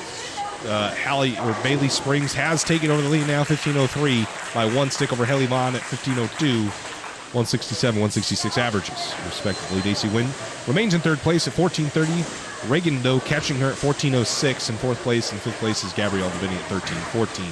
She has now gapped herself quite a bit from Jasmine Bly and Brooklyn Olsen. That's your top 3 that you'll most likely see in the show. Oh, 4-9 gets tripped. Messenger takes out the 9-pin, and that'll be about all she wrote. Ewan barring anything catastrophic. Emerson Brody Chatterton is your leader. He's 1961, 217 average over 9 games. Cade Caporelli, 1910, so he's chasing Brody for the 1 seed. He's at 212 average. Ewan makes the spare. Aiden Piet, 200 average, even 1800.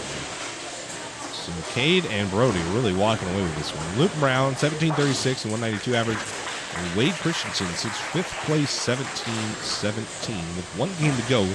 Nick Reese is at 1691. He's really the only one that can catch Wade. And it's 10-01, so like 20, 30 pins different. So we'd have to make up some pins. And Wade Christensen can get in. So your top 4, we're going to see Luke Brown, Aiden Piet, Cade Caporelli, and Brody Chatterton in our main event, our co-main event. Is who's going to be the 5 seed. As Ewan finishes off 181. Excuse me, 181. Emerson Hatfield can shoot 212 here. It could be our first 200 game. Well, he's going to win. We needed to keep it on the lane. Oh, Messenger just falls off the last second. And that's all she wrote for Emerson Hatfield.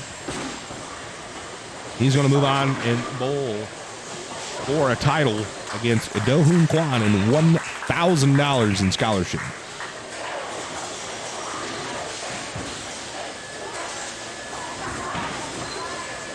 He's going to miss on the spare. Didn't matter. Probably would have liked to get that fill ball in. Maybe change balls. We get a different look. But he's going to be moving on. We're going to face Do-Hoon Kwon for the title match.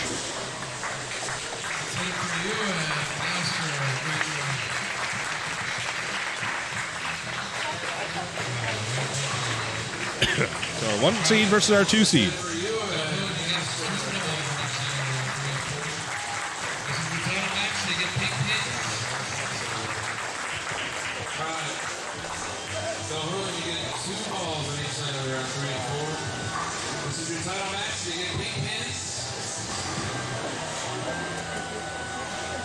Get our first look at Do-Hoon Kwon in our finals here.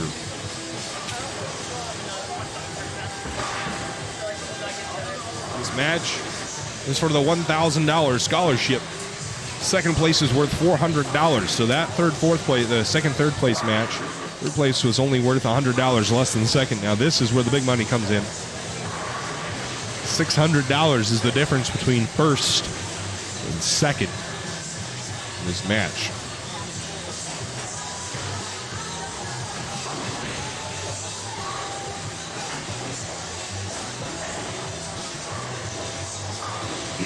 Some information on Do-Hoon.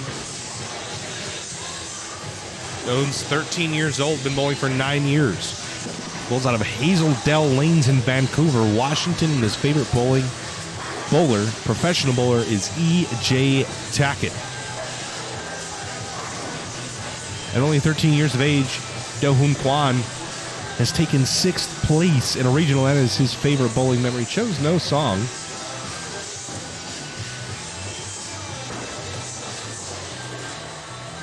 I guess maybe they couldn't find the song. I don't know.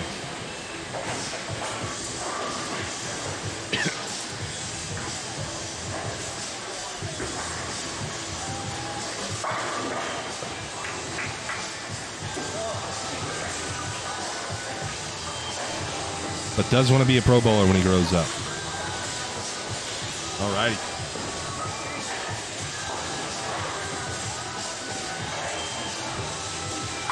He's throwing a gem. He's ready to roll. I guess we're done with practice now. All right, everybody, let's put our hands together for you and Emerson.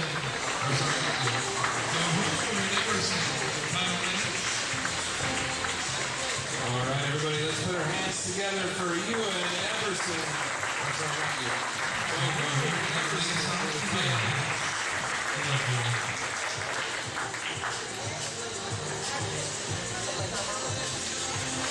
Looks like who's going to lead us off today? Good luck, gentlemen.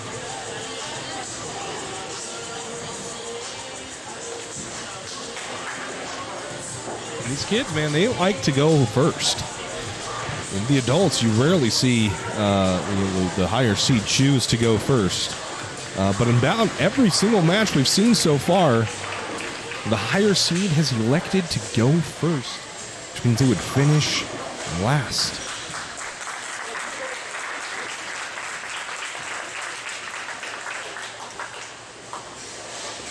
So Do-Hoon, first to go, throwing a gem. All right, this is our first look at Do-Hoon Kwon.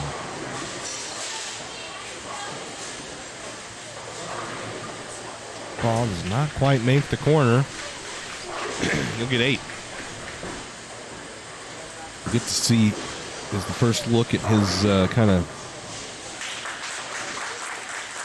I don't know if it's just like his tick or whatever gets him going. It's this little dip down, takes his first step. It's very interesting. Well, clearly very consistent. Takes 6th place at a PBA regional.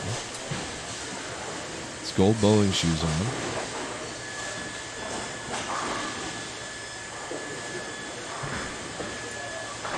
We'll make the spare.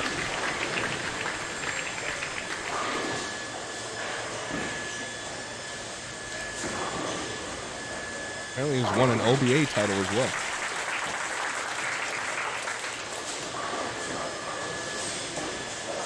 He might be a better golfer than a bowler, really. Well, he'll make more money right now golfing. Bang! Got it. So Emerson's going to start off where he left off. Packing 10. That was a great shot. Let's take a look at that again. Really love Emery. When he's on time, the ball flies off his hand.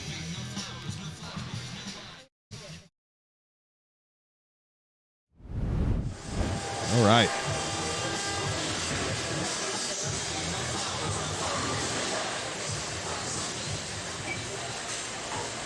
Left lane now.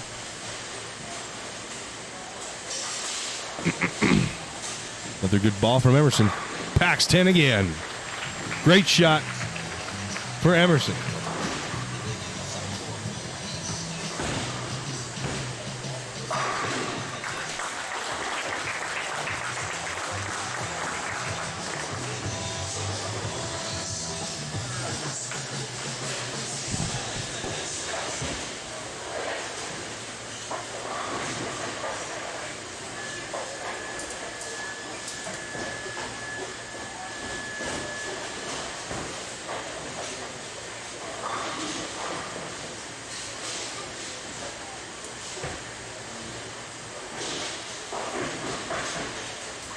Dahoon packs 10.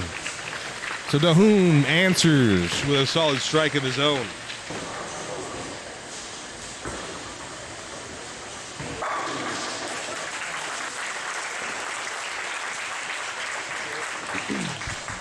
Austin, that's a good question. Our co-main events begin at 7:30 with the women. U18 girls will bowl at 7:30, and then following their match will be the U18 girls.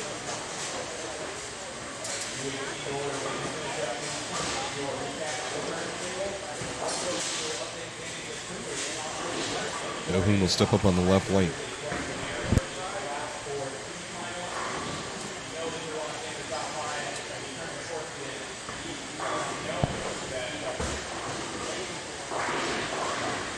Pretty good shot there. Packs 10 again. We've got a match, folks. Very good shot from Do-Hoon Kwon.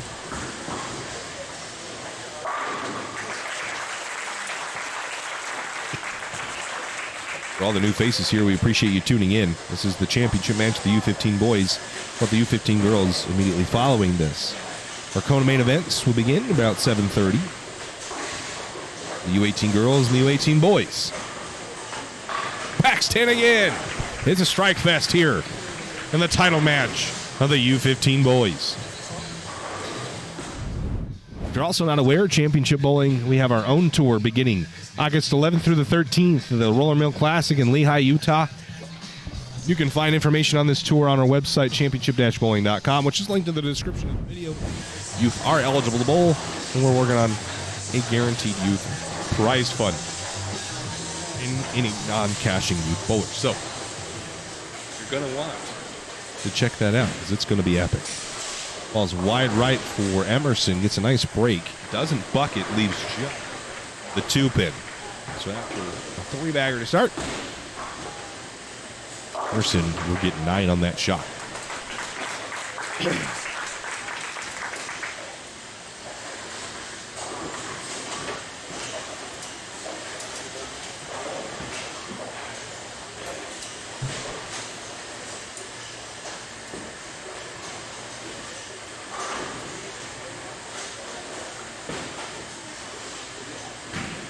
The 2-pin, and Emerson will not convert. The ball takes off in the end. And that may be why, folks, you want to go straight at your spares. There, this is Dahoon, your going places. Stick with it. Last 18 had 224 hours and got distracted. Down 41 with a shot back. They're saying throw it again. I hear ya. So Dahoon now up on the right lane.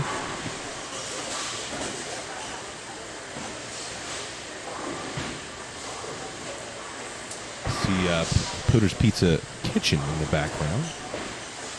Those folks eating can watch as well through the clear glass windows, as far as the people in the bleachers as well. Dohoon packs 10. Let's take another look at Dohoon's game in slow motion.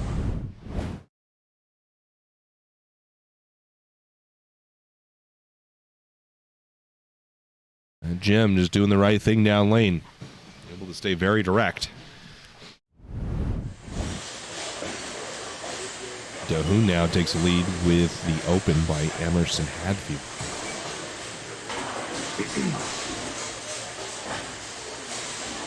These kids are very good.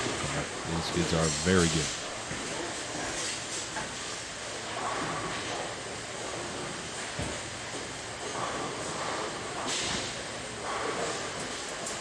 Okay, Dohoon left lane now on a 3-bagger, looking for 4.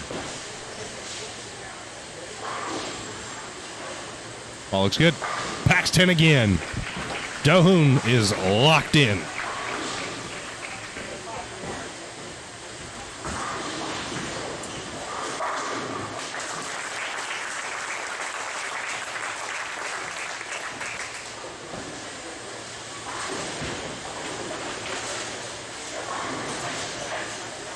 Thank you, BBS Bowling. We appreciate it. Emerson now. Packs 10 again. We got a slugfest, folks. This title match, this is by far the best one so far. And these kids are going at it.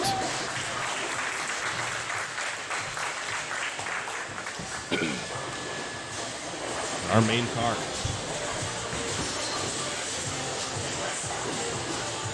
And wasting no time in the left lane. Folks in the chat, how do we feel about potentially maybe doing a giveaway or 2 before we're done tonight? Packs 10 again.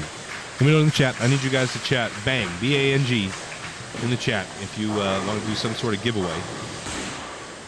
We can do a champ. We had a couple of new T-shirts, so we'll do a T-shirt. We'll give away a championship only T-shirt. I need everybody right now to get in the chat. Type bang.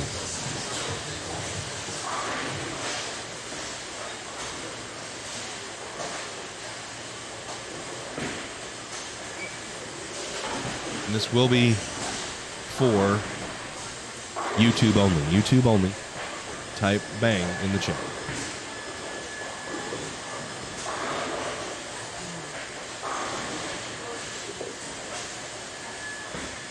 Dohoon, right lane.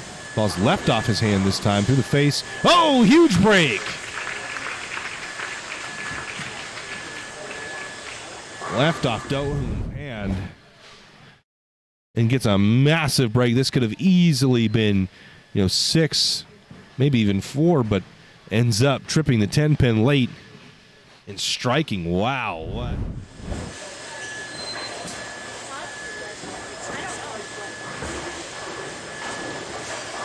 Let's see if Nightbot's working. Make sure we can do this.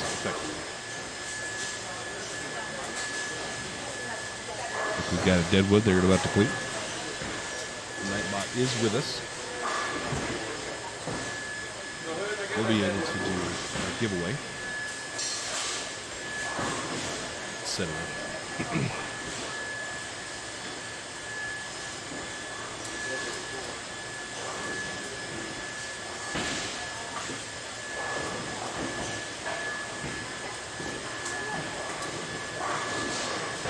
Okay, we're going to do a giveaway right now.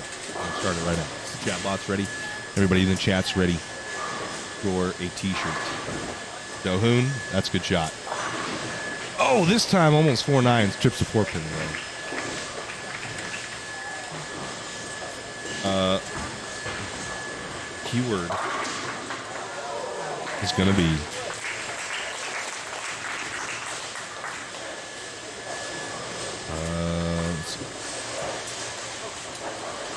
youth. Keyword is youth.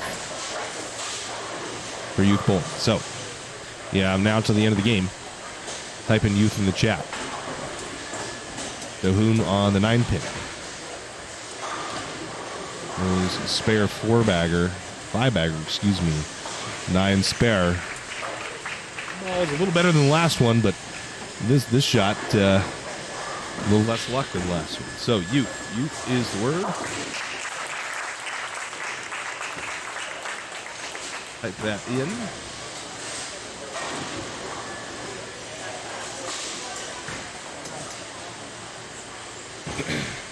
At the end of the game, we'll pull for a winner. That ball is wide right for Emerson. He's going to miss the head pin right at the 1-2-8.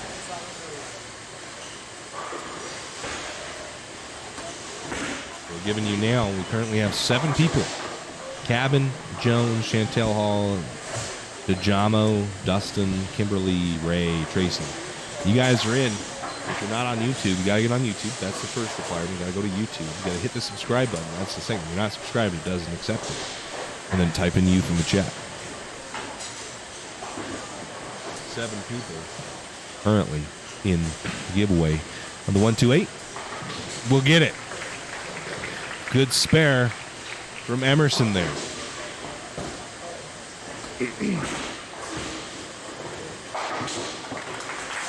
So look at the score, see where everything sits. He's down by about 20 or so.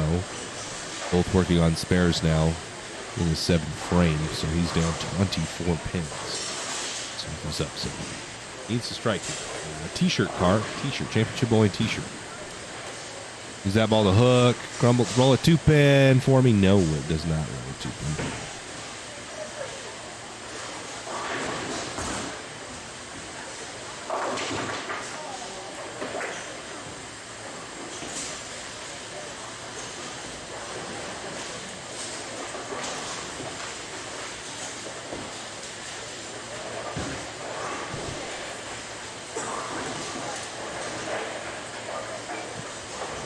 8 people. Guys, if you want a t-shirt, you gotta get in the giveaway. That's probably gonna make that spare this time. Last time, I think that 9- was the 2-pin. Emerson hooked at, missed a little left, and sailed on by.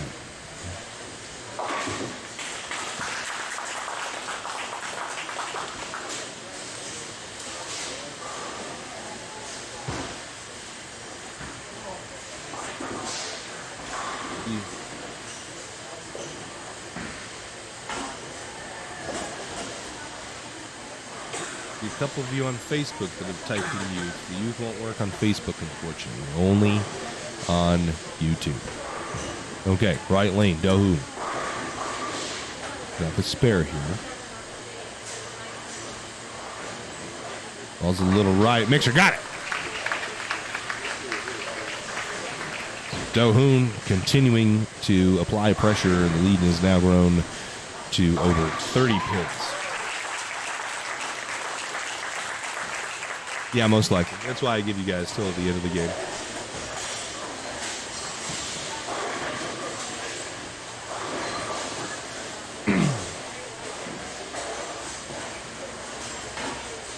Everybody basically is on a different delay. It just depends on your internet and stuff like that. How good our internet is. It's all a mess. So that's why we give you 5-6 frames to get in. Go, Dohoon. Left lane now.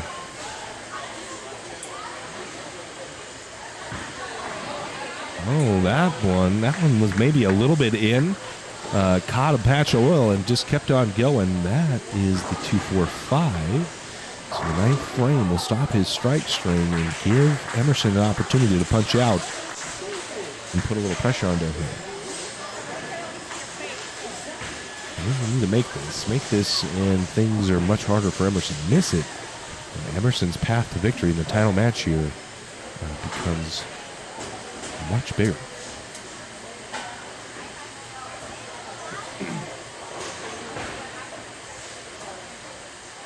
$12 people in the giveaway so far. 12 people in the giveaway. Here we go, Dohoon at the spare. Will make the spare.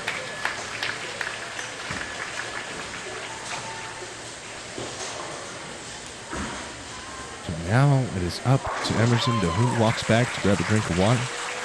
Take a few breaths before he needs to come up in the 10th frame. Emerson needs to punch out. He can shoot 233 to put pressure on Dohoon. Dohoon can shoot 240. Big shot here, Emerson. First one, got it.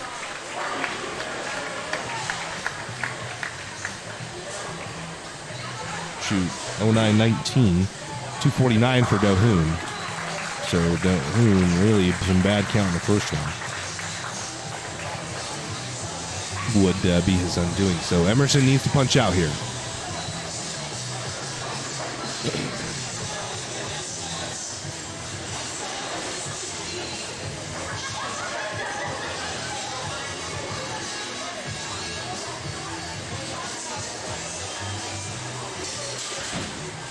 Emerson. Mixer got it. There's the second one.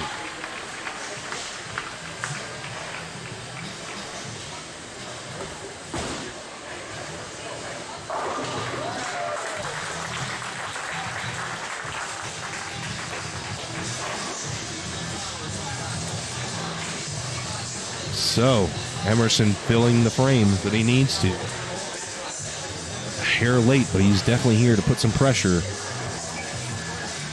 on Dohoon. Here we go. This one just as important. Got it! Another one.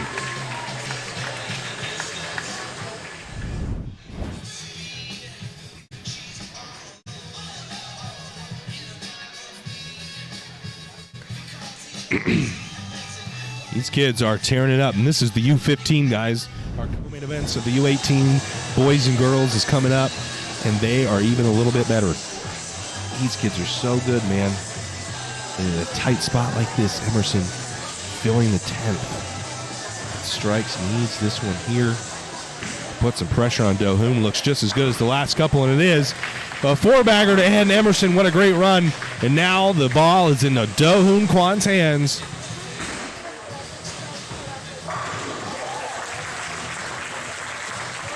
The match is in Dohoon Kwan's hands, and it is up to him to win or lose.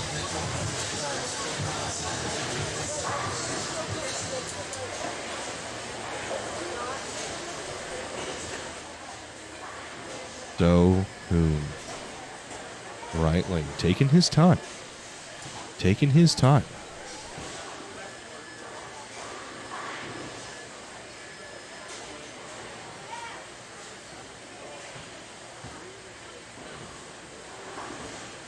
Okay, at least I think he needs a mark here. Needs a mark. Here we go. Dohoon Kwan, right lane. Falls off. Looks in. Oh, trips the 7-pin out of that. 17. He can shoot 237, so he has to make the spare. And then just needs good count. So he must make this spare. And then good count.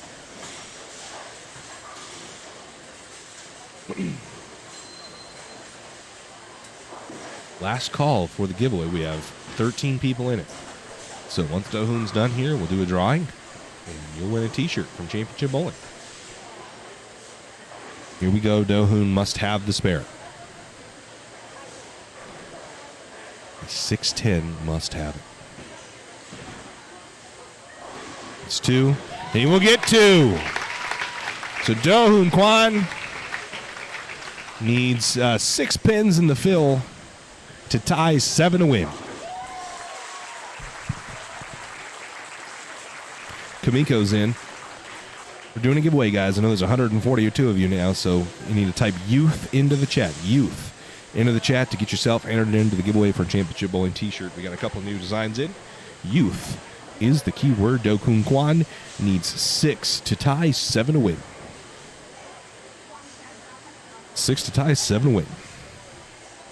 The title match for a $1,000 scholarship. Dohoon Kwan, 6 to tie, 7 to win. Pax 10 doesn't matter. And Dohoon Kwan is your winner in the title match, and defeating Emerson Hadfield 237-233 in the U15 boys title match here in Burley, Idaho. Great show. The best show we've seen today so far. What a match for these two as the crowd's brought to their feet. We deliver some trophies for these kids. Tremendous match. Congratulations to Dohoon and Emerson Hadfield. Great show. That's always what we want to see.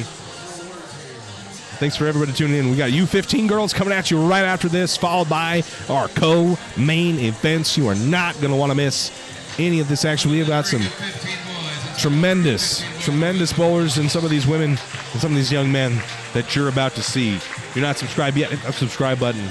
And we're going to say right here.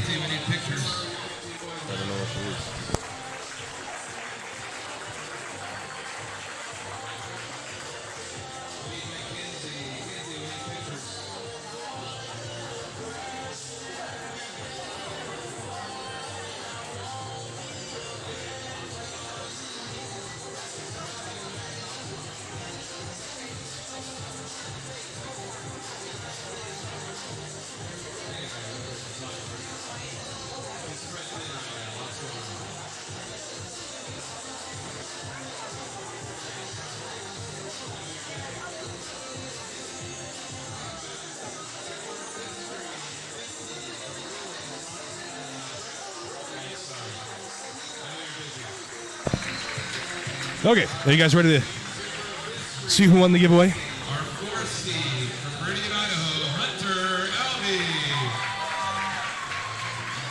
Yes, congratulations to Emerson. So we're going to run the giveaway as they're announcing these kits. Turn the volume down a little bit. Third seed from Portland, Pretty loud. Esther. Okay. So, 15 eligible people in the chat that wrote youth and want a t-shirt. Second seed from Logan, Utah. So, Emerson Hadfield. 3, 2, 1. Here we go. And our first Dave Slager. Dahoon Kwan. Dave Slager, congratulations, and congratulations to Dohoon Kwan, the winner today. They line up, get their picture taken in the beautiful Kenzie West, co-owner of Championship Media Group. Grats, yes, Rebel. Grats to Dave Slager. Won a t-shirt.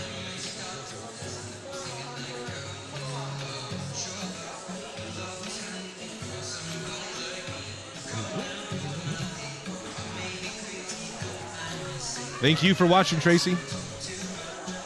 If you're looking for more youth tournaments to have Emerson come out, again, the Championship Bowlers Tour, youth are eligible bowl, and we're working on a guaranteed scholarship fund for non-cashing youth bowlers. So, if you're interested, have them come on out.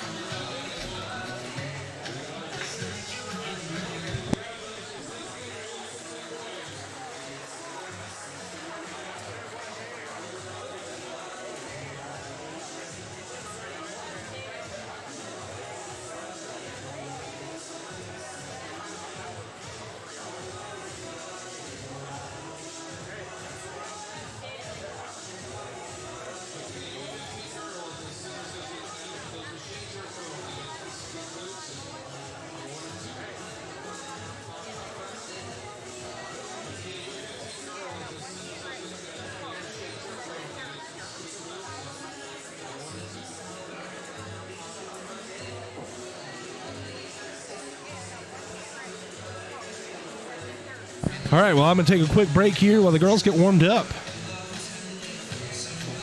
We've got 5 the best U15 youth women bowlers coming at you right now.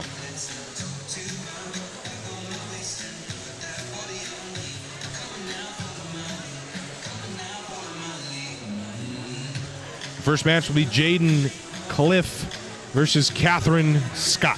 Jaden Cliff, Catherine Scott will be your first match.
Ready your call out here.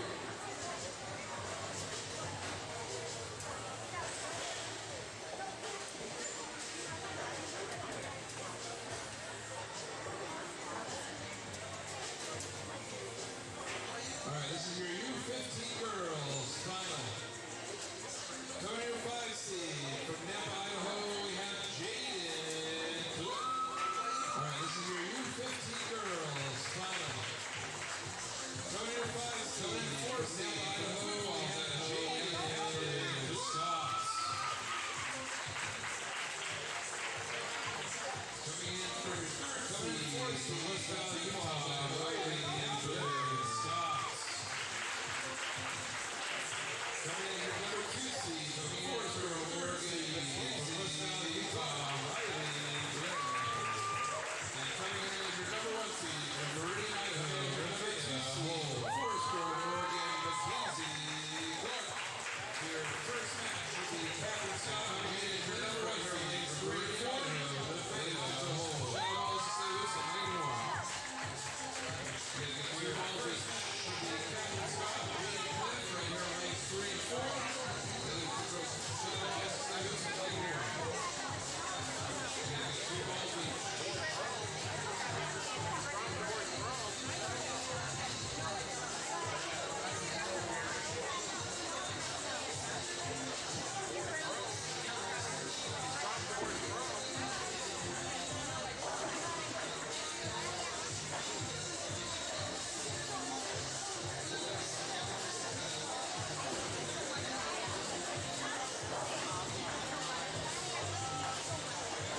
each. All right. U15 girls. I'm hoping this battery over there lasts for a game.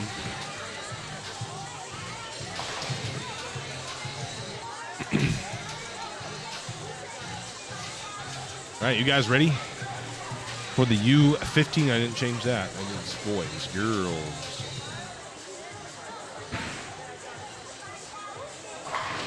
For the U15 girls step ladder final, Jaden Cliff versus Catherine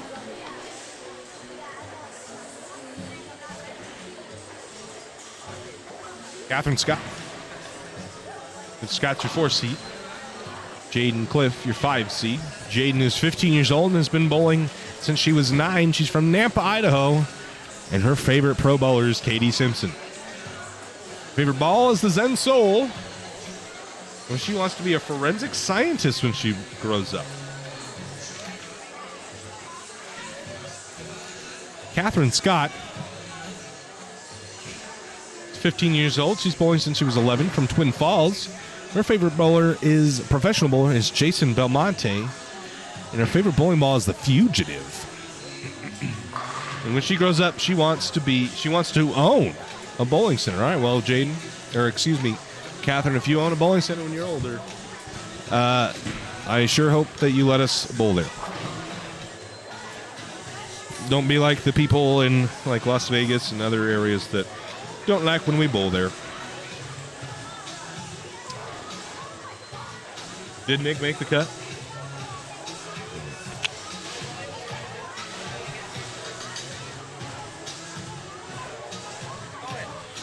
Shaka. What happened to making the cut?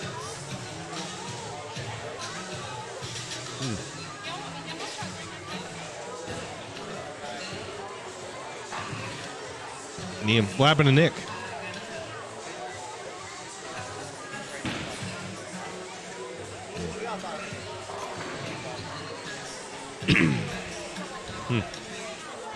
Liam.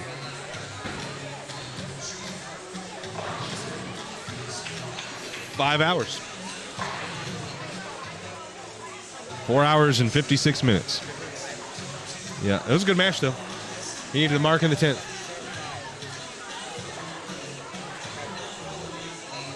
Emerson had a 4-bagger. Struck in the 9th and then filled the 10th. Shot 230, and Dohoon needed his mark in the 10th. Mark in 7. No, he struck. We left the 6-10, picked it strike. But it was a good match. Back and forth. What was that, U12 guys? No, this U12 boys. They went girls, boys, boys, girls. Oh. Emerson and Ewan. It wasn't really close. Yeah, Ewan's looked in, wasn't very good.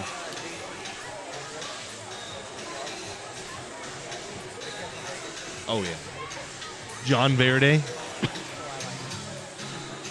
Oh, final scores. Final scores here for the U18s. Manny Farrell last. 23-6. Nick Reese misses the show. Ouch. What is what?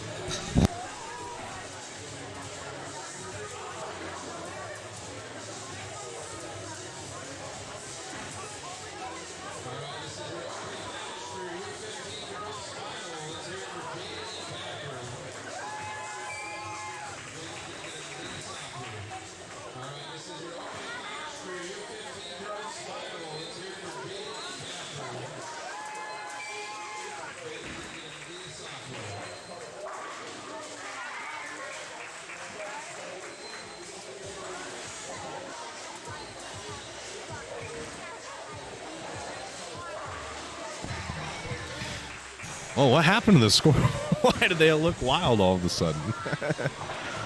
Clearly. All right, so Jaden starts us off with a strike. Wow, I don't know why I couldn't see it. So your top 5 in the U18. We'll wait here for Catherine here to throw her shot. Crosses over, 6-10. Me. So for your U18 boys, Brody Chatterton will go in as your 1 seed, shot 2174. For you can so 10 games, 174 over. Cade Caporelli, 2115. Aiden Piet, 2025. Luke Brown, 1972, and Wade Christensen, 1933. Nick Reese misses by 23-6, 1910. For your win, your U18 girls, Valley Vaughn hangs on to the lead, 17-14. I guess it doesn't hang on to it, but retakes it.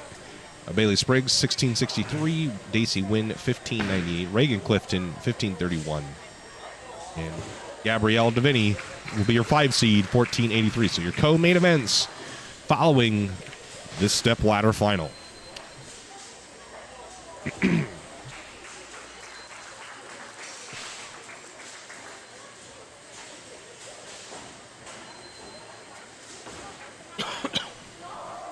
Catherine starts with an 8 and a dash. That'll bring her to the left lane. See the crowd setting in. We have a pretty good crowd on this side. Parents sitting up front watching their kids bowl. Packed in here to the arena. At Justin.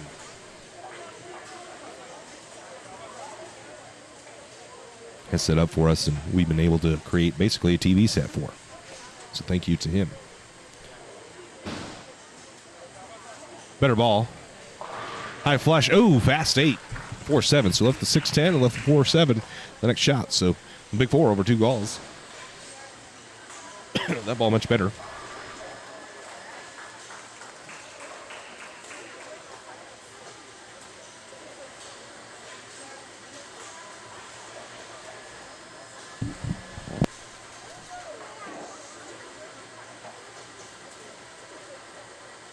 Sounds like a pin or something that's gotten stuck somewhere. All of a sudden, we have quite the horrendous noise. Scott.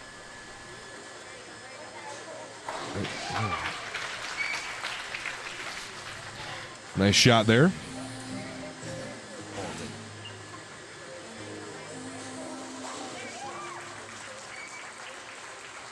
See how bad this sounds here.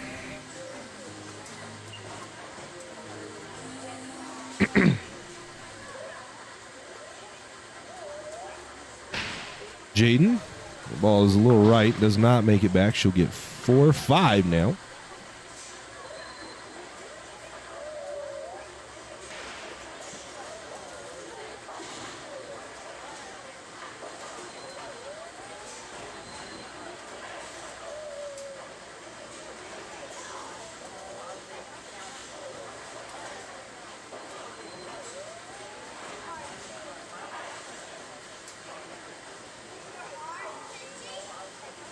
Now she will step up the bucket, the middle bucket. So the 1, 2, 3, 5 here. Ooh, and chop it. Not sure what's going on down lane. Something's happening there.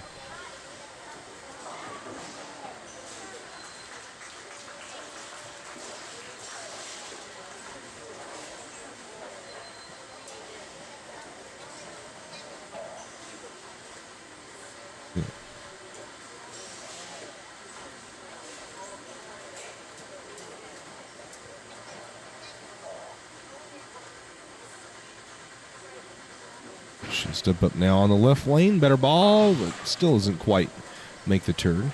Does it pretty hard. And then you start maybe pointing a little bit. She'll step up now on the left lane. Better ball, but still doesn't quite make the turn. Does it pretty hard. And then you start maybe pointing a little bit. She'll step up now on the left lane. Better ball, but still doesn't quite make the turn. Does it pretty hard. And you start maybe pointing a little bit. She'll step up now on the left lane. Better ball, but still doesn't quite make the turn. Oh, sorry about that. If that is affecting anybody. Ooh, and no dice there.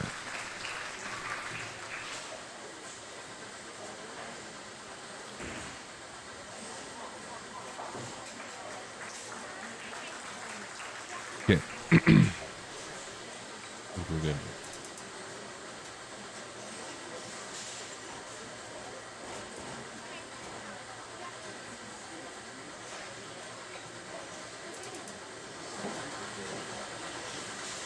Catherine now on the right lane. Oh, and then there's the big four. Might have jinxed that.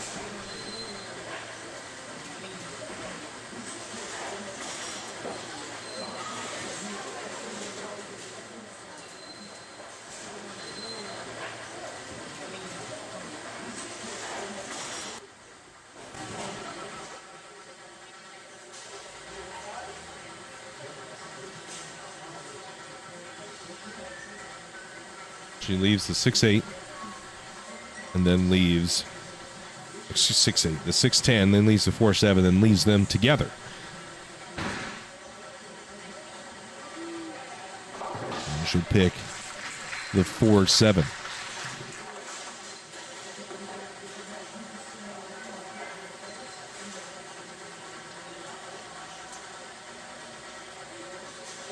So now she'll step up here on the left.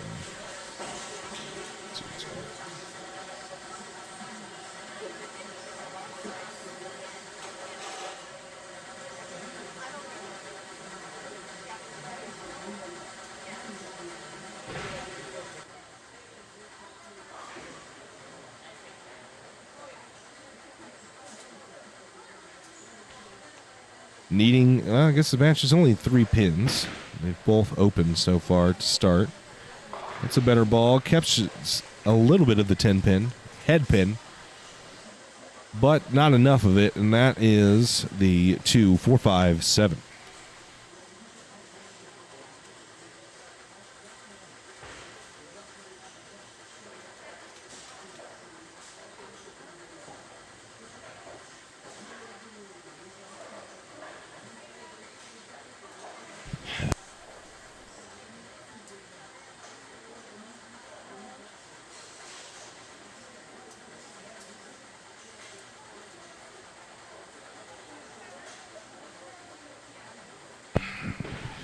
Okay.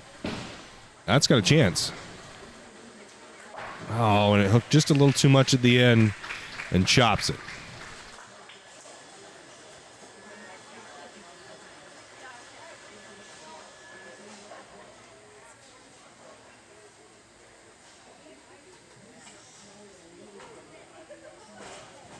So Jaden now will step up with a 3-pin lead, looking to mark you.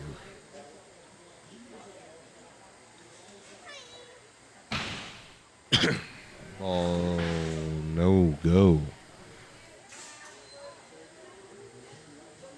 Now we've got someone on the left lane here. Holy.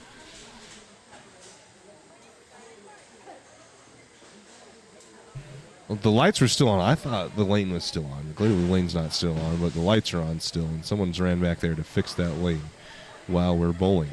And Jaden, paying no attention to that, is just going to step up and throw a shot here. He's going to get 8. So now a 2-pin match. This game is.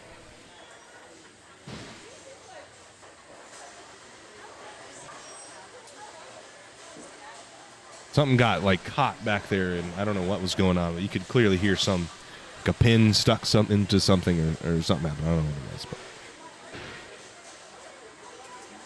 but not sure what it was.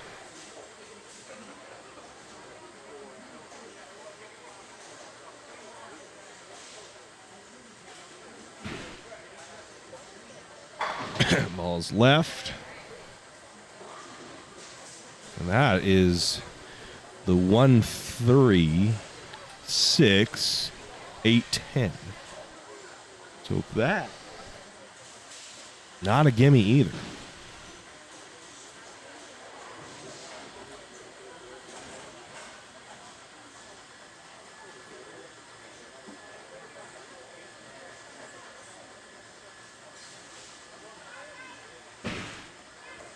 Got a chance there. No, Messenger does not come out of the gutter and make it back.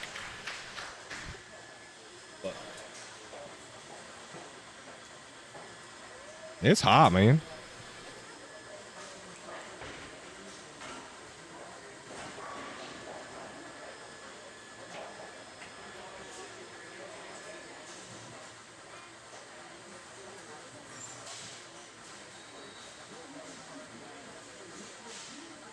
And steps up. Her favorite bowling memory is the first time bowling in high school state, and they won it. Her team had won high school state. I think it was her team, not the singles competition, but that was Jaden's. I'm sorry. This is Catherine that's bowling right now, and Catherine's favorite bowling memory was she picked up the 7, 9, 10. Impressive.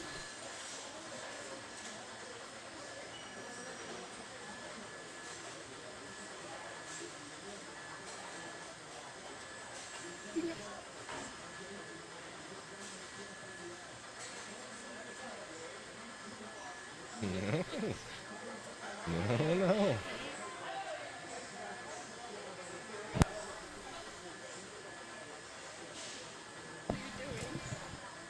They know.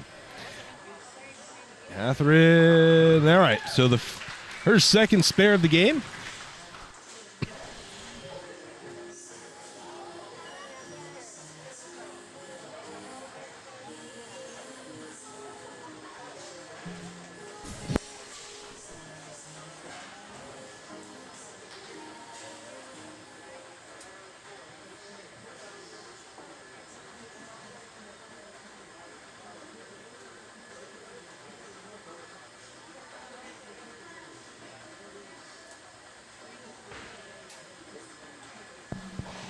All right, Catherine now on the left lane.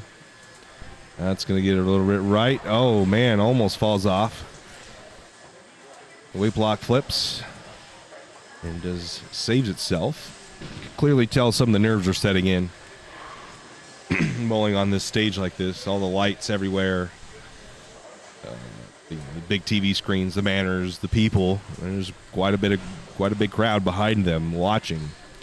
You can clearly tell for a lot of these kids now. Emerson and Dohoon were unfazed by this and put up a great match with everybody watching. But this is the first time a lot of these people, a lot of these kids have bowled in a match like this and in a setting like this. So Catherine now on the left lane. That's a better ball. And she makes her second span in a row.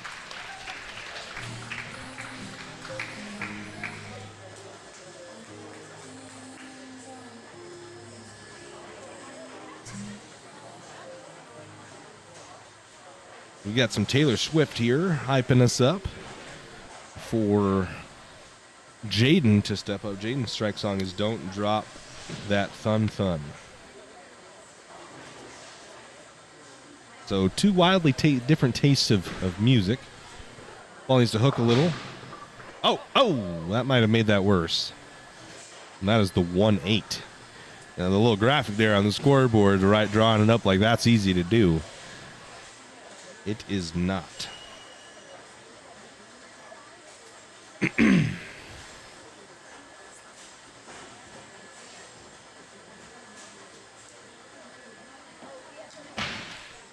Falling off her hand a little bit.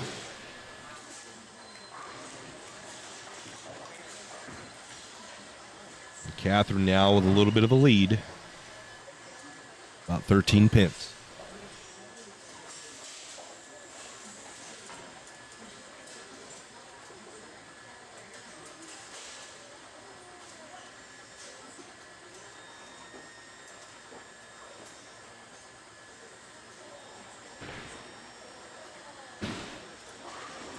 Jaden, that ball's a little bit right there at time, and she'll leave the 1-2-4-7.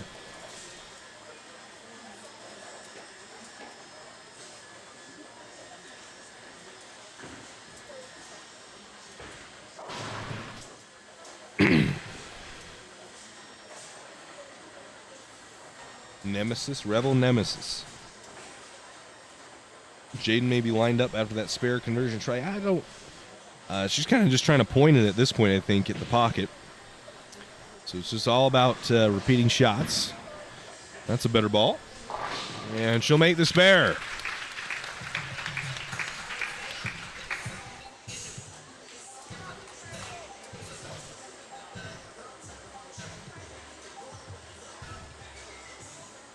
I'm not sure if Justin is playing the clean versions of these songs. Did he say function, but just like quickly or something? He said, girl, let's function up or something like. I don't know. I don't know, man. Better ball from Catherine. Needs to hook a little bit. High flush. Got it. There we go. Capture that. Run it back.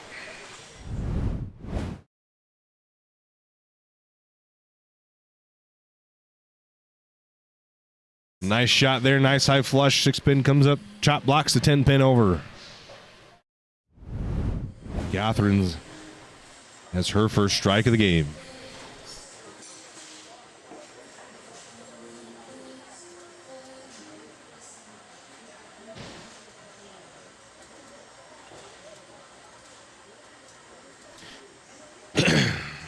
Ball needs to hook a little.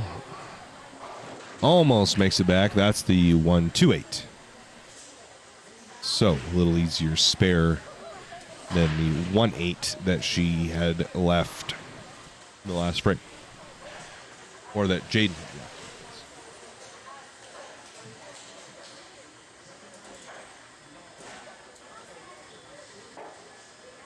I have no idea.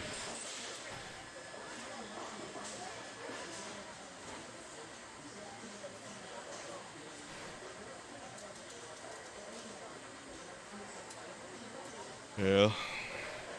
Sure you get scared. Grab a mic and start calling the action with me.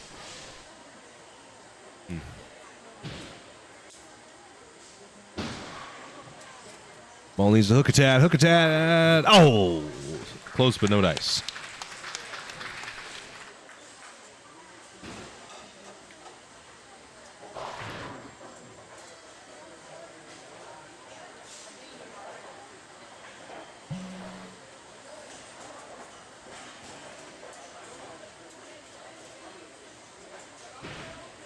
So now Jaden on the right lane. Ball's closer. Oh, avoids the split there. That was looking kind of ugly for a second. Much better result now.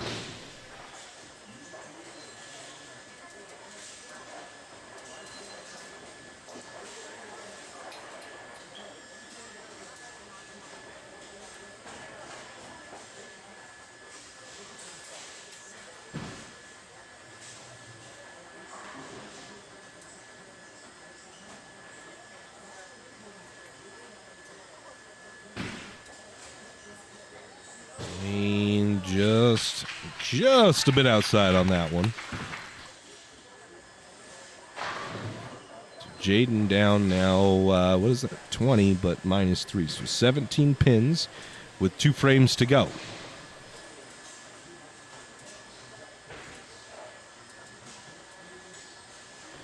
23 pins, 2 frames to go. Jane's going to need to dig deep. Find a mark or two here late. That's better. Oh, no trip on the 5 pin, but a spare here. We'll put some pressure on Catherine to mark. That's for sure.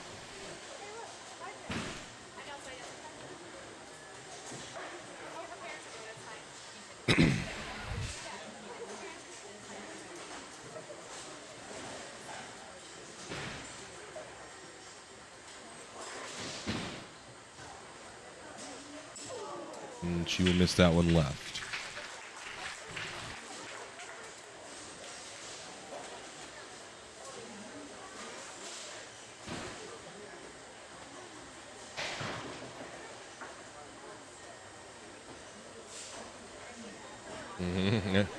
Either the pin's broken or that girl's ball is cracked. I don't know. That didn't sound good on the practice lane 1.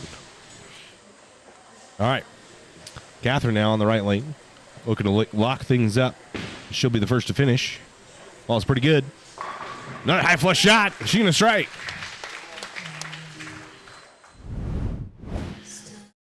I think this was not the right strike, but it looked basically like this. That's basically what it looked like.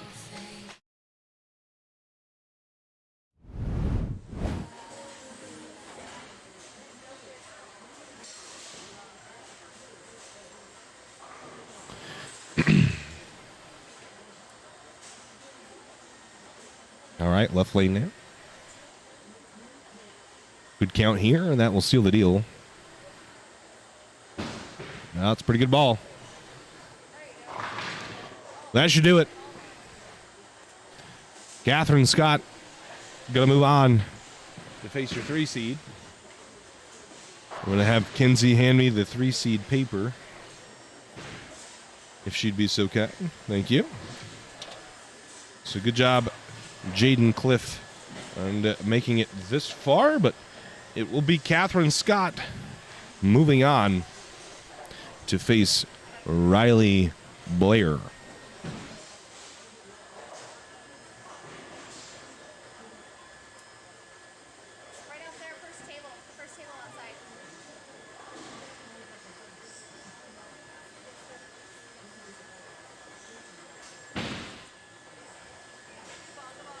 And a good spare. So, Catherine Scott late in this game kind of figured something out. Wait, mark, open, mark. So, very, very good finish to Catherine Scott.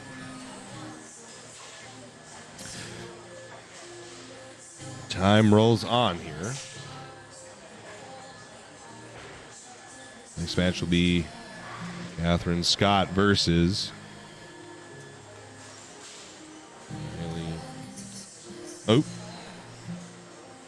Blair.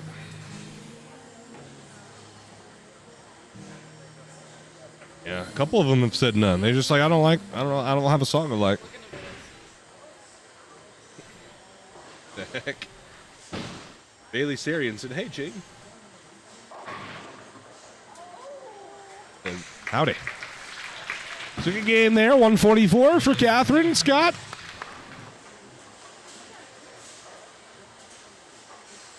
I'm going to take a quick break, and we'll be right back for match number 2, Riley Blair versus Catherine Scott.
Okay, sorry about that, guys.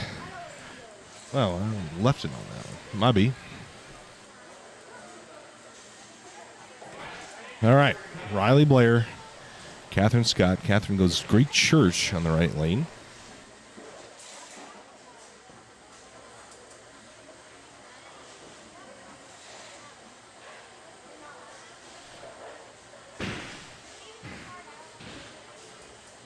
And she will get one. So 6 out in the first frame for Catherine Scott. Riley Blair.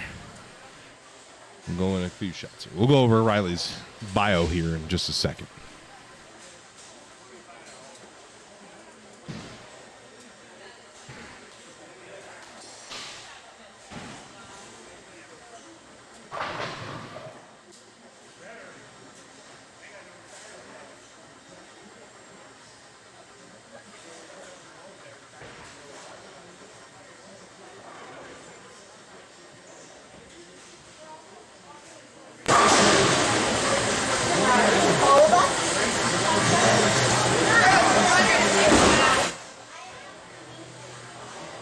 Sorry about that. Ooh, 9 there for Catherine Scott in the left lane this time.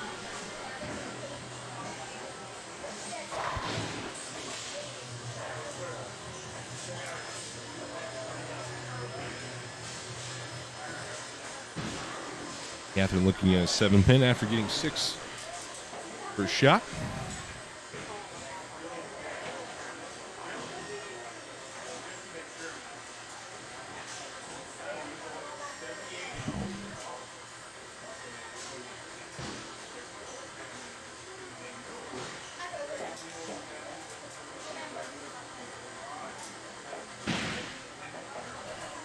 And that'll be left.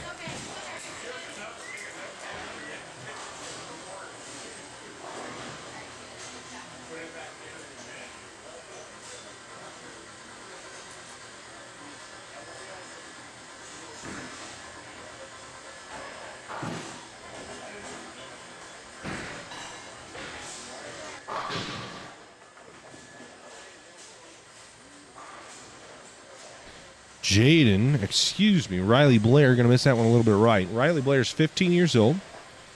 She's been bowling since she was 9. She's from West Valley City, Utah.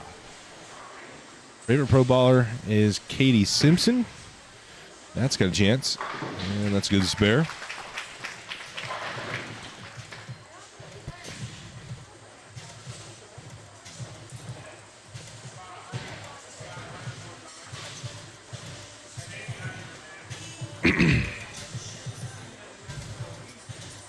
Riley Blair going to be up on the left lane now. Goes open spare. Her favorite ball is a Game Breaker 2, and she wants to be a park ranger / pro bowler, both at the same time, I guess. Let's look a little bit. These young ladies are struggling a little bit getting the ball to turn the corner down lane with this 43-foot sport pattern.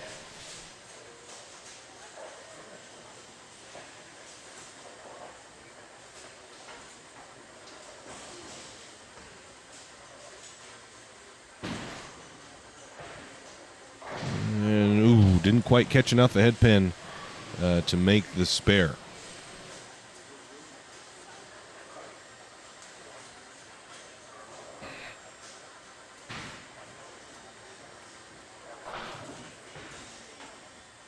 Folks, for those of you who are new, the co-main events will begin probably closer to 7. The scheduled start time is 7:30, probably closer to 8. Those will be following the completion of this stepladder final. That is featuring the U18 girls. Oh, man. Whoa, I would mess that up big time. Sorry, guys. Almost catches the head pin Brooklyn. Doesn't quite, though. The U18 girls followed by the U18 boys. Our co-main events coming at you live here in Championship Bowling at the completion of the step ladder. So if you're looking for more opportunities for your kids to bowl, we have the Championship Bowlers Tour that's ran by myself and Kenzie West, co-owner of Championship Media Group, which owns Championship Bowling. We have the Championship Bowlers Tour begins August 11th through the 13th with the Roller Mill Classic in Lehi, Utah.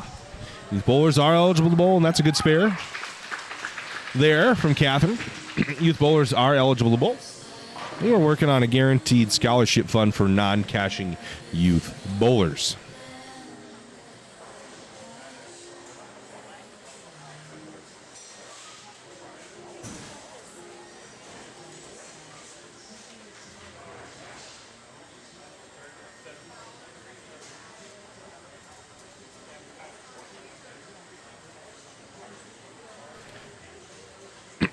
Excuse me, Catherine steps up in the left lane. Looks like she had maybe a little something on her foot there. She makes sure that is clean as possible. She can now step up on the left lane. The ball hooks a little bit, be pretty good. Paxton! 10 back right there. Let's take a look at that one. Slows down just in the right part. Faces up and splits the 8-9. That's what you like to see. Shots like that, she's happy, and so are the fans behind her. Bang! Another strike. Riley Blair wasting no time getting up and packing 10 again.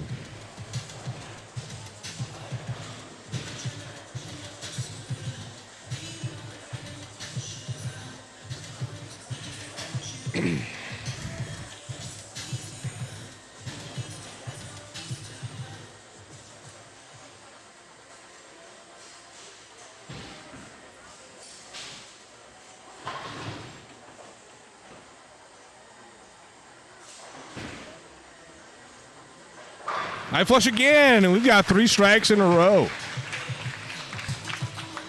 So these frames flying by now. Let's take a look at that shot from Riley Blair.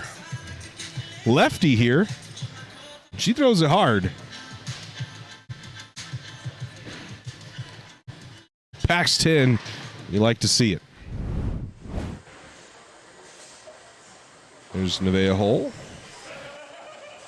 And the 2 seed, who is Mackenzie Clark, waiting in the wings, ready to get their matches underway. Oh, a little too high that time. And that is a 4-6-10.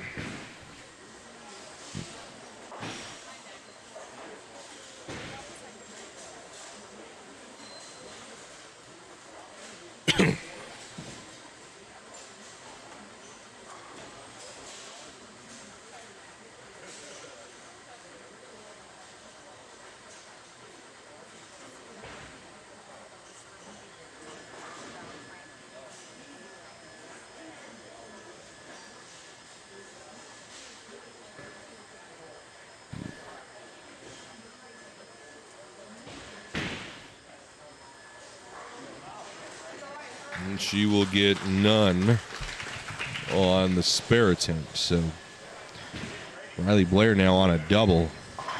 It's got to start Catherine, I'm sure, feeling a little bit of pressure from performance. Didn't really ever feel any pressure from Jaden, but Riley definitely putting some pressure on Catherine to perform now.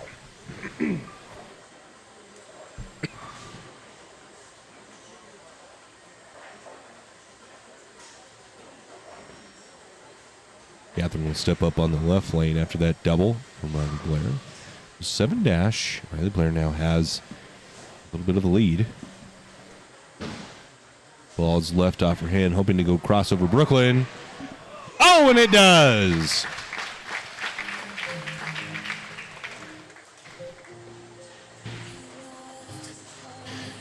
Very little reaction. Riley Blair.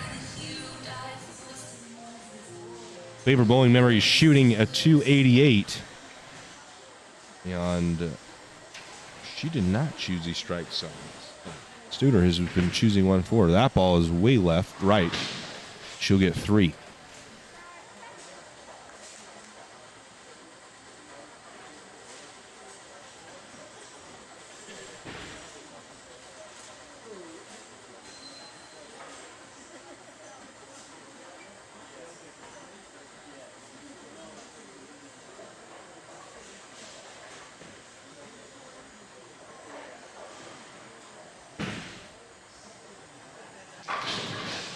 Oh, almost makes a spare. We'll get 9 on the fill.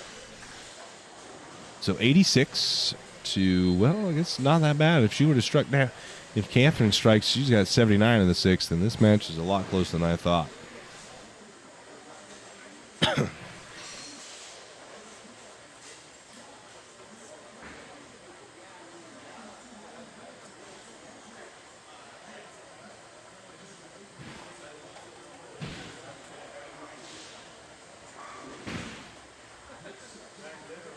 Paxton for Riley Blair right there. That's a much better shot.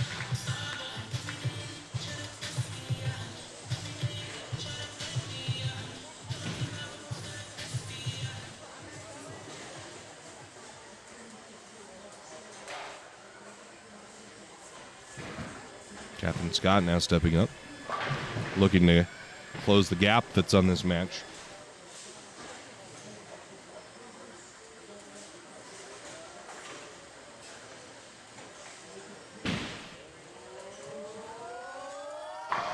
Oh, just wraps a 10 pin. Not a bad shot, though.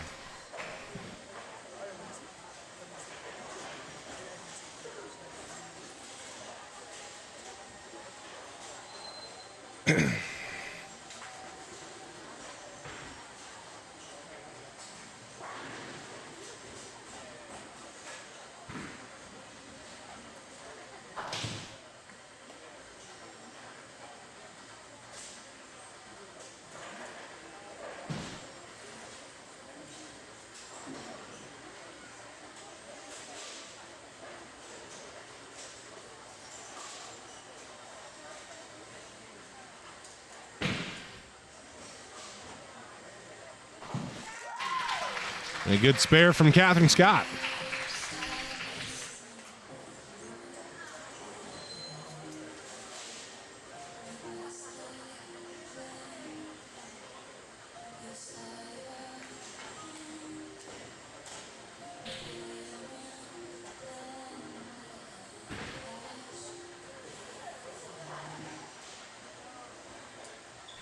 So, 5 pins, 6, 7 pins, I'm sorry, separate. I guess 17 now because of that strike, but some of these youngsters, you never know what they're going to do and how to base it off. Ball needs to hook a lot. Not going to quite make it back. She'll get 6.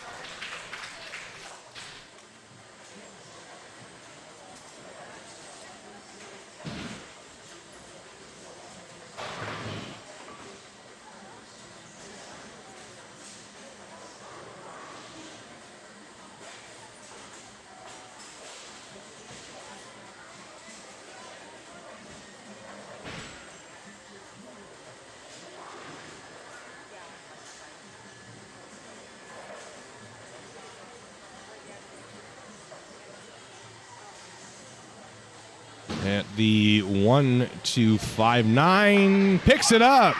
2 marks in a row, 3 marks, I'm sorry, for Catherine. Strike, 9 spare, 6 spare. So she has a little something here going late in this second match.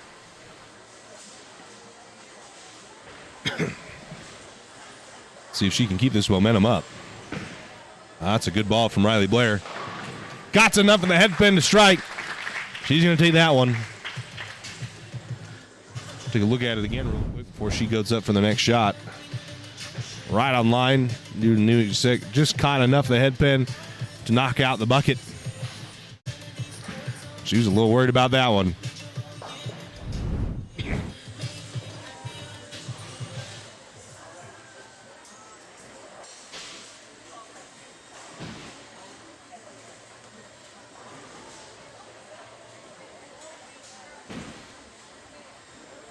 Crossover. Oh, avoids the split, though.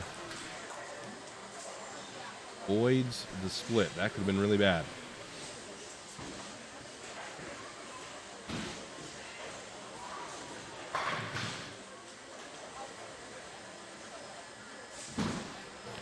At the spare. Oh, and chops.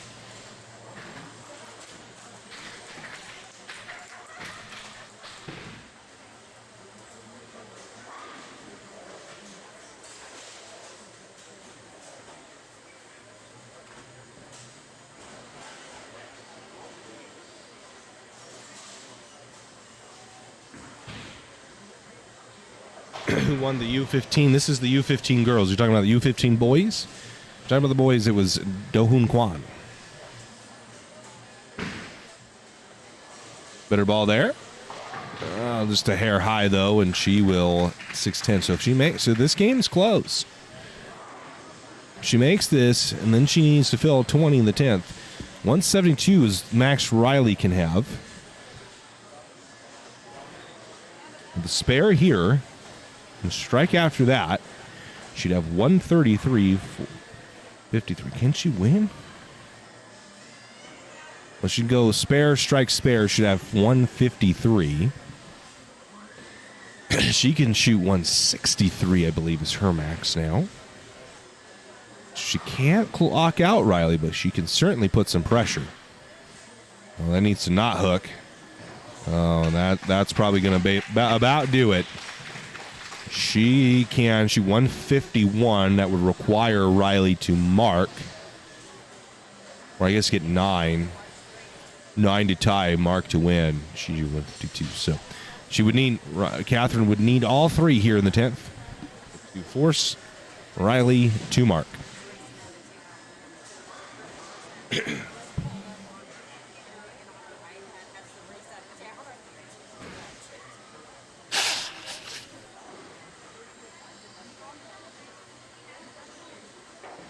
Go. Catherine needs all 3.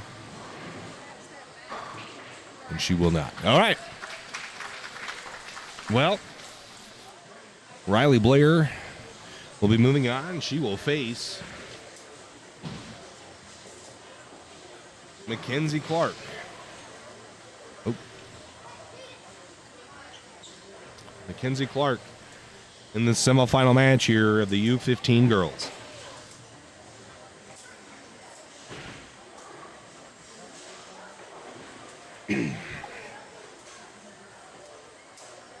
Oh, yeah. It's looking like it might get kind of packed in here for the U18 final, the main event finals. Let's get a round of applause for Catherine.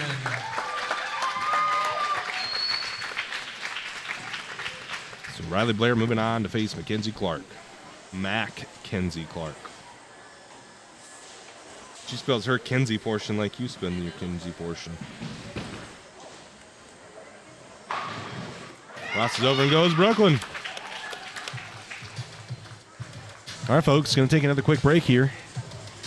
Again, we're going to be live for the co-main events, the U18 boys and girls. It'll actually be the girls first and then the boys. And that'll take place right here live on Championship Bowling. You're not going to want to miss it.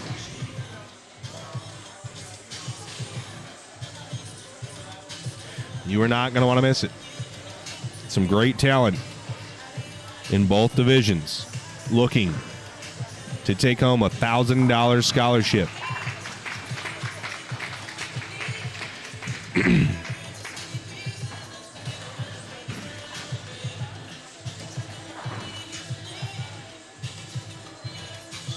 Where's Manny and Brody and all those homies? Thought Manny was going to come commentate. For the next match. Not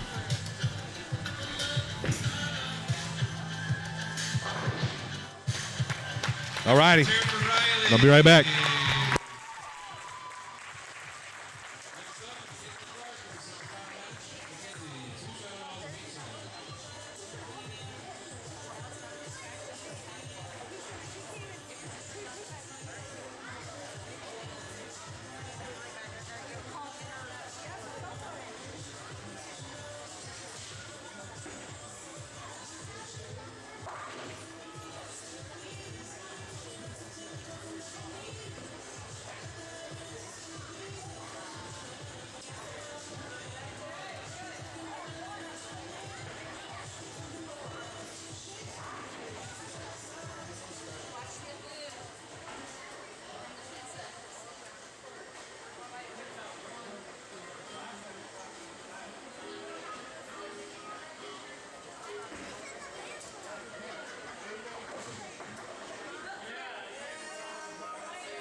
Alrighty, here we go.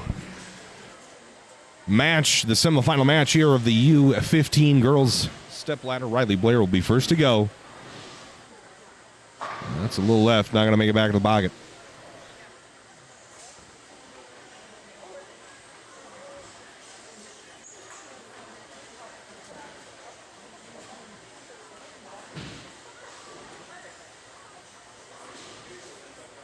I went outside. My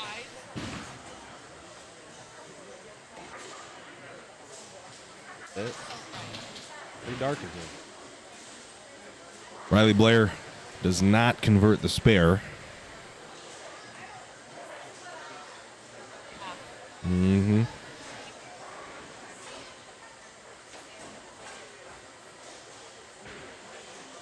Now I'm calling the action here. That's Brooklyn. Mackenzie Clark's going to strike. There's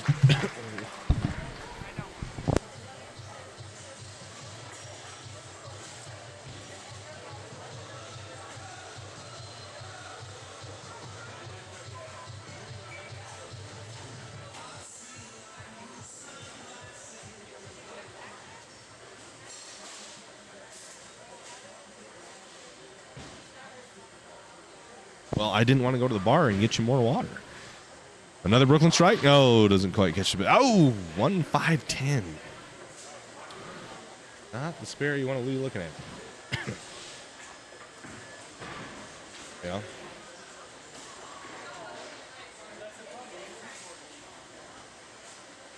There's the Yahoos. Schmick, Reese, Matthew Smith, Brody Schmatterton, Manny Schmerl. Oh yeah, the whole Yahoos are in here now. Yeah, not really, not a lot of options there. You probably have to be a lefty to hook at that. Have any chance at it. And now Riley Blair wasting no time, stepping up for her second frame. Ball's a little left. It's going to miss the head pin left.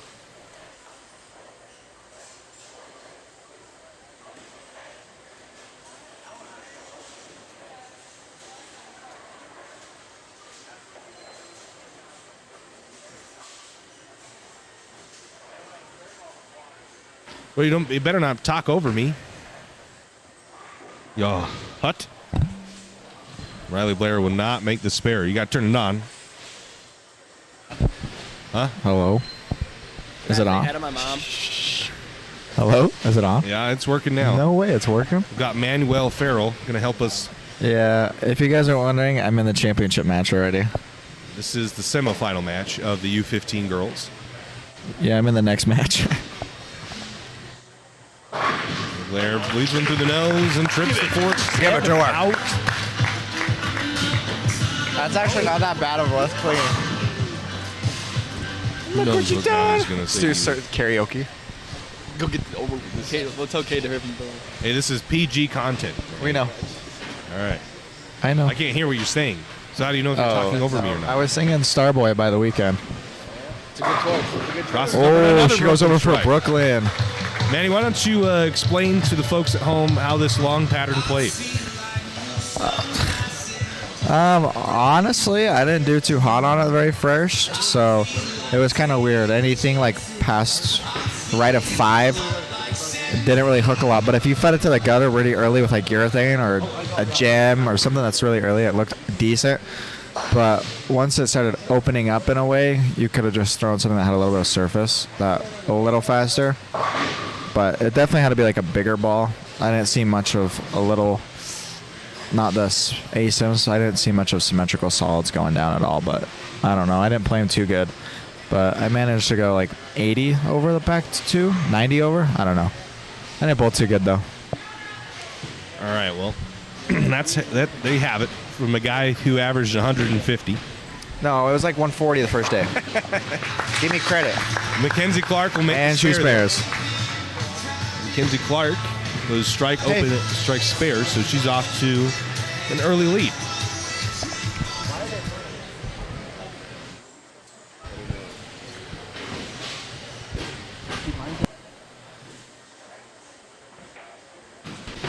Riley Riley Blair now. Again, waste no time. Oh, Extra she guy. mixes them. Come on, give it to her. Give it to her. Where's food? Just gonna move over to the left lane. What are you saying over there?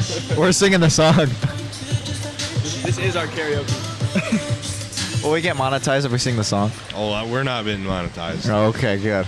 There's been too many copyrighted songs playing. Chayton, what would your walkout song be? I have no idea. After you shot your 300, what song was going through your head? None. What was going through your head on that last shot? I threw that ball out right quick, and I thought it was going to go through the face. Really? But I didn't sand it. Usually, you usually hit it with surface. It didn't. What ball? Pitch black? Pitch black.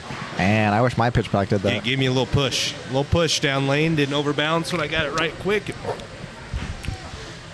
very next shot, the first frame of the next game was a 9-pin. What do you think Ooh. she's listening to in her headphones? She's She's got- Starboy. You got headphones? You can wear headphones Yeah. on the stepladder? What? She's got headphones on? I don't know. Does she? I can't Does see. she? Oh. Look like it to me. She doesn't have headphones on. Look at her ears. Oh, maybe she does. No. It looks exactly like headphones. I don't know. Earplugs. Earplugs, something. Go interview Nevaeh. What is going on in your head? All right. Mackenzie Clark now, right lane, on a spare. Oh, it's and pretty good. that's... Oh, Wow. What a great shot. Who is she? I've never seen her before. Take a look at that again. Hello. Hey, where's Mackenzie from? Well, Mackenzie Clark is 15 years old. She started bowling when she was 7. She's from Forest Grove, Oregon. Oregon. Oh. Her favorite professional bowler is Gina O'Keefe. Oh. Her favorite bowling ball is the Knockout Black and Blue. Hey, I have one of those. When she grows up, she's not sure what she wants to do, but maybe a pro bowler. Oh, triple 2-pin. Roll it. Those are pretty good. You're so Those pretty. are real good. She's got the cool How do you SS. feel about the person in the championship matches wearing New Jersey? Feel great. Two of them. Two of them. Feel tremendous. Man, I should have brought up mine. Yeah, me too. Oh, does she spare You know it? you guys don't rep. Ooh. You know you guys don't rep. Huh? You only half rep. I was thinking about bringing it. It was on my dresser. It's in my dresser. Well, I didn't know you guys were going to be here, to be honest. I did not know you guys were coming. Ouch. Ouch. Worse. Riley Blair. Oh, she wastes no time. She gets right into it. Right on the head pin. Is it on? Yeah.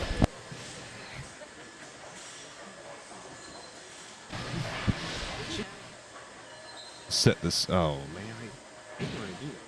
There. Set the scene a little bit of what we got going on. Bleachers, parents all around. Riley Blair stepping up. Keep going. Maybe. She makes Spares a spare. it. I'm a meat. I bet they do it in between frames. If you're going to be singing, you got to sing right here so I can hear what you're saying. You want me to be singing? I don't know what you're blabbing about over there. We're singing. If I go back there, Nick goes back there, and it's Dons I and can't hear Dudes. anything. I can't hear if I'm talking over you or not. You're way over there, man. Get over there. Hold on, give me a minute. All right, Riley. I gotta go over there. That's a better. Ooh, doesn't quite make it back. Ooh, so Okay, one, I'm coming over. 7.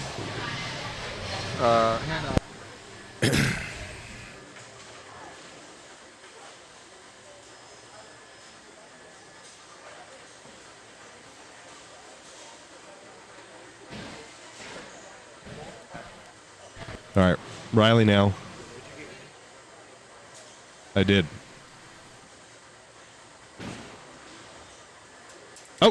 Oh, and she makes the spare. She's in disbelief, but that's what happens when you throw the ball in the right spot of the lane. Just do exactly what you got to do to make the spare. Cuts it just enough. The head pin catches just enough of the 7. That's a slash on the board. Here comes Mackenzie Clark. Ball's a little left. Catches enough. The head pin going to Brooklyn. And she has got a little bit of a lead here. little bit of a lead. McKenzie's favorite bowling memory was her first strike without bumpers. Wow, you remember that? I don't think my memory is nearly that good. Your mic's off for one. My mic back on? Hello? She remembers her first strike without bumpers. My memory is not even close to that good. Oh, too bad. Didn't quite tip enough. Got a lot of ball speed. A lot of ball speed. A lot of ball spin. Ooh, it's...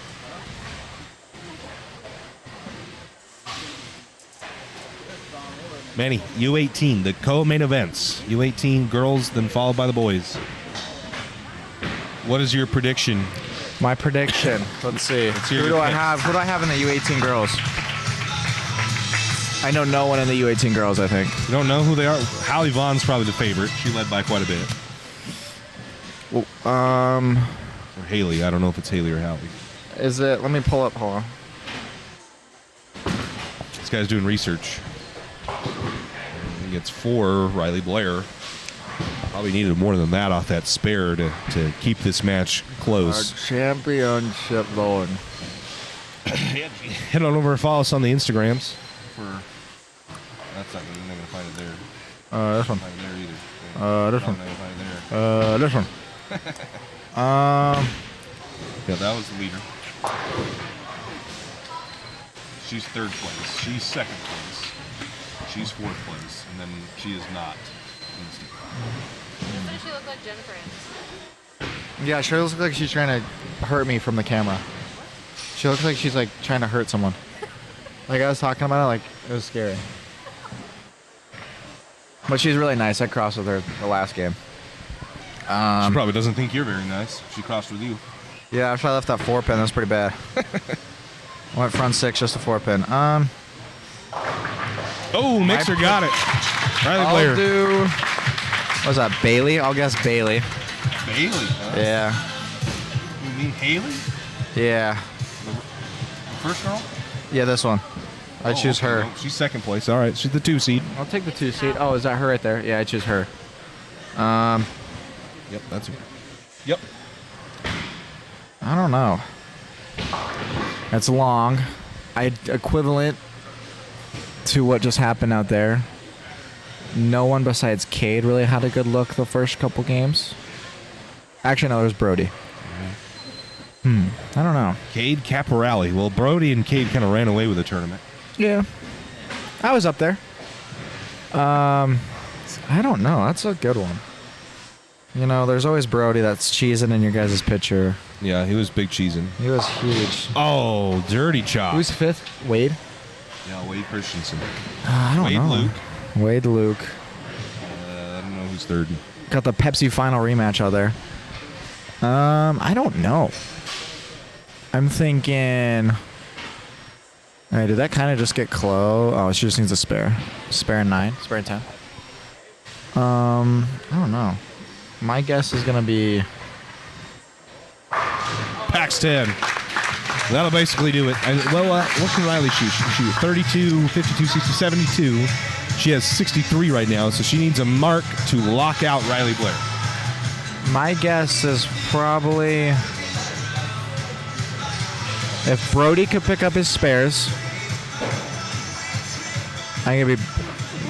That's a good one. This is a good step under. I wish Emerson and Dohoon bowled with you guys. Dohoon's so good. Waxed you. I love Dohoon. Dohoon's my dog. Dohoon actually brought me a prime. He brought me a prime, and then I shot 230. You brought you a what? A prime, like the drink with Logan Paul. Sponsor us. I don't know. Dohoon's really good. I like Emerson too. Emerson's pretty cool. Emerson throws are pretty good. Took a pretty hard fall yesterday. Really? Qualifying. That was bad. But He did the same thing at I don't remember where it was. I'm pretty sure he fell. he throws it really hard. I think that's probably why. He's a cool little guy. All right. I think Going to bowl for a title and $1,000 in scholarship money and we got Nevaeh Hall She finishes up here. against Nevaeh Hall. I don't know. I don't want to go with the 1 seed. You don't want to go with Brody? No, I love Brody.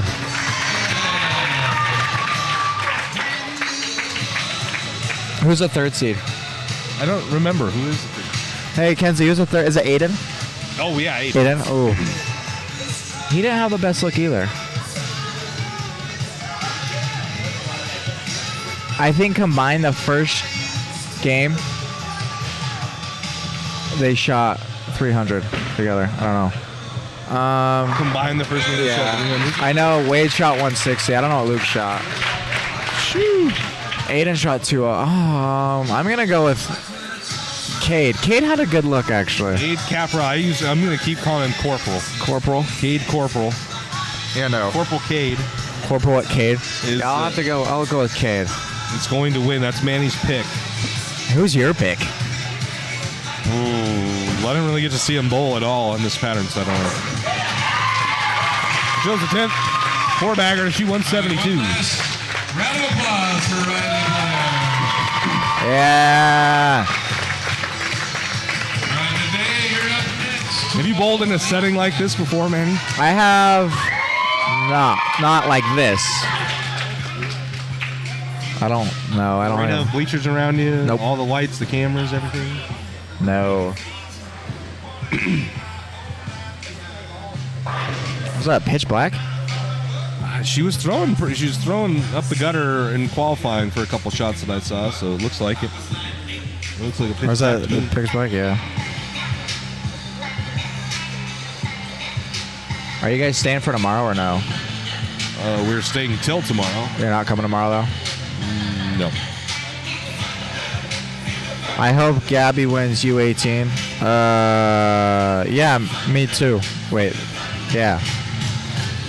Is that who you picked too? No, I took Bailey. Bailey. Yeah, I did Bailey. Did I? Hold on. Yeah, I did Bailey.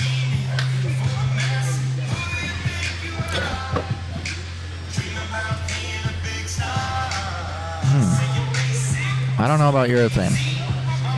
I don't know either. Was that Nova? She got the lead though. She led by like 60 or 70 pins.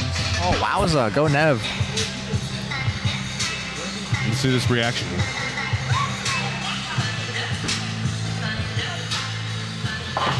I don't know. I don't think that's very... Do they get 2 balls each or how many? 2 on each lane, yeah. And she used one of them shooting at that spare? Did she use one of them shooting at that spare on the left side? I have no idea. We were bowling Pepsi, and you got 2 balls no matter what. This kid left a 10 pin and shot at it. He missed it. He missed it too. Maybe he wanted to get comfortable throwing it his spares. You gotta throw a spare ball, make sure it fits good. He was Zach Trevinoing that up in Butte. He beat Clay, and then he shot out a 10 pin. He just took the 10 pin out of the rack.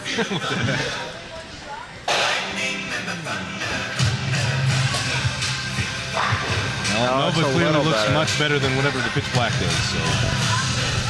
Nova.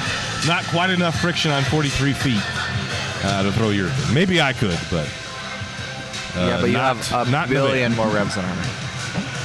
All right, this is your title match. Let's hear it for Nevaeh. What? Yeah, go team. Packed house here in the arena, Snake River Bowl. People are starting to gather around as our co-main event looms. Dude, are you coming to our poker night tonight? Poker night tonight? $5 buy-in. Y'all play poker? Is that allowed? Yeah, because we're not betting real money. Mixer. But I said $5. Well, it's like as a joke, like you're coming to like play poker. Are you coming to play poker or not? Was there a UFC fight tonight? Oh. Where are you guys playing poker at? The hotel. Where are you guys staying? Holiday Inn right here. Oh, you're with Brody. We're at Fairfield. We're not poor. I think we had free rooms there. Free rooms where? The Marriott. Oh, why? You see there's so much? Yeah, Clay. I don't know. Clay's got free everything. It's Clay. So you guys are coming to our poker night? Clay's playing. You have to ask Kenzie. She's the boss. All right, Nevaeh at the. Oh! Picks up the hard way. Go Nev! The 2-4. That's how you'd pick it up at the 10. Whoa, Ice Ice Baby. Yeah, What's the best strike song you've heard today? This is close to it, I think. Really? I would say probably this one. Unfortunately, the Taylor Swift song put me to sleep. I'm going to say it's What T Swift song was that? Hoax. Oh, that song sucks. I don't know I'm about telling you. sucks, but it wasn't my favorite. Any new Taylor Swift song so bad compared to her old stuff. That ball's left. But catches enough to headpin. That's a Messengers strike. of 5. See this feature we have now? That's so sick. Instant replay. It didn't work this time. Hey, did you? I think you might have replayed it. Did you get me tripping the 4, 7, 8, 9, 10? I don't know. Or like last game, I tripped like the 4, 7, 8, 9, 10. I might have. And the 7 pin fell late. It was awesome. I have no idea. That's so long ago. Yeah, it was like my only strike yesterday. So. Deep. Maybe Kinsey got it. Oh, that's left again. Left 2 again. Oh, not enough on the 5 pin. I actually missed a 5 pin because the kid to the right of me shot out 7 pin, and then missed it and slammed his foot. That scared me so bad. You got scared? Oh yeah, I dropped the ball right in the gutter.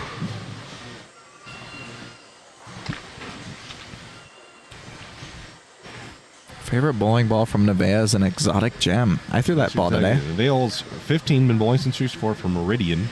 Her favorite professional bowler is Daria Payak. Mackenzie Clark throws at this 5 pin. It hooks just enough to pick. Yeah. Her favorite ball is the exotic gem. Nevaeh wants to be a pro bowler / special ed teacher. Oh, that's cool. Her favorite bowling memory is her first year of junior gold. Oh. I remember my first junior gold, but it wasn't a good memory. Mine was all right until the final advancers. Your first junior gold, you went to the advancers, right? I mean, it's final, yeah. It's pretty crazy. My first junior gold, I took like 850th. Ooh. Nevaeh needs to hook, tips just enough. Gets them all. Nev's got the big hook. Nev from now, just from last year, she does a lot better. Yeah. Her hand's much more inside. But yeah, she doesn't spin it as much. Jeff Massey's done a real good job with coaching Nevaeh up at Nampa Bowl. Jeff's got 2 Jeff's Pro Shop at Nampa and Meridian now. And he has clearly done a good job with her. She hooks it a lot. Very reminiscent of Daria, how much of her memory is. That's pretty good. Lower 7. Wow. That sucks. That's a bad break. Oh, who was it? Breck lost. He didn't throw a good ball, but the kid before him needed a strike and a mark, basically to put pressure on him, and he went Brooklyn 5-7, 5-7 falls late. No way. 5-10 falls late. Actually? Legit. Wow. It was wild. That's like so super late. I like Breck. He throws it pretty good. Breck throws it a lot like Josh Link does. It's his coach. His coach. You know. So, in the next 10 years, we'll see him probably in the left ball returner. Mm-hmm. Throwing it over. And she... Oh. This is it right. That leaves the door open a little bit there with the open. Missing the 7 pin. The 7 pin she probably shouldn't have left. Well, it's pretty good. Yeah, she didn't like it coming off her hand. But repping the championship bowling jersey. This is the first time we've seen the championship bowling jersey. Are you guys ever going to let people buy these ones? Yeah, you can buy it whenever you want. Oh, I didn't know that. Available now. You just need to email us. Mackenzie Clark. That ball looks good. Oh, She trips the the 4-7. 4. Get that out of there. Trips the 4-7. So, title match here. Mackenzie Clark throwing out all the stops.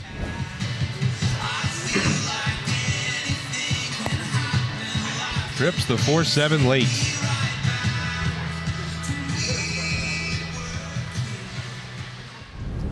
Yeah, I'm the first one to throw an honor score in the championship bowling jersey. Really? On video. And Nev's the first one to throw it on TV. Or use it on TV. Go Nev. That ball's pretty good. Oh. I love that time. Got lucky, though, to not lead the 7. Give it a split.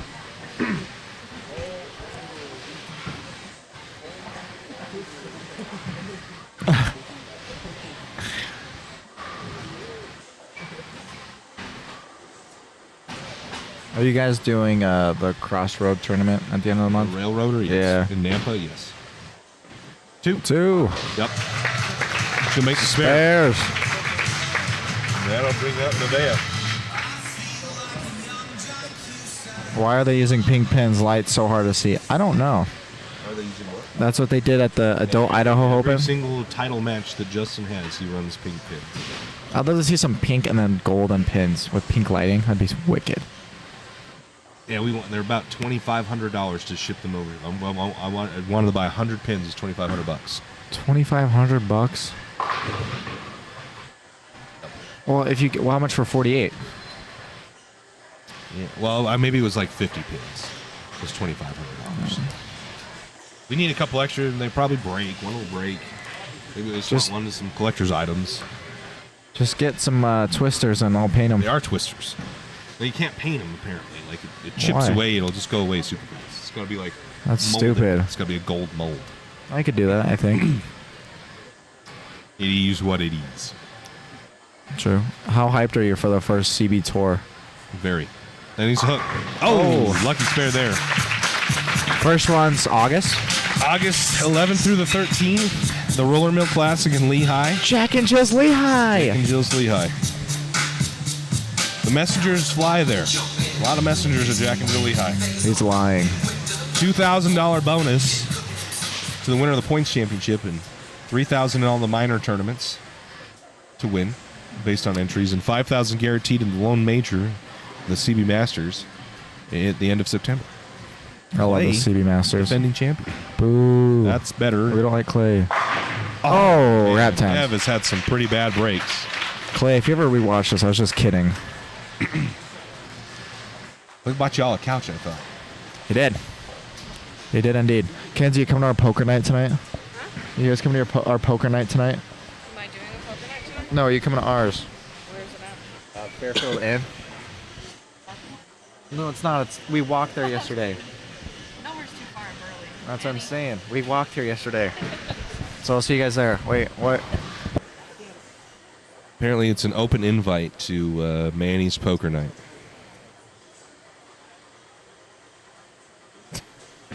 Nev at the 7-pin. And better luck this time than when she had the 7.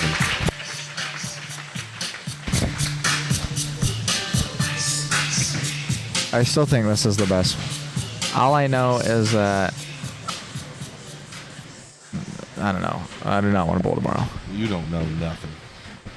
I don't want to bowl. Yeah. You guys put in so I All right, Mackenzie Clark, right lane now. Drops it. Ball looks pretty good. And bucket. Like you said, she kind of dropped it. It was on line, but dropped it a little bit. Doesn't tip quite enough. And she will leave 3/4 of the bucket, 245.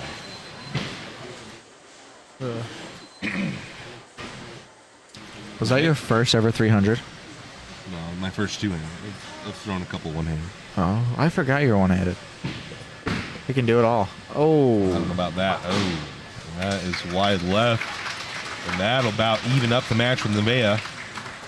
Through 5 here. Nevaeh has a 2-pin lead. it's getting intense. It is.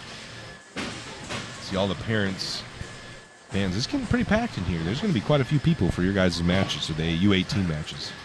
Co-main events. Oh, let's go across. And Yep. Brooklyn. He's had really good luck with the Brooklyn Strikes. I mean, if they're following Brooklyn, I'll say Brooklyn.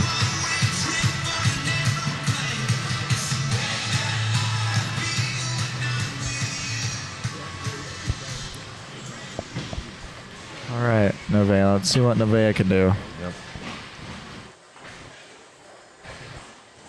She probably, for her confidence sake, she needs to strike on a good ball here. She's Truth. thrown 2 good balls in the left lane and hasn't struck on either of them. So Oh, here she goes. And high flush. Oh. My gosh! Wow, that was not that is cool. dirty. But I thought it was maybe a little left. I can't oh my believe gosh! it. Maybe it might have been off spot. That's crazy. That's one of the dirtiest 8-pins I've seen since Randy Peterson. I don't believe it. I don't believe Get it. Schlegeled back there. Wow. That's That tough. was a very tough break. She has thrown 3 good balls in this match. 4 good ones, struck once. Yay, Justin. Come on, dude. Show us some love out here. And spares it. That's fair. Oh, now it is a 1-pin match. Well, maybe. Yeah, she's got it. Well, she's down by 11. Yeah, Technically. technically. You missed her A-pin. It was nasty. Her A-pin. Yeah, she A-pin. It was pretty She's threw a nasty. really good ball. Could have been whacked Wednesday. She's thrown 4 good shots, Except I'm and not she getting struck pins. one time. Ooh. I'm just kidding, Kenzie. I was just kidding.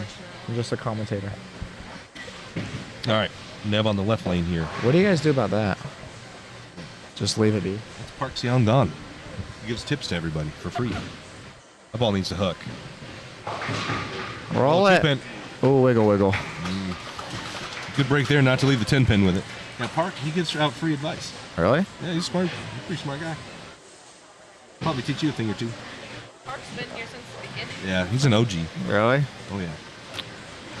So how do I read what it says? I just copy and paste it into Google Translate. Oh. Smart. What happened here? Well, somebody fell. Oh, no. No, no.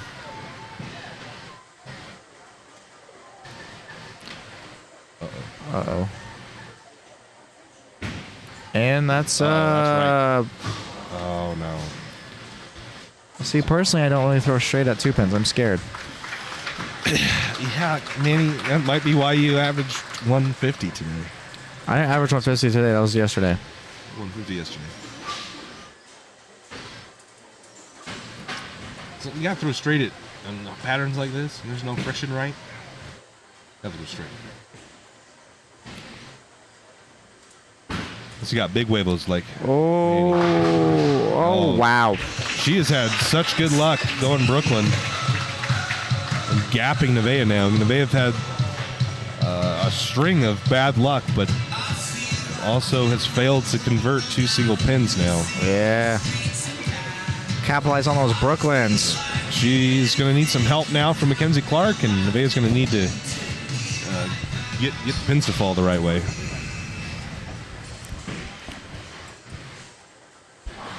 Boop, boop, boop.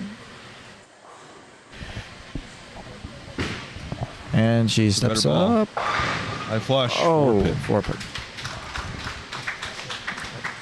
4-pin. Well, it's... Could be close. And Nevaeh needs to strike. Every single 1 seed has elected to finish second. Really? Every single one. Do you like finishing first or second? First, let's see. Put some pressure on him. Yeah. And She she... will make the 4-pin.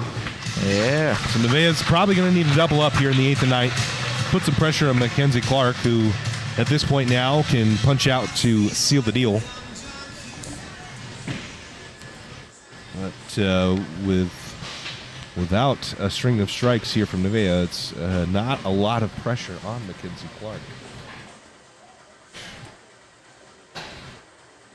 What do you do in situations like this, Manny, where you're throwing good shots that you're just getting a blower 7 and an 8-pin? You know, I mean... I don't know. I'd most likely pick him up, though. Oh, she gets the 7-pin to fall there. But I'd probably just double and pray that they don't fall for her. Pray they fall for me. Take out the good sportsmanship for a couple. And then KT's dancing. Come on, KT. Come on. Yeah. Yeah, I would just pray they fall for me. So there's nothing you actually do. You don't try to move. You don't try to change balls. You just... Well, I mean, maybe on the left side, because she went, what, 7-pin to a 2-pin? Yeah, her second ball wasn't very good. Yeah. The 7-pin was... That's right, oh, too. Wow. She's done that a couple times now. I don't know. I probably would have tried to trust myself a little bit more, because I won't... Personally, going in that shot, I wonder if she was thinking, like, oh, I got that ball pretty far right, 2-pin, you know. you get scared. Always tell yourself, don't get it there, don't get it there, and then you do it worse. Yeah. So I'd probably just try to go back to that 7-pin spot. Hopefully it carries. But on that right side, you couldn't really do much. No, that was a good shot. I'm just not Best sure. hope is to spare it. And she It's does. fair. Okay, well, So Nevaeh can shoot what? 80? Nevaeh can shoot 84. 194 Oh, with a max now. I thought it was 84. Well, yeah, you're right. 184. Yep. Yeah. So 184. So Mackenzie Clark, the strike here could have 184 in the ninth if she filled the 10th. That ball looks pretty good. Flush kicks it out. So all she needs at this point, I think a mark? A mark, yeah. Yeah. Mark 74-84. Yeah. She needs a mark and 1 pin to win. Oh. And One win mark, any mark, $1,000. and 1 pin. Yeah, $1,000. I don't know where my thing is, but it's $1,000 and then $300 for second place. So this Wow. is a pretty big gap here. Any mark Hey, here? be proud of me. I got last cash spot. from Probably won Mackenzie $40. Clark. Any mark? Ooh. Oh, yep. Oh! And that Oh, seals wow. the deal. Yep. Well, she needs 1 pin, but I think at least 3 of those strikes for Brooklyn. The Brooklyns were just kind of falling for Mackenzie Clark. They missing on 2 of those single pins and a I think if she would bad have breaks. spared her bad breaks, she definitely would Got have a been a little chance. closer. Yep. But I don't know. I don't think Mackenzie Clark could have been beaten. Or Carey at least was too good. I mean, why move if it's there? See, look, boom.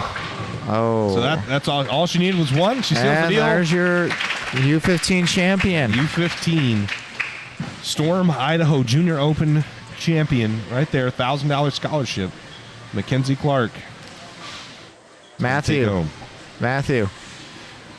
Get Matthew for me. Get Matthew for me. Who do you want to win? Out of the girls and the boys, who do you want to win? Clark is your champion. Come here. Good run by Nevaeh. Didn't end the way she wanted to. A couple bad breaks. But Come here. What's your predictions?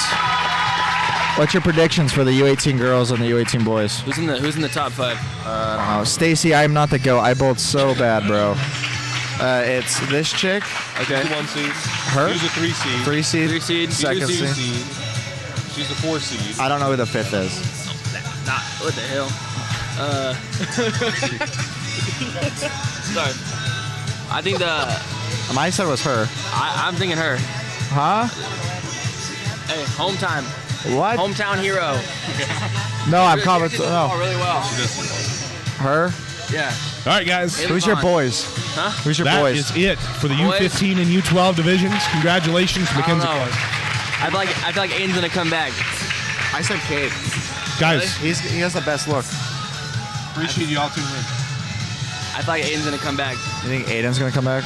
Stacy says Manny's goated. No, I'm not. Stacy said. I bowled really bad, Stacy. congratulations, Nevaeh. We're going to set a few things up. Chinese. It's a We'll coach. be right back. We're going to stop the stream, and we're going to bring it back for the U18 finals. U18 boys, the main event of the night, coming at you in about 5 or 10 minutes. Thanks, guys.